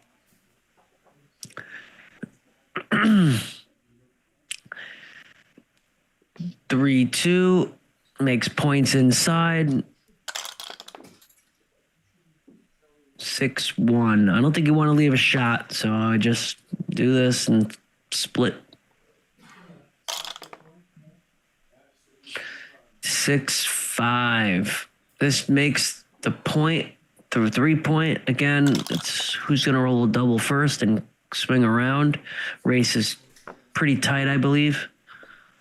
I'd probably slot the 3 and bring it up 8-7 just because I want to make the 3 rather than the 2. And I'm not sure I'm going to get a shot right now, so I would try to start making the points. This would slot again. I don't think a shot's coming. 4-1 slots the 3 point.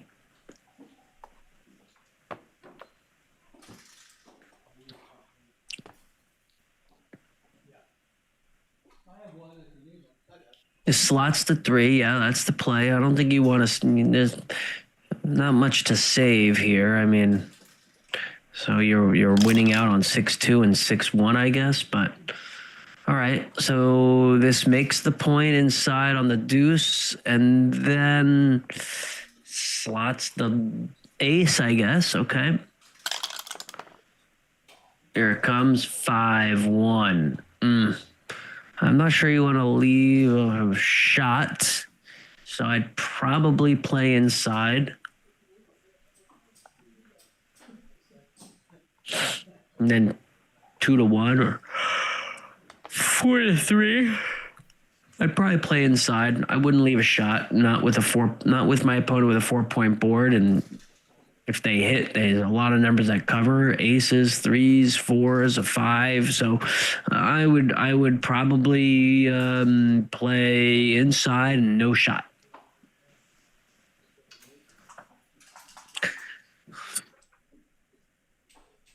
I don't like leaving shots, you know?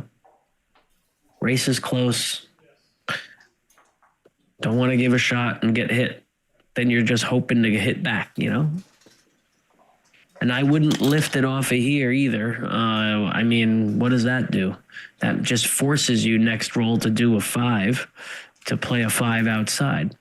So 3-3 comes up, covers in, and plays 6-3. Okay. 6-4. All right, we got to count again. It looks like pink is ahead, so that's why Costa did this play. So what is the race? It is 40, 66, 72, 75, 76 for pink, 76 for pink, and white has what? That's 32 inside, 32, 73, and 15 is 88, and 12 is 100. 100 for white, and did I really count that right? That's a big double and a pass if that's the right count. So I would have passed. That's the three away is not much contact, so I don't think you can take unless you have the race to take. So I would have passed with only the 3 away contact. 5-5 could catch up in the race if my count was right, and I counted it was 26 pips. So from close to 26 before, I guess I wasn't keeping track of the rolls, but that's really what the race was. Okay, Costa. I'll do. Thank you, Cindy. I really appreciate that. I'm gonna go with Costa. Thank you.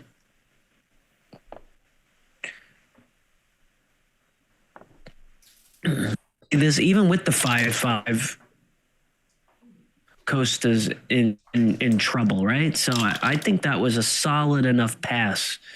That cube should have been passed. Now we're just taking checkers off. But you know, if you're just, you know, learning the game here on those types of decisions, unless your anchor is, I would say 5 or 6 away, there's not much contact value from, the 4 away is maybe a little bit, but 3 away, 2 away, and 1 away, there's really no contact value. So you have to be involved in the race. You can't take with 3 away contact thinking that your contact is where you get your value. You get your value only from the race. So being down that many pips meant it was a pass because 3 away is not enough contact to overcome that.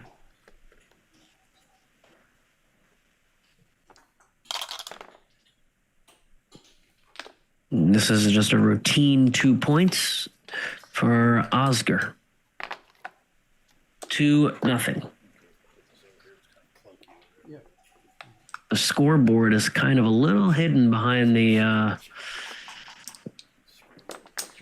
baffle box there.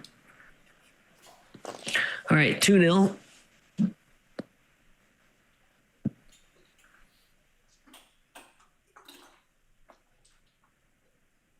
I welcome all comments in the in the chat. I'm trying to monitor as I go along here as well. I'm by myself, so I'm happy to engage with the folks in the chat. 4-4. Now 4-4. I never make the deuce, okay, unless you're hitting 2 checkers. Maybe at certain scores you might want to hit the deuce, but here I would just play the normal. It's 2-0. Yes, I'm down 2-0, so maybe you can start thinking about making the deuce and making 2 points inside, but still, even at this score, I would probably just do the normal play, which is 2 down and 2 up. So I would play 13-9-2 and 24-20. If I was down a little bit more in the score, then I would think about the deuce and the 4 point, but it could be right here, down 2-0, but I probably wouldn't do it. But okay, 1-3 comes in on the 3. Okay, yeah, because there's really no other ace, so that seems, I guess, fair. 2-2. This comes up for sure with 2 of them, and then I would probably play 2 down because if I have a hole on the 5 point, I like to make the 11 so that I can aim at it. 3-3 makes the 3 point and an anchor, but I think with the 20 point right now as well, I think Costa could cube this 20 point. Yes, I like this double. I think this is still a take because of the gappy structure that Costa has, but I do like the cube. I think it was right to double this. This goes 13-10.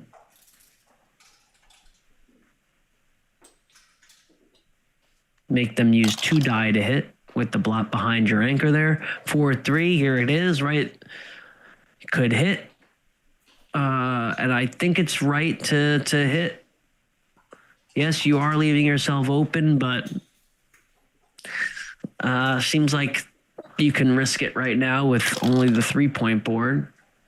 5-6 and survives the hit. Survives that play. And this just comes in. Okay, cleans up the blot. 6-2. Interesting. Not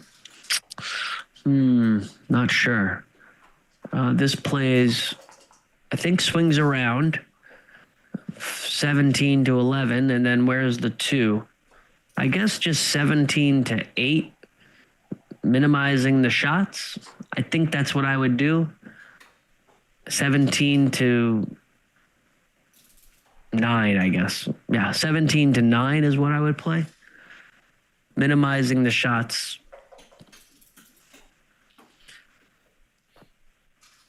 Playing 3 back versus 1 back. Minimize shots. Maybe you get missed, and then you just try to extract 1 checker from the back.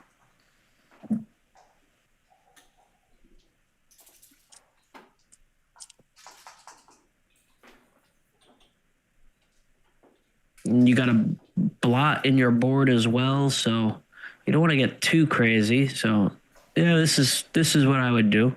I like it. 4-5 hits for sure, and then swings or hits 2. 2, 4, 6. Only 8 checkers in the zone, so I'm not sure you want to hit 2 here. With only 8 checkers in the zone, the blitz is kind of weak. So I would probably just swing around. Right, the part of the allure right now of hitting to is that there's a blot for Oscar and his board. So maybe, you think, oh, if I get hit back, I can hit the other checker. But I mean, I just like swinging it around right now with only 8 checkers in the zone. I think my blitz is weak, so I would try to bring other checkers into the zone. So I'd swing this around.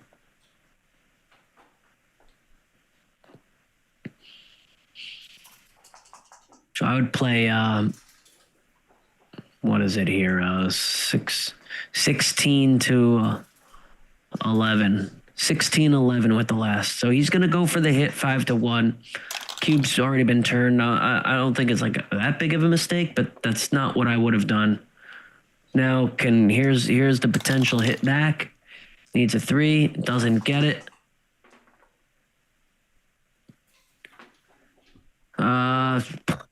I think this enters on and hits with the single ace for lack of better things to do. I would hit with the better board right now. Yeah, he's pointing at it, and that's probably what I would do. That wants to go there, right? I mean, there's really not many other places for that checker to go, so that's where I'd want it to be, hitting. So I probably would have hit 4-2. Opponent would have fanned after my play, but now instead it's the 20 point. 4 makes, and then 3 comes down. Now we can play a little anchor blot behind game. The anchor, maybe behind race with a blot behind it. So that means you should play pretty aggressively. 6-4.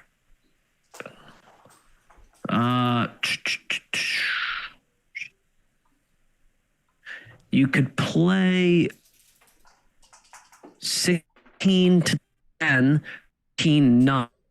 That dupes first and make point. What do you think of that? I think that's what I would do.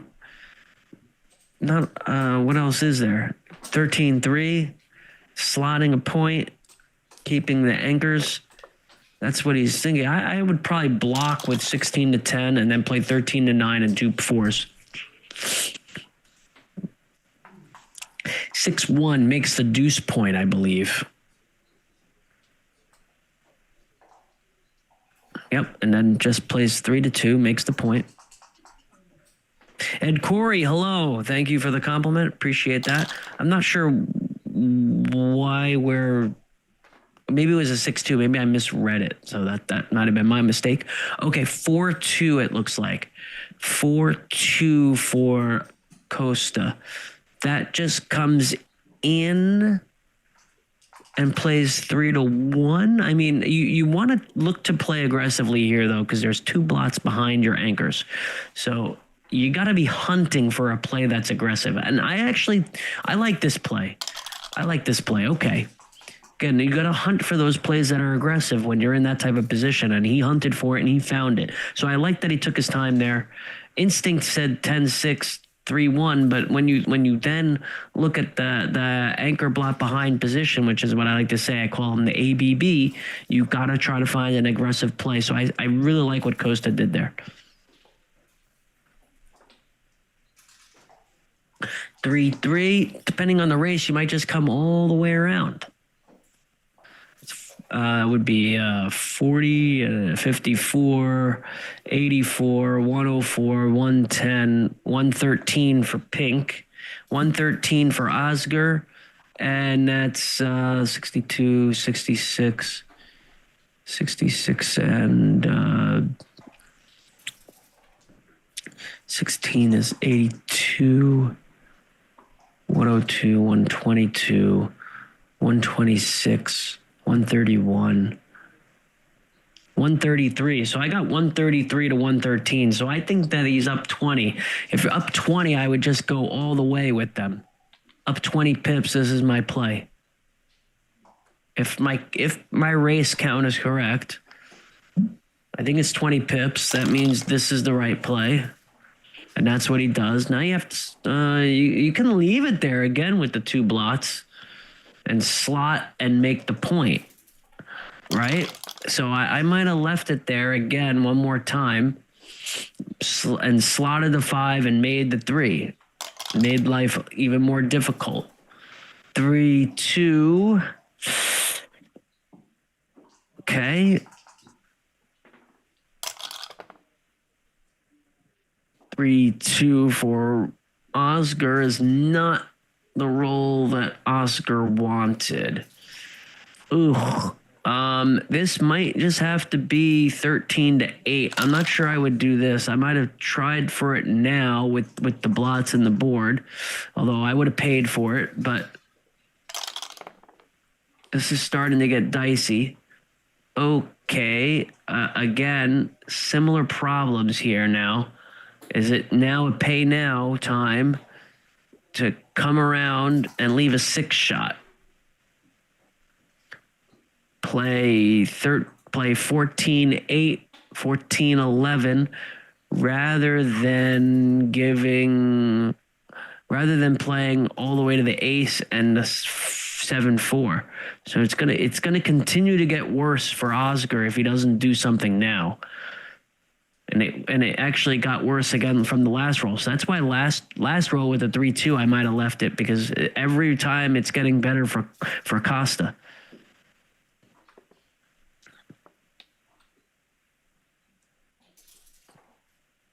Excuse me, for Costa. So he decides to not leave a shot again. And see, now the 5-point board is coming. So this is 8-5, 7-3. And now leaving a shot is very, very bad. Survives it, doesn't have to leave it now. So now you have to play safely. So now you have to play yes off of the 8 and hope that Costa leaves a shot. Ooh, okay, Costa doesn't want to leave the shot, so I believe Costa could leave the shot off the. These ones are this is a difficult play. Okay, because there's a lot of options. It can make the ace, could play 20-13, or could play 13-6.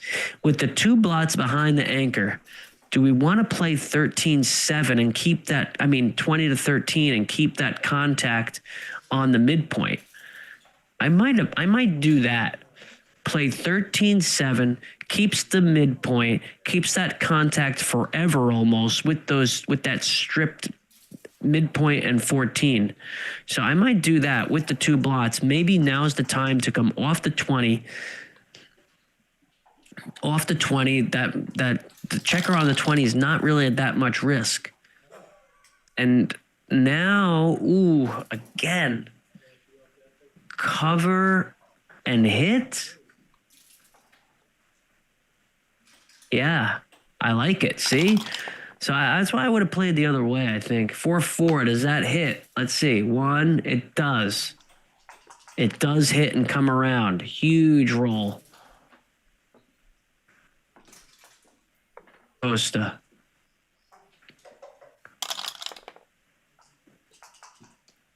Van. If Costa can pick up the other checker, it could be a gammon. I would bring it in and come out with 1. And I would bring it in. Play 1-3 misses. I would have played out and around, but before. I would have brought it in, so 6 hits and comes down and dupes the 1s. Let's play 14-11. I think it's 6. Yeah, there you go. Oscar needs a 1 to anchor. Otherwise, gammons are high. This hits and comes in to cover. Yeah. Bring it in. You want 5s and 2s to cover.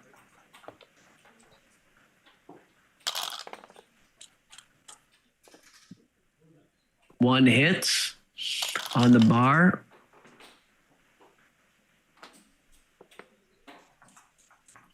And I'd play, I like this. I like slotting the back usually with the 5 prime. Gets it over with. Dice is stuck. 3-3. Interesting. Hits. And comes out or brings in. I don't know. Doesn't really. I don't think it matters that much. 5-4. Okay. And now we have a lot of gammons. Probably 60-42 gammon here. This comes into the 6 and plays 3-2.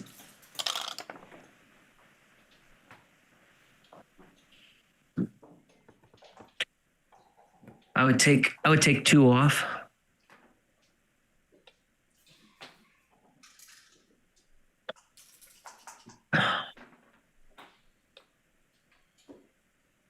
I would take 2 off, but trying for gammon. Now you have to break from the back. And you still only have 1 checker off. 6-6. So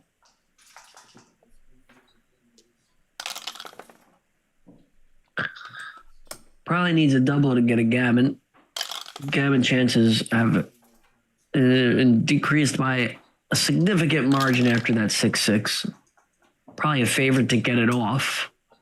But there are still some gammons here, depending if a double comes and if Oscar rolls poorly.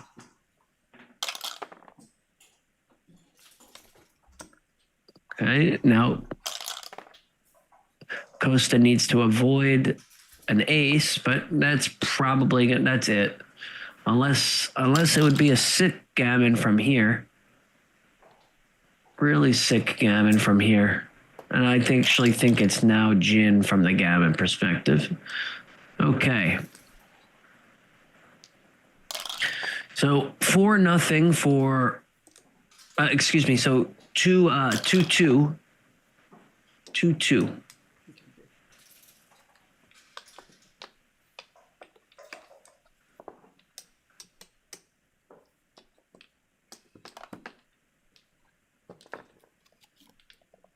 And you are watching the Wisconsin State Backgammon Championships. Thank you to our sponsor, backgammon.com. Thank you to Dimitri and the stream team over in Wisconsin. Thank you to Jack for running the tournament. And thanks to you, the viewer, for being here with us.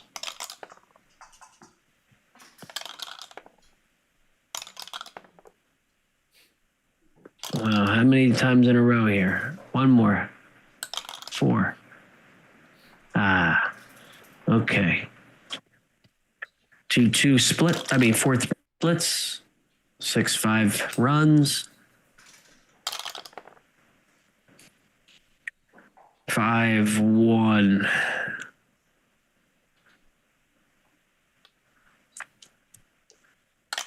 Comes down and comes up.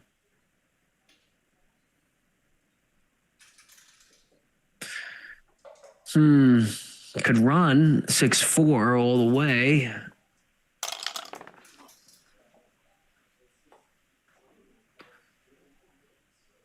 Don't mind that. 4-1. This might be a situation where you just want to make the 5 point. You don't want to make the 20.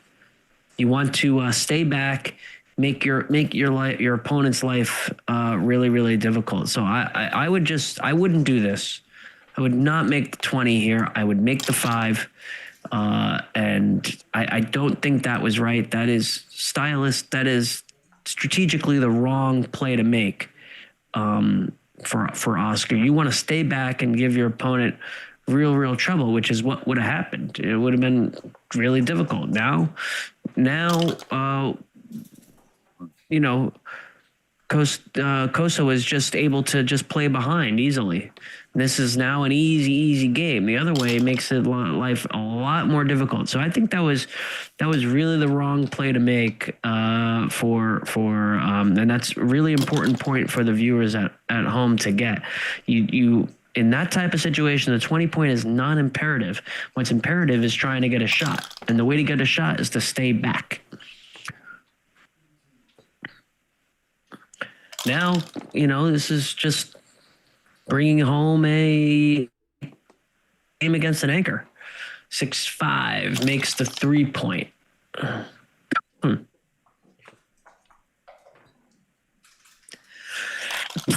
Excuse me. Slots the deuce.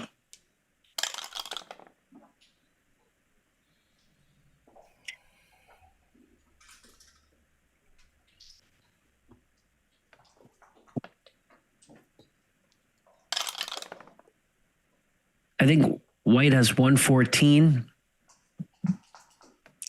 and pink has what? Let's see what pink has.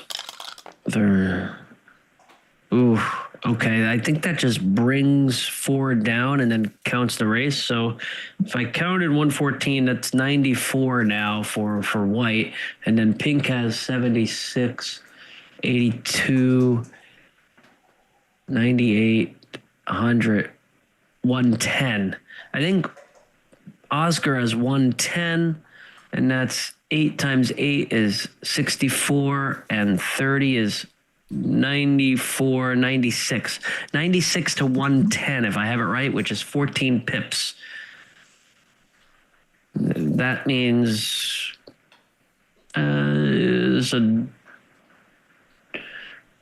bring all 4 down and then probably double. So this,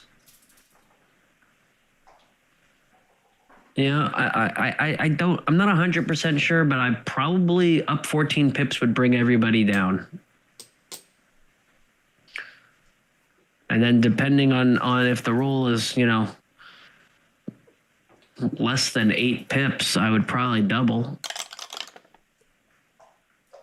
So I'd cube this now.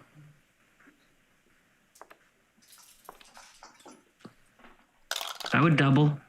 Nope. Doesn't cube. I would have doubled from there if I was up 11 or whatever. I think it was 9. I'm not exactly sure now, but seems like you're up enough to double. And Peter confirmed that making the anchor was one. Yeah, I was pretty sure. You should. That's a position that you don't want to make the anchor there. So I again, depending on the race, and I thought I counted it enough that Costa was up. I would have cubed. So again, I think that's 6 checkers on the 8. 48, 68. Let's see. 5 checkers there. 8 times 5 is 40, 64, 74, 75 for white. 75 for white and 42, 82, 86, right? 75, 86. It's got to be a cube. You're up 11 pips and just bearing in. So I think Costa's missing some doubles here. Maybe 4 or 5, 6 doubles in a row. You're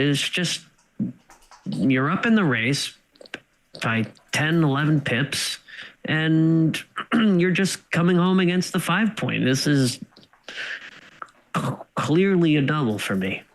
Clearly. So I think you missed it a few times.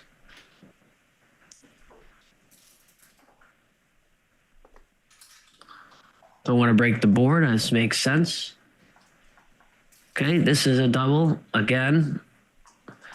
42, 62, 66, and 12. 78. Okay, here it comes. Take, seems fair, yes. 3, 4, hits and moves on. 3, 3. Fans, 1, 4, swings by. Yep, just keep going with it, I think. Okay.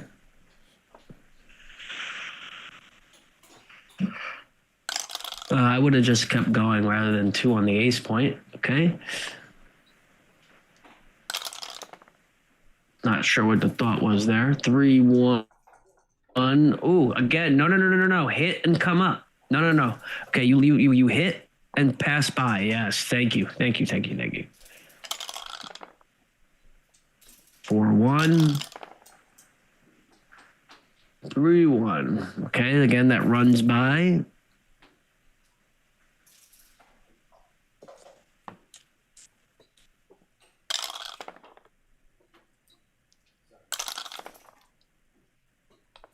Six five's a great roll for Acosta.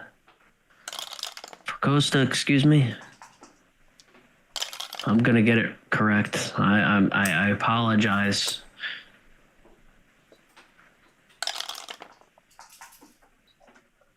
Two one fans again. There's a lot of shot leaving numbers, and there's one of them. Okay, here comes the potential shot.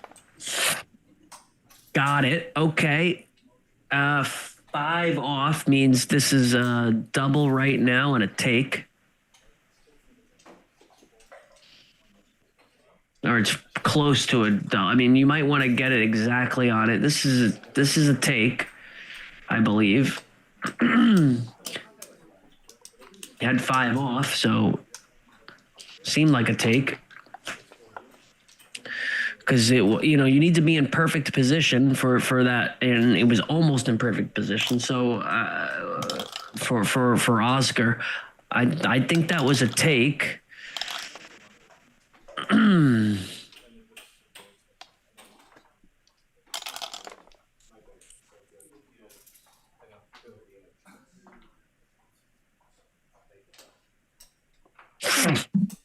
That I can look up quickly, I believe.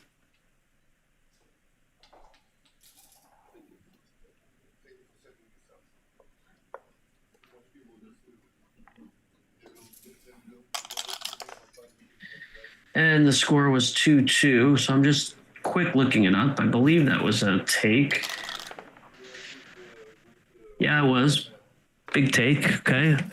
About 150 on the phone, XG, it looks like. Yeah, when you got the 5 off, it's basically always a take, right? Unless the score dictates the pass, but it was an even score, 2-2, so seems like a take. Okay.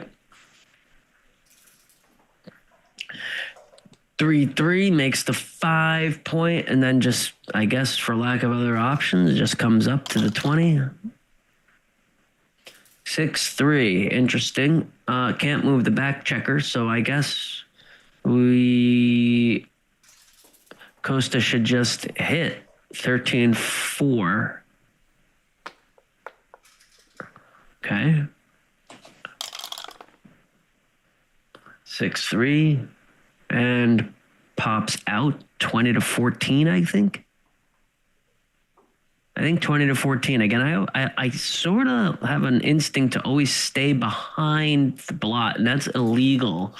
That's illegal, okay? I counted 5 off. So maybe I'm wrong. I counted 5 off.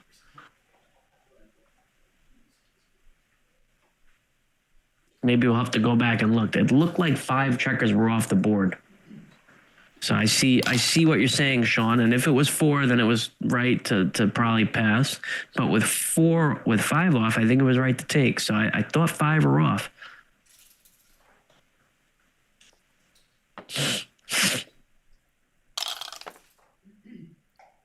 But if I'm wrong, I'm wrong. But I thought 5 checkers were off the board. 5-5.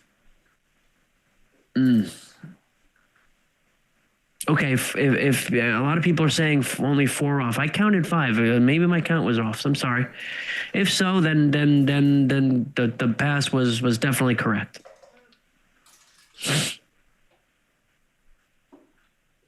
So that's 2 people now saying 4 off. So maybe I got that wrong. Apologies if so.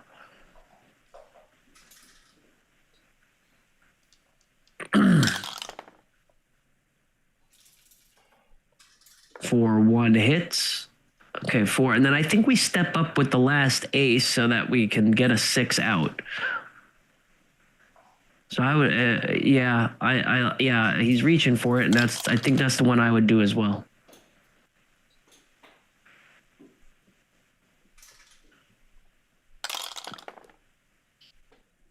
Ooh, 5-5. Comes in and points on head, it looks like. Oh, no. Okay, fan. Okay, sorry, fan, and then makes the point. I thought that was the other way. It's hard with the baffle box. Okay, 4-3 misses, and now with a 4-point board, we have a double. It's really whether the take is in question. Definitely have a cube. 4-point board, ace point made, so we got to go to work on what we need to do here. This is 2, 4, 6, 8, 10, 11 in the zone with an anchor. Ooh, I could see passing this. Okay, especially when up 4-2. All right, now there's third person confirming 4 off. All right, all right. I give up. Okay, all right. I guess it was 4 off. I give up. I'm sorry. Don't kill me. I'm by myself, so cut me some slack. 4-1.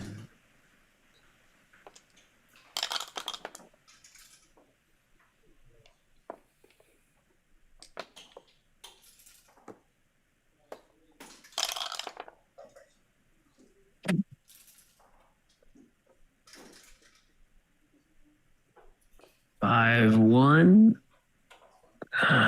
I could see now's the time to come in on the 20 and then lift 8-7. With only 8 checkers in the zone, I could see that.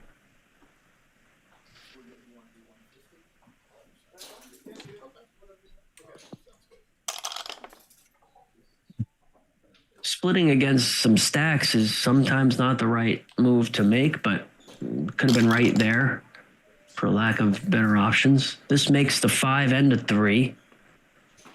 Makes a 4-point board. And makes the 3-point.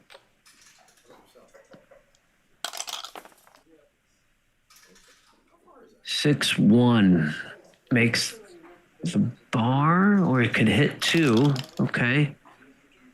I think it was right to make the bar, but could have been right to hit 2. I would have thought about it. Makes an anchor, and now if there's not a good response, I think Costa has a double. Has an anchor. Opponent sitting on the, yes, good. Has the double, perfect. And this might be a drop from here. I think it's a pass. Just has 4 checkers behind an anchor, flat structure, gonna leave shots, it looks like. This is a pass. What's your counterplay? Roll 3-3 or 6-6? I'd pass. You're sitting on the 24-point. Opponent has the 21 anchor. You got 4 dead checkers just about. This is a pass for me. If he's gonna think about it, I might as well see if I can put it in quickly.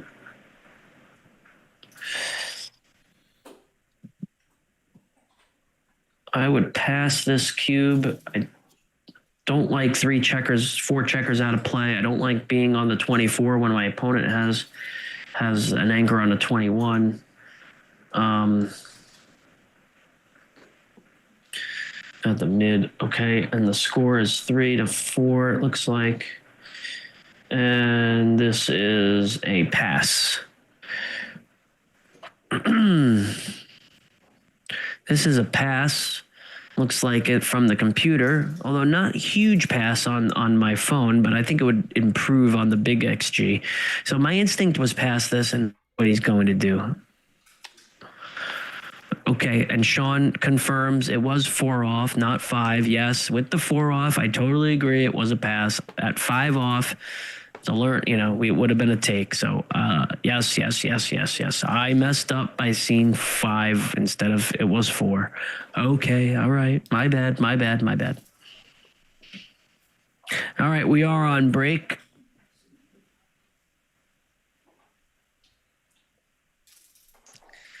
I am happy to answer any questions while on break. Upcoming tournaments, Minnesota ABT, run by April and Michael Messick. It's a fantastic tournament if you can get there.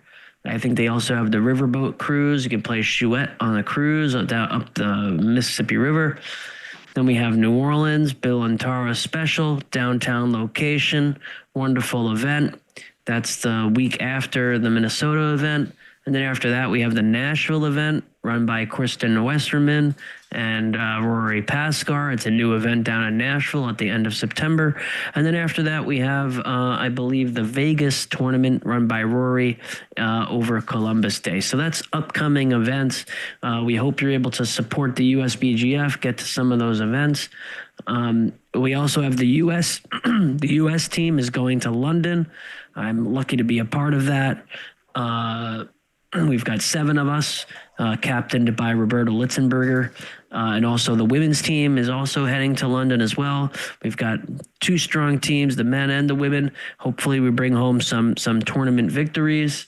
I believe you can watch all of that streaming as well. And that will be in 2 weeks from London. So a lot of backgammon coming up, and we hope you tune into all of the streaming and commentary that will be had on all of those. And like I said, I'm happy to answer any questions right now. Q&A. It's a pleasure to be here. And the score is 4-4 to 11.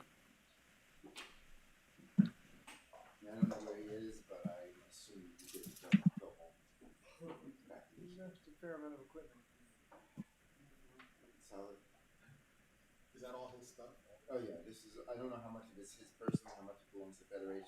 I'm just going back on the stream just to see where I went wrong with the. He's a tech guy. Yeah. If you're on break, you saw the meeting. I don't think you have to wait. Let me just With the checkers off. Yeah, everything's still running.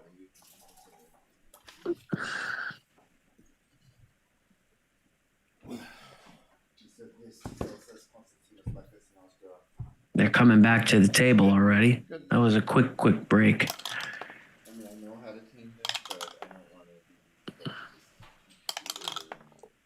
to. All right, we're back live.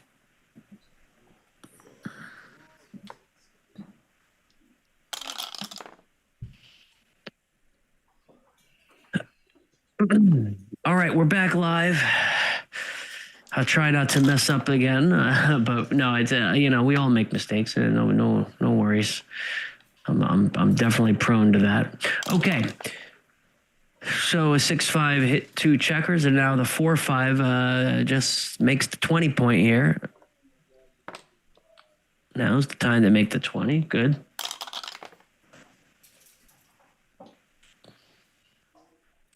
Three, 2. I like hitting here, sending a 4th checker back. 3-3, interesting. Could hit, could make 20-point. Hits, decides to hit, and comes up. Okay, I'm not 100% sure on that. Don't know. These with 4 checker back situations are not something I'm studying all the time to give a sure answer on, you know what I mean? So, and if anyone is, it's, God bless. Okay, 6-1 makes a point and hits instead of making a double anchor. I could see making a double anchor. I could see doing this. It really paid off though with a 1-6. What a poor entering number for Acosta. Wants a 1 or a 3, gets a double 4, which is really good. That covers it as well. So that covers, and then we got 2 more to play. What about making the 4-point inside? What about breaking the 8, making the 4-point inside right now? See, I kind of like making the inside point right here and really squeezing those back two checkers.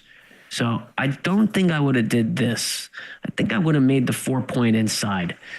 Okay. 6-2. That hits. I sort of like making that 4-point. Okay. This comes in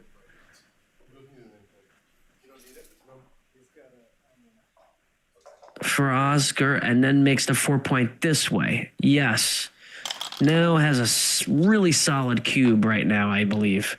5 prime, even with 4 back, there's really nothing for Costa. For Costa, I would cube this with a 5 prime.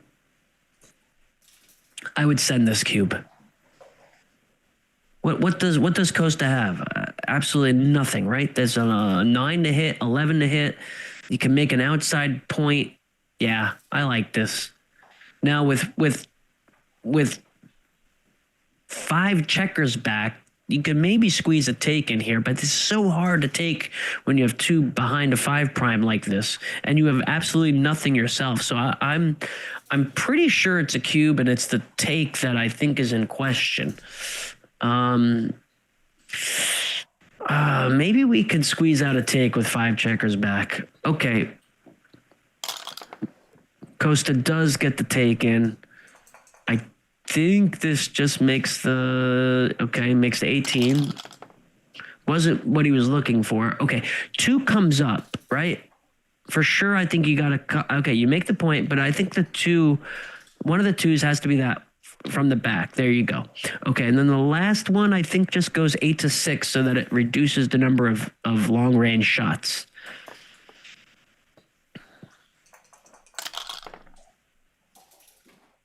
For 1. That just pops up. Okay. Keeps the 5. 1 makes the anchor. Okay. So he's in it until the end. Now 5, I think you don't want to get hit. So you just play either 13-8 or you slot the 3. I don't know which way. I don't know which way is right. I don't even know which one I would do. But okay, decides for this. 6-3 is the hitter. So I had a few chances at the long range and finally connects. Wants a 3-6, but gets 3-5 instead, and that just slots now the 3-point. 4-2.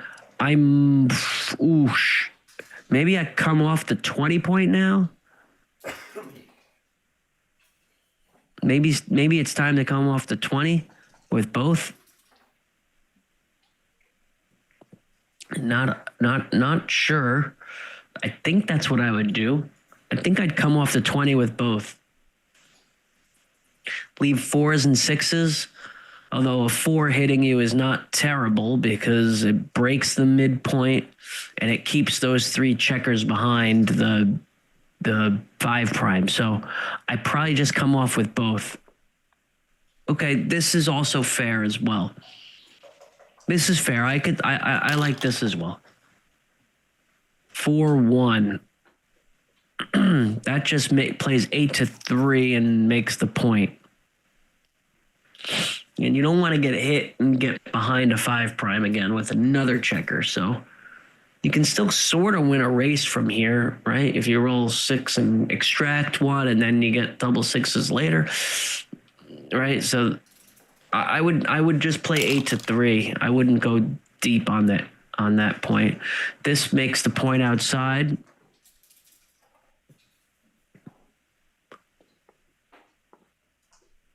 There you go. From Oscar, yeah, you just make that point. Costa hoping for a 6, doesn't get it. Just slots the 5.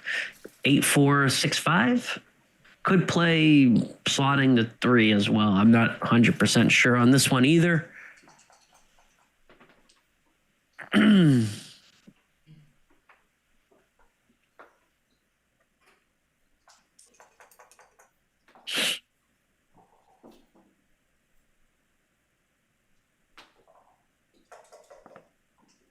Okay, that seems. I don't know which one to slot there. Seems fine. 4-1.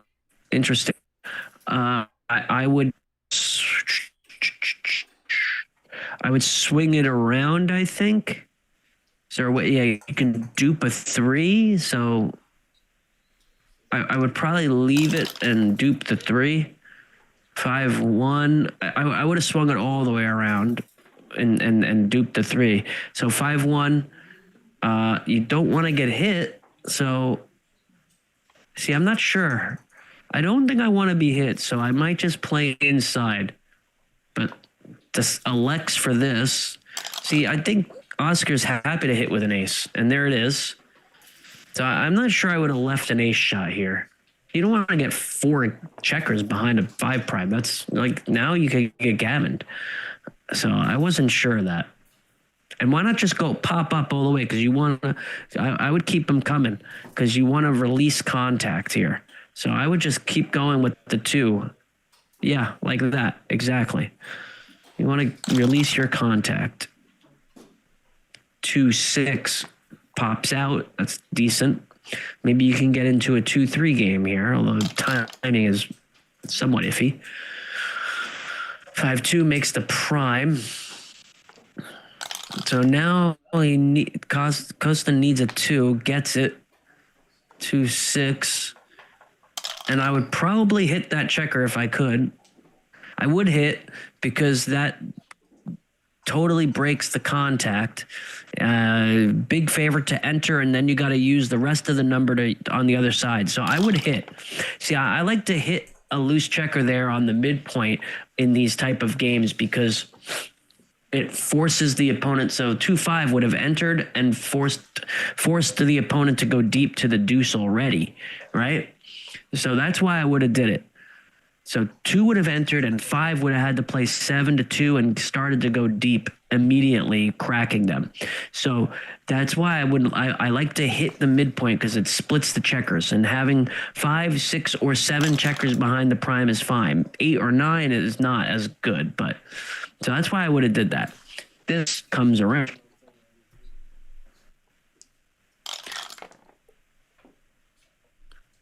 So, you know, to those just learning how to try to break these games, that's how I do it. Is if there's a spare checker on the mid, I often like to hit that checker on the mid and force it back because it splits your opponent's army. Okay.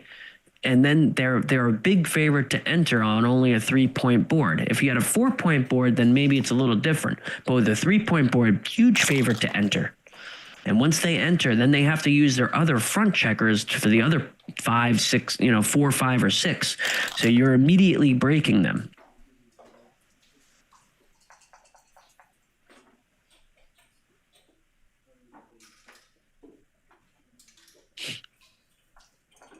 Two, 6.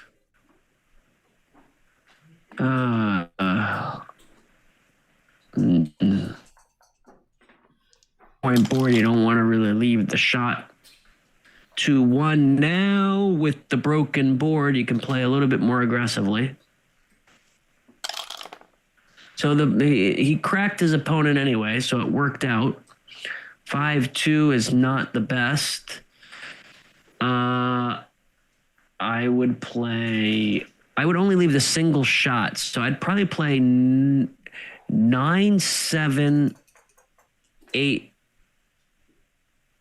10, 8, 9, 4 is what I would do, which is what Oscar is looking at. This is what I would play because it only leaves the single 6 and a 5-2. And there is double 6s.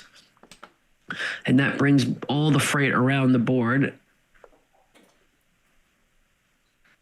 And one more down. Now, Costa needs a fan, doesn't get it. 5-4 comes in and out.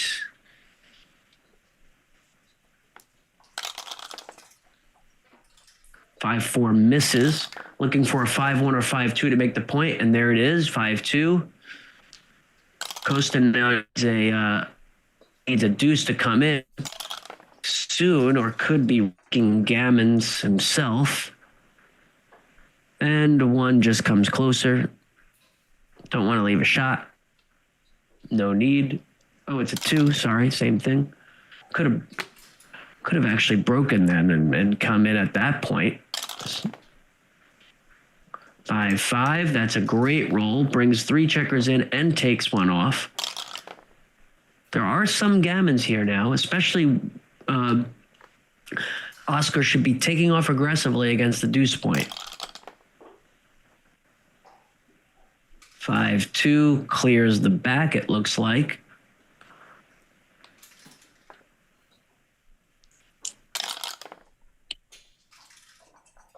Six two makes the point inside. 3-1 takes 2 checkers off.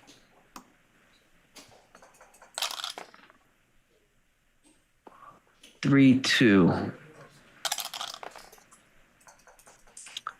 5-5 takes off 4 checkers. Gammon is on. 4-4 swings 1 all the way. 1, 2, 3, and I would come closer rather than wasting 3 pips. I think. Okay. 5-2 leaves the shot. And I would hit it. Why not? I would hit here. They could fan, and you have 4 on the outside, so you're not. It's not like you're at risk of leaving a double shot later. Yeah, I would do this. 4-6. So in. Okay. Wants a double to potentially get a gammon. Has 3 rolls to go. It's going to be close. Nope, that should be enough to save. Needs a double. Needs a double for the gammon. And nope, saves it anyway, no matter what. Okay.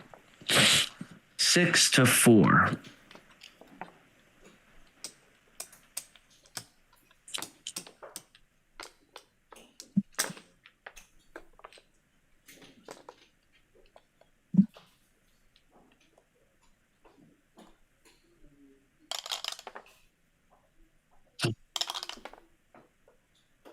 Three, 2.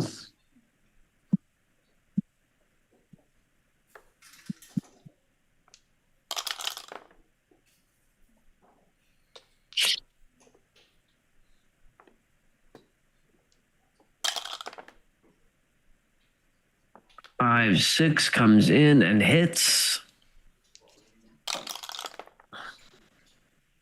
1-6 hits back. So at the beginning of the game, right, you're trying to just establish your position. So it's a lot of hitting exchanges here. 2-1 comes in and hits again on the, yep.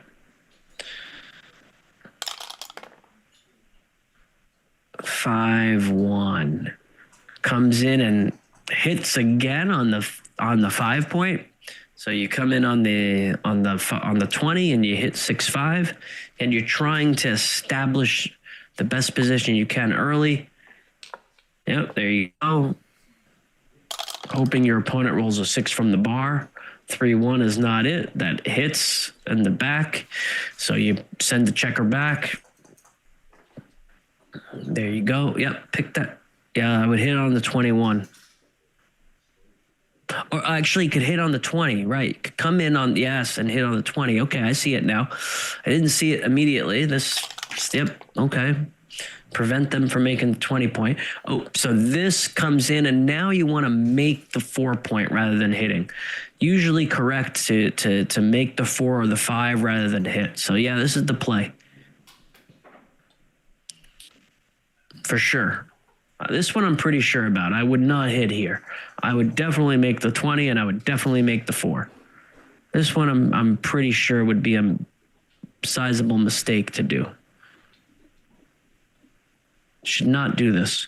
So you can make the 20, which is permanent, and also make the 4, which is permanent. And there you go. Now your opponent needs to roll a 4. Doesn't do it. So plays 6 down, no cover. Now you're trying to roll a 3 to hit that checker on. Now Costa wants to roll a 3. And a 5 from here could hit. I could see hitting to prevent that. Or because the other option is to stack 6 checkers on the 6 point. So I could see hitting, although you usually don't like to hit on the ace when your opponent's already made an anchor. So you're not gaining that much. So this one I'm not sure.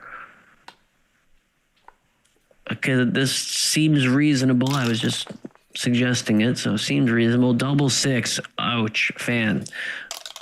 Is there a double there? I don't know. Maybe, maybe not. Up 6-4. Down 6-4. Maybe. Up 6-4. Excuse me. Your opponent fanned. Up 6-4. Maybe it was. So 4 makes the 20 point. Yeah, that's what I would do. I wouldn't cover immediately. I would actually I think the 20 is more important than covering the ace. When your opponent has the 4 and the 6 point, if you can make the 20, that's really strong. So I like what Oscar did there, making the 20.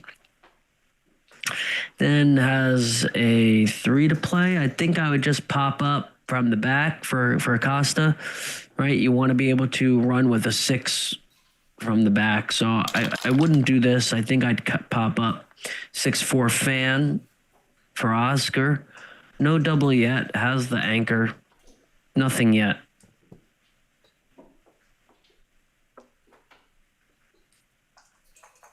Okay, so this is an easy take. Okay. I didn't think it was a double yet. Not with the opponent having the 20 point. No need to give the cube yet. I think that was a mistake to give it. This makes the 10 and then just pops up. Or, okay, could make the bar. Okay, all right, I see this. Good play. I like this. 4-3 comes in and lifts or comes up 24-20. Not sure. Okay, decides to lift. 5-1. Okay, that seems fair. 3-1. And same dilemma-ish. I would just pop up now. Okay. 3-2 plays 13-8. I think 13-8.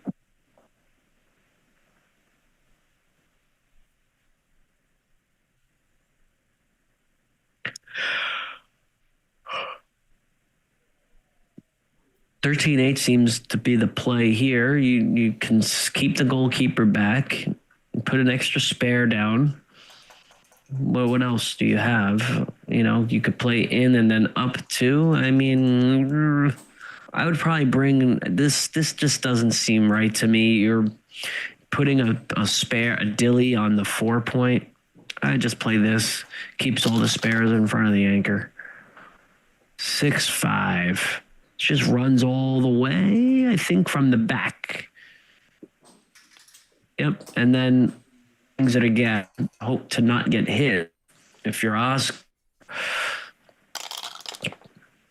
Costa looking for a 6, doesn't get it. Now we just slot the 3 point, hoping to make it next turn. Slot the 3 and try to make the board now. Keep the goalkeeper in the back. There you go. 4-4. Comes out with 3 and pops up from the 11 to the 7, I believe. Right? You want to keep all your checkers kind of in unison here. All the checkers in the army are talking to each other. You want them in constant communication. So you think 3 of them come out and 1 goes up. There you go. And now Pink, Oscar are in a decent position. 5-1, makes the point, and goes 7-6, preparing to try to make the 5 point.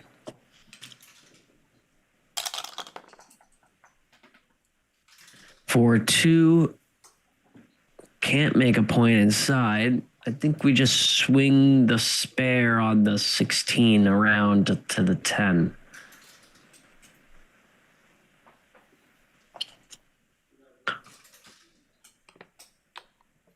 Decides to make a point. Okay. I don't mind this. Don't mind this at all, actually. If you're going to leave a shot, making a point seems like a fair thing to do. 3-2 hits or makes the 5. Better board. Cube already turned. I could actually see hitting here. You have a better board than your opponent. You've already turned the cube. You're behind in the match.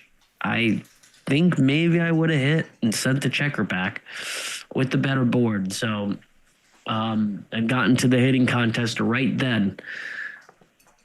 4-1 comes up. So I think that one was worth a little bit more thought than Costa gave it.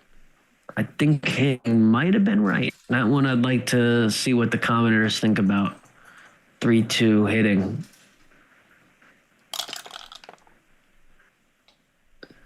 Three, 2 again.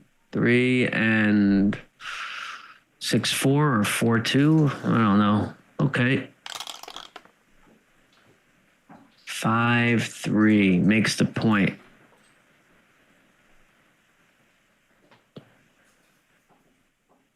I'll make the ace point here, I believe. Oh, no, okay, 5-3 the other way. Sorry. There's the 5-3. Do we hit? No, I don't think we can hit because opponent's board is too strong. So he would leave a shot, and you don't want to leave a shot when your opponent has that type of board and you're winning. So I would just play to the ace point. I like it. Okay. Costa looking to safety that checker, brings it around. I think that swings one checker all the way around. Yes, just like that. 5-2 plays 13-6, no shot again. Hoping your opponent's going to leave you a shot or have to crack their board. 5-3.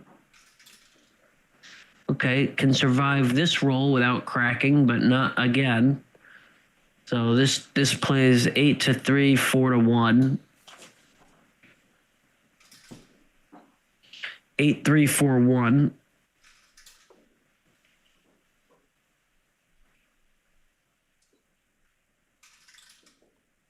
Not sure what else there is. Maybe he's thinking about making the ace point and saving sixes. Right? Is that... Could bring 2 down and just leave an ace shot. See, I sort of like keeping the midpoint here and keeping the pressure on those 4 checkers. So I don't think I'd break the mid here. I don't think I would do this because he wants to hit 4, but it would have been blocked. Now can just kind of calmly bring it in and over again. This way or the other way. I'm not 100% sure. Okay. Decides to go with this route. So now what's the race? I would count and then see if I could double. Even at the score, I would count and see if I can double. 5-2. You want to leave the 7 shot now? What's the race? 40, 61, and 24 is 85. 87 for Oscar. 87 for Oscar, and that's 40, 87, 97. 97 is up 10, now up 26, I believe. So this is easy recube here, up 26, coming up 19, easy recube and drop. Up 19 pips, double and pass. decides not to redouble. Not sure why. You're easily can double this. This just brings it in, goes from 7 to 4. Okay, and then you should double the next turn unless white rolls to 6-6. 4-4. So up 19 plus 4 up 23 minus 16 is now you're up 7. So now 7 is less of a chance to redouble here. Up 7. Up 7. That's 40. 48 and 14 is 62, 65, 67. I have 67 for pink, 67 for Oscar. And then for Costa, it's what? 42, 44, 58, 78. 78, 67, if I counted. Oh, yeah, minus 4 more. Yeah. So now maybe can't double just because of that. So I think he missed the market before. Okay. I think Oscar missed the double and now is maybe paying for it. 5-4 comes in, and do we start running? I think not. I think we stay back and play 6-2. The cube should be coming here. I'm not sure. Okay, now stop. All right, so Oscar is playing way too fast here. Not thinking about the cube. Way too fast. All right, but could benefit from it. I mean, maybe it might have been a drop again. I think Oscar should have been doubling, even at the score. He was up enough in the race to maybe make it a drop. So I would have definitely been really stop counting and really seeing if I had the double. One time, I think it was a double and a pass. He missed up 19. And then these ones might have been takes, but should have been thinking about it. So it was a mistake to not think about it at least. Okay, what about now? What about now? Again, stop, think. Okay, still doesn't do it. These gets 4 checkers off. Got what, 35 to what? How many checkers? Again, this to me is we really need to slow down and think about whether we can double. 25, 26 left. And versus, okay, maybe not now. I mean, you have more checkers off than your opponent, right? So 6 checkers to 5. Not a redouble now. 2-1. 1 off and 4-2. Okay. 5-6. Okay, still no double yet. Needs to take 2 checkers off at least before thinking about it. And that is a really poor shake. Now Costa clear favorite.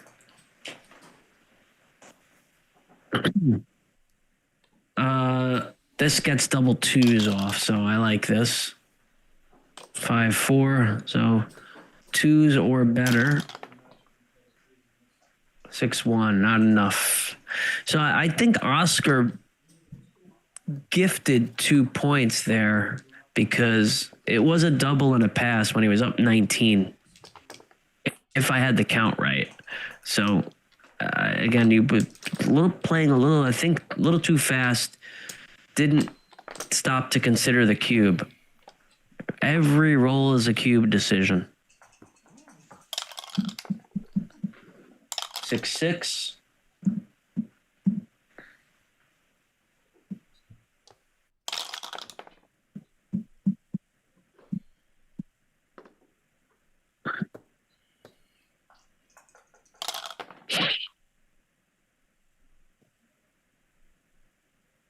Five away. 4-2 for Oscar. Okay, comes down. Don't mind that. 6-5. Hit 2 or run. Not 100% sure on this one either. Okay, decides to hit 2 with one of them off the 6 point. Could see. Okay, seems okay. 2-1 makes hits. So now Costa hoping for a 6, doesn't get it. Can make the 20 or hit. Oof. What do we do? I think I make the 20 point, but not 100% sure here. But I think I make the 20.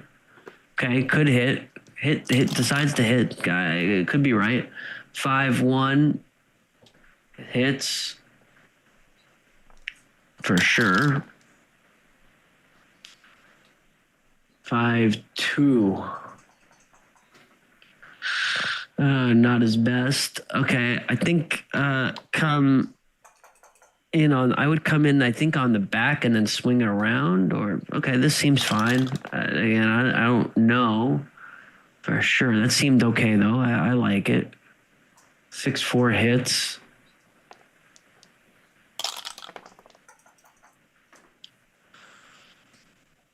Four 3 for Costa. For Costa. Costa's got a 4-3. That comes in and hits again. Okay. Could again made the 20 point, but I guess continuing to hit seems okay. 4-1. Now would have to break the mid, although breaking the mid is not as bad when you've made the 18 anchor. So that's okay to hit from there. 2-2 could hit again, or we make the 4 point. Here, I now might make the 4 point and anchor on the 22. Because now we can make a point. I know, could hit. I would make the 4 against 3 checkers back and then anchor up on the 22. So I like making the point. Yeah, I like this.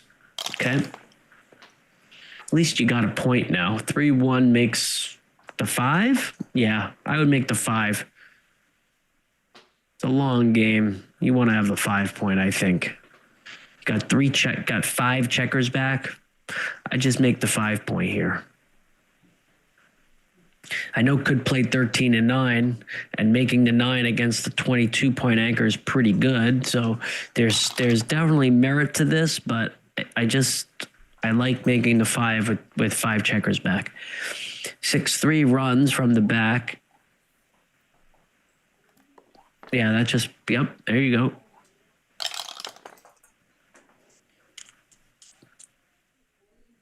Two, 3. Just comes up. Yeah, I agree. 3-3. Okay, so that definitely makes the 5 point from the 14, right? So you go 14-8 and then 8-5-2. There you go. Now, Costa could think about a cube depending on the response. Let's start the next game. And both sides record the time, the score at the end of the game, so nothing gets lost. And then be back by 7 p.m. because we don't want to give penalty points for being late. We have to if that happens. Think about the cube after the response. So when you wrap up this game, I can come check it off. Great? All right, thank you. I played double 3. Good. Not sure what the holdup there was. 6-6, that's a great response. Okay, so that, well, I mean, 6-6 seems like a great response, but may not be that great. How about 1 coming up? I played 2 up quickly, and I'm not 100% sure because now you left a shot on the front side. 4-3 comes in. 6-4, that's a great shake because it remakes the 8 point. 5-4 is now the time to run off the back. interesting. I think it might be. Could run off the back here. You're up in the race. You rolled 5-4. Your spares are getting light on the midpoint. So I might have run, creating another spare on the mid up in the race. So 4-1, I would make the 5 point, I think. Leaving a shot. 6-2. Again, you got 4 checkers on the 18 points. That's why I would be looking to make plays that are pure with 4 checkers back. 5-3 swings it around. Leaves a 7. 5-4. And now again, is it time to run? I think so. You got a blot behind. You're up in the race, I believe. So I might run off the anchor, especially. Oh, I would have been absolutely pounded on right now, but I don't know what the race is. Should be counting it before we make any plays. 6-2 makes a point. And we should be counting the race. Not counting the race, though.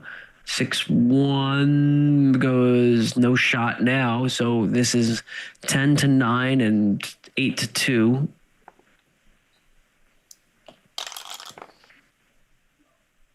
Five, 4. Again, what is it time? Whenever you roll 5-4 from the 22, you should really be thinking about coming off of it. What is the race? 30, 74, 82, and 26, 88, 108, 112, 114 minus 9, 105. So now thinking about it, after the opponent had rolled 5-5 off, so this is confusing to me. So it's 105, and then pink has what?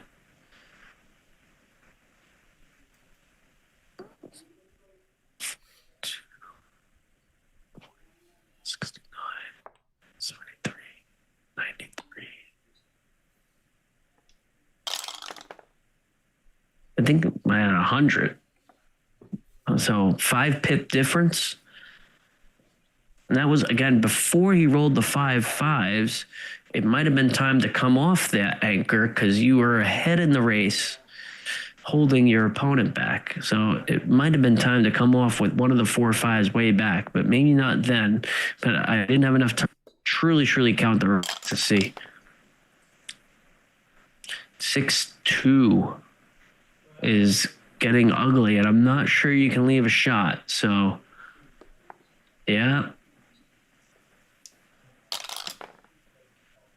6-6. Now the race. Oh, can't move. Sorry. Can't move. Okay.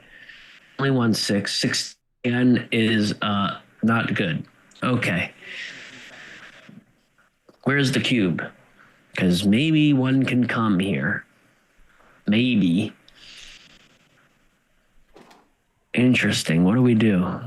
Well, leaves a 6, so 17 numbers hit. 6-3 obviously makes a board. Double 3s don't hit, so that's actually only 16 numbers hit. Ooh. I guess we wait because the board's not closed. If the board was closed, we could. For sure. So, but I think waiting seemed fair there, but it was right to think about it. Maybe it was a double. I don't know on that. I would double because the gammons are low and you might not cover. So I would cube.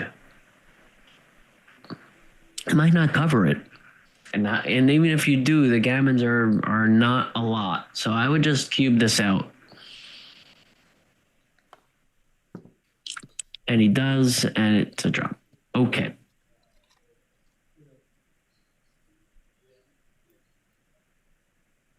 Good job. 7-6.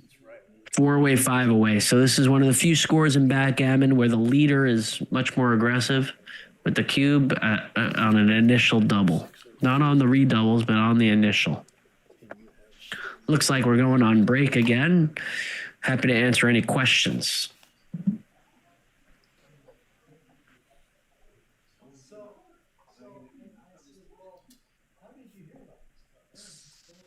This will continue at 7. Pardon me? We'll continue at 7. 7 p.m. Yeah. There's no. You took a picture of board, but there's no board set up, right? Anybody got any questions while we're on the break here? Please. Looks like we're right. Oh, on dinner break. Wow. Okay. So that's going to be a while then. Interesting. Okay. So I might actually have to leave then too, because it's going to be 2-3 hours. Right, man. Enjoy your dinner.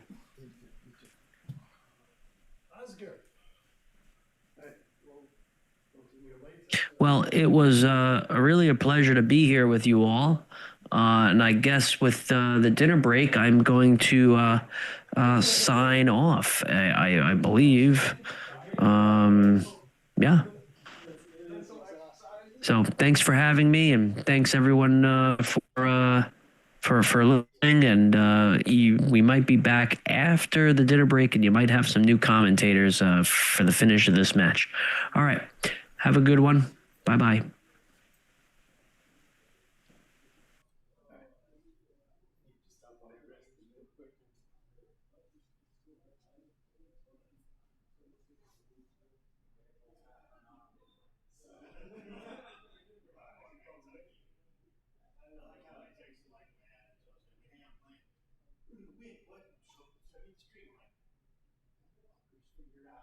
Backgammon, Wisconsin. You know how to use the phone. I'm playing. No, what? I can't remember.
Camille, you want to lock it up?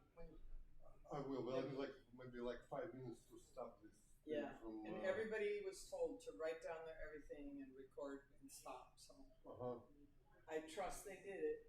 Well, it's recorded.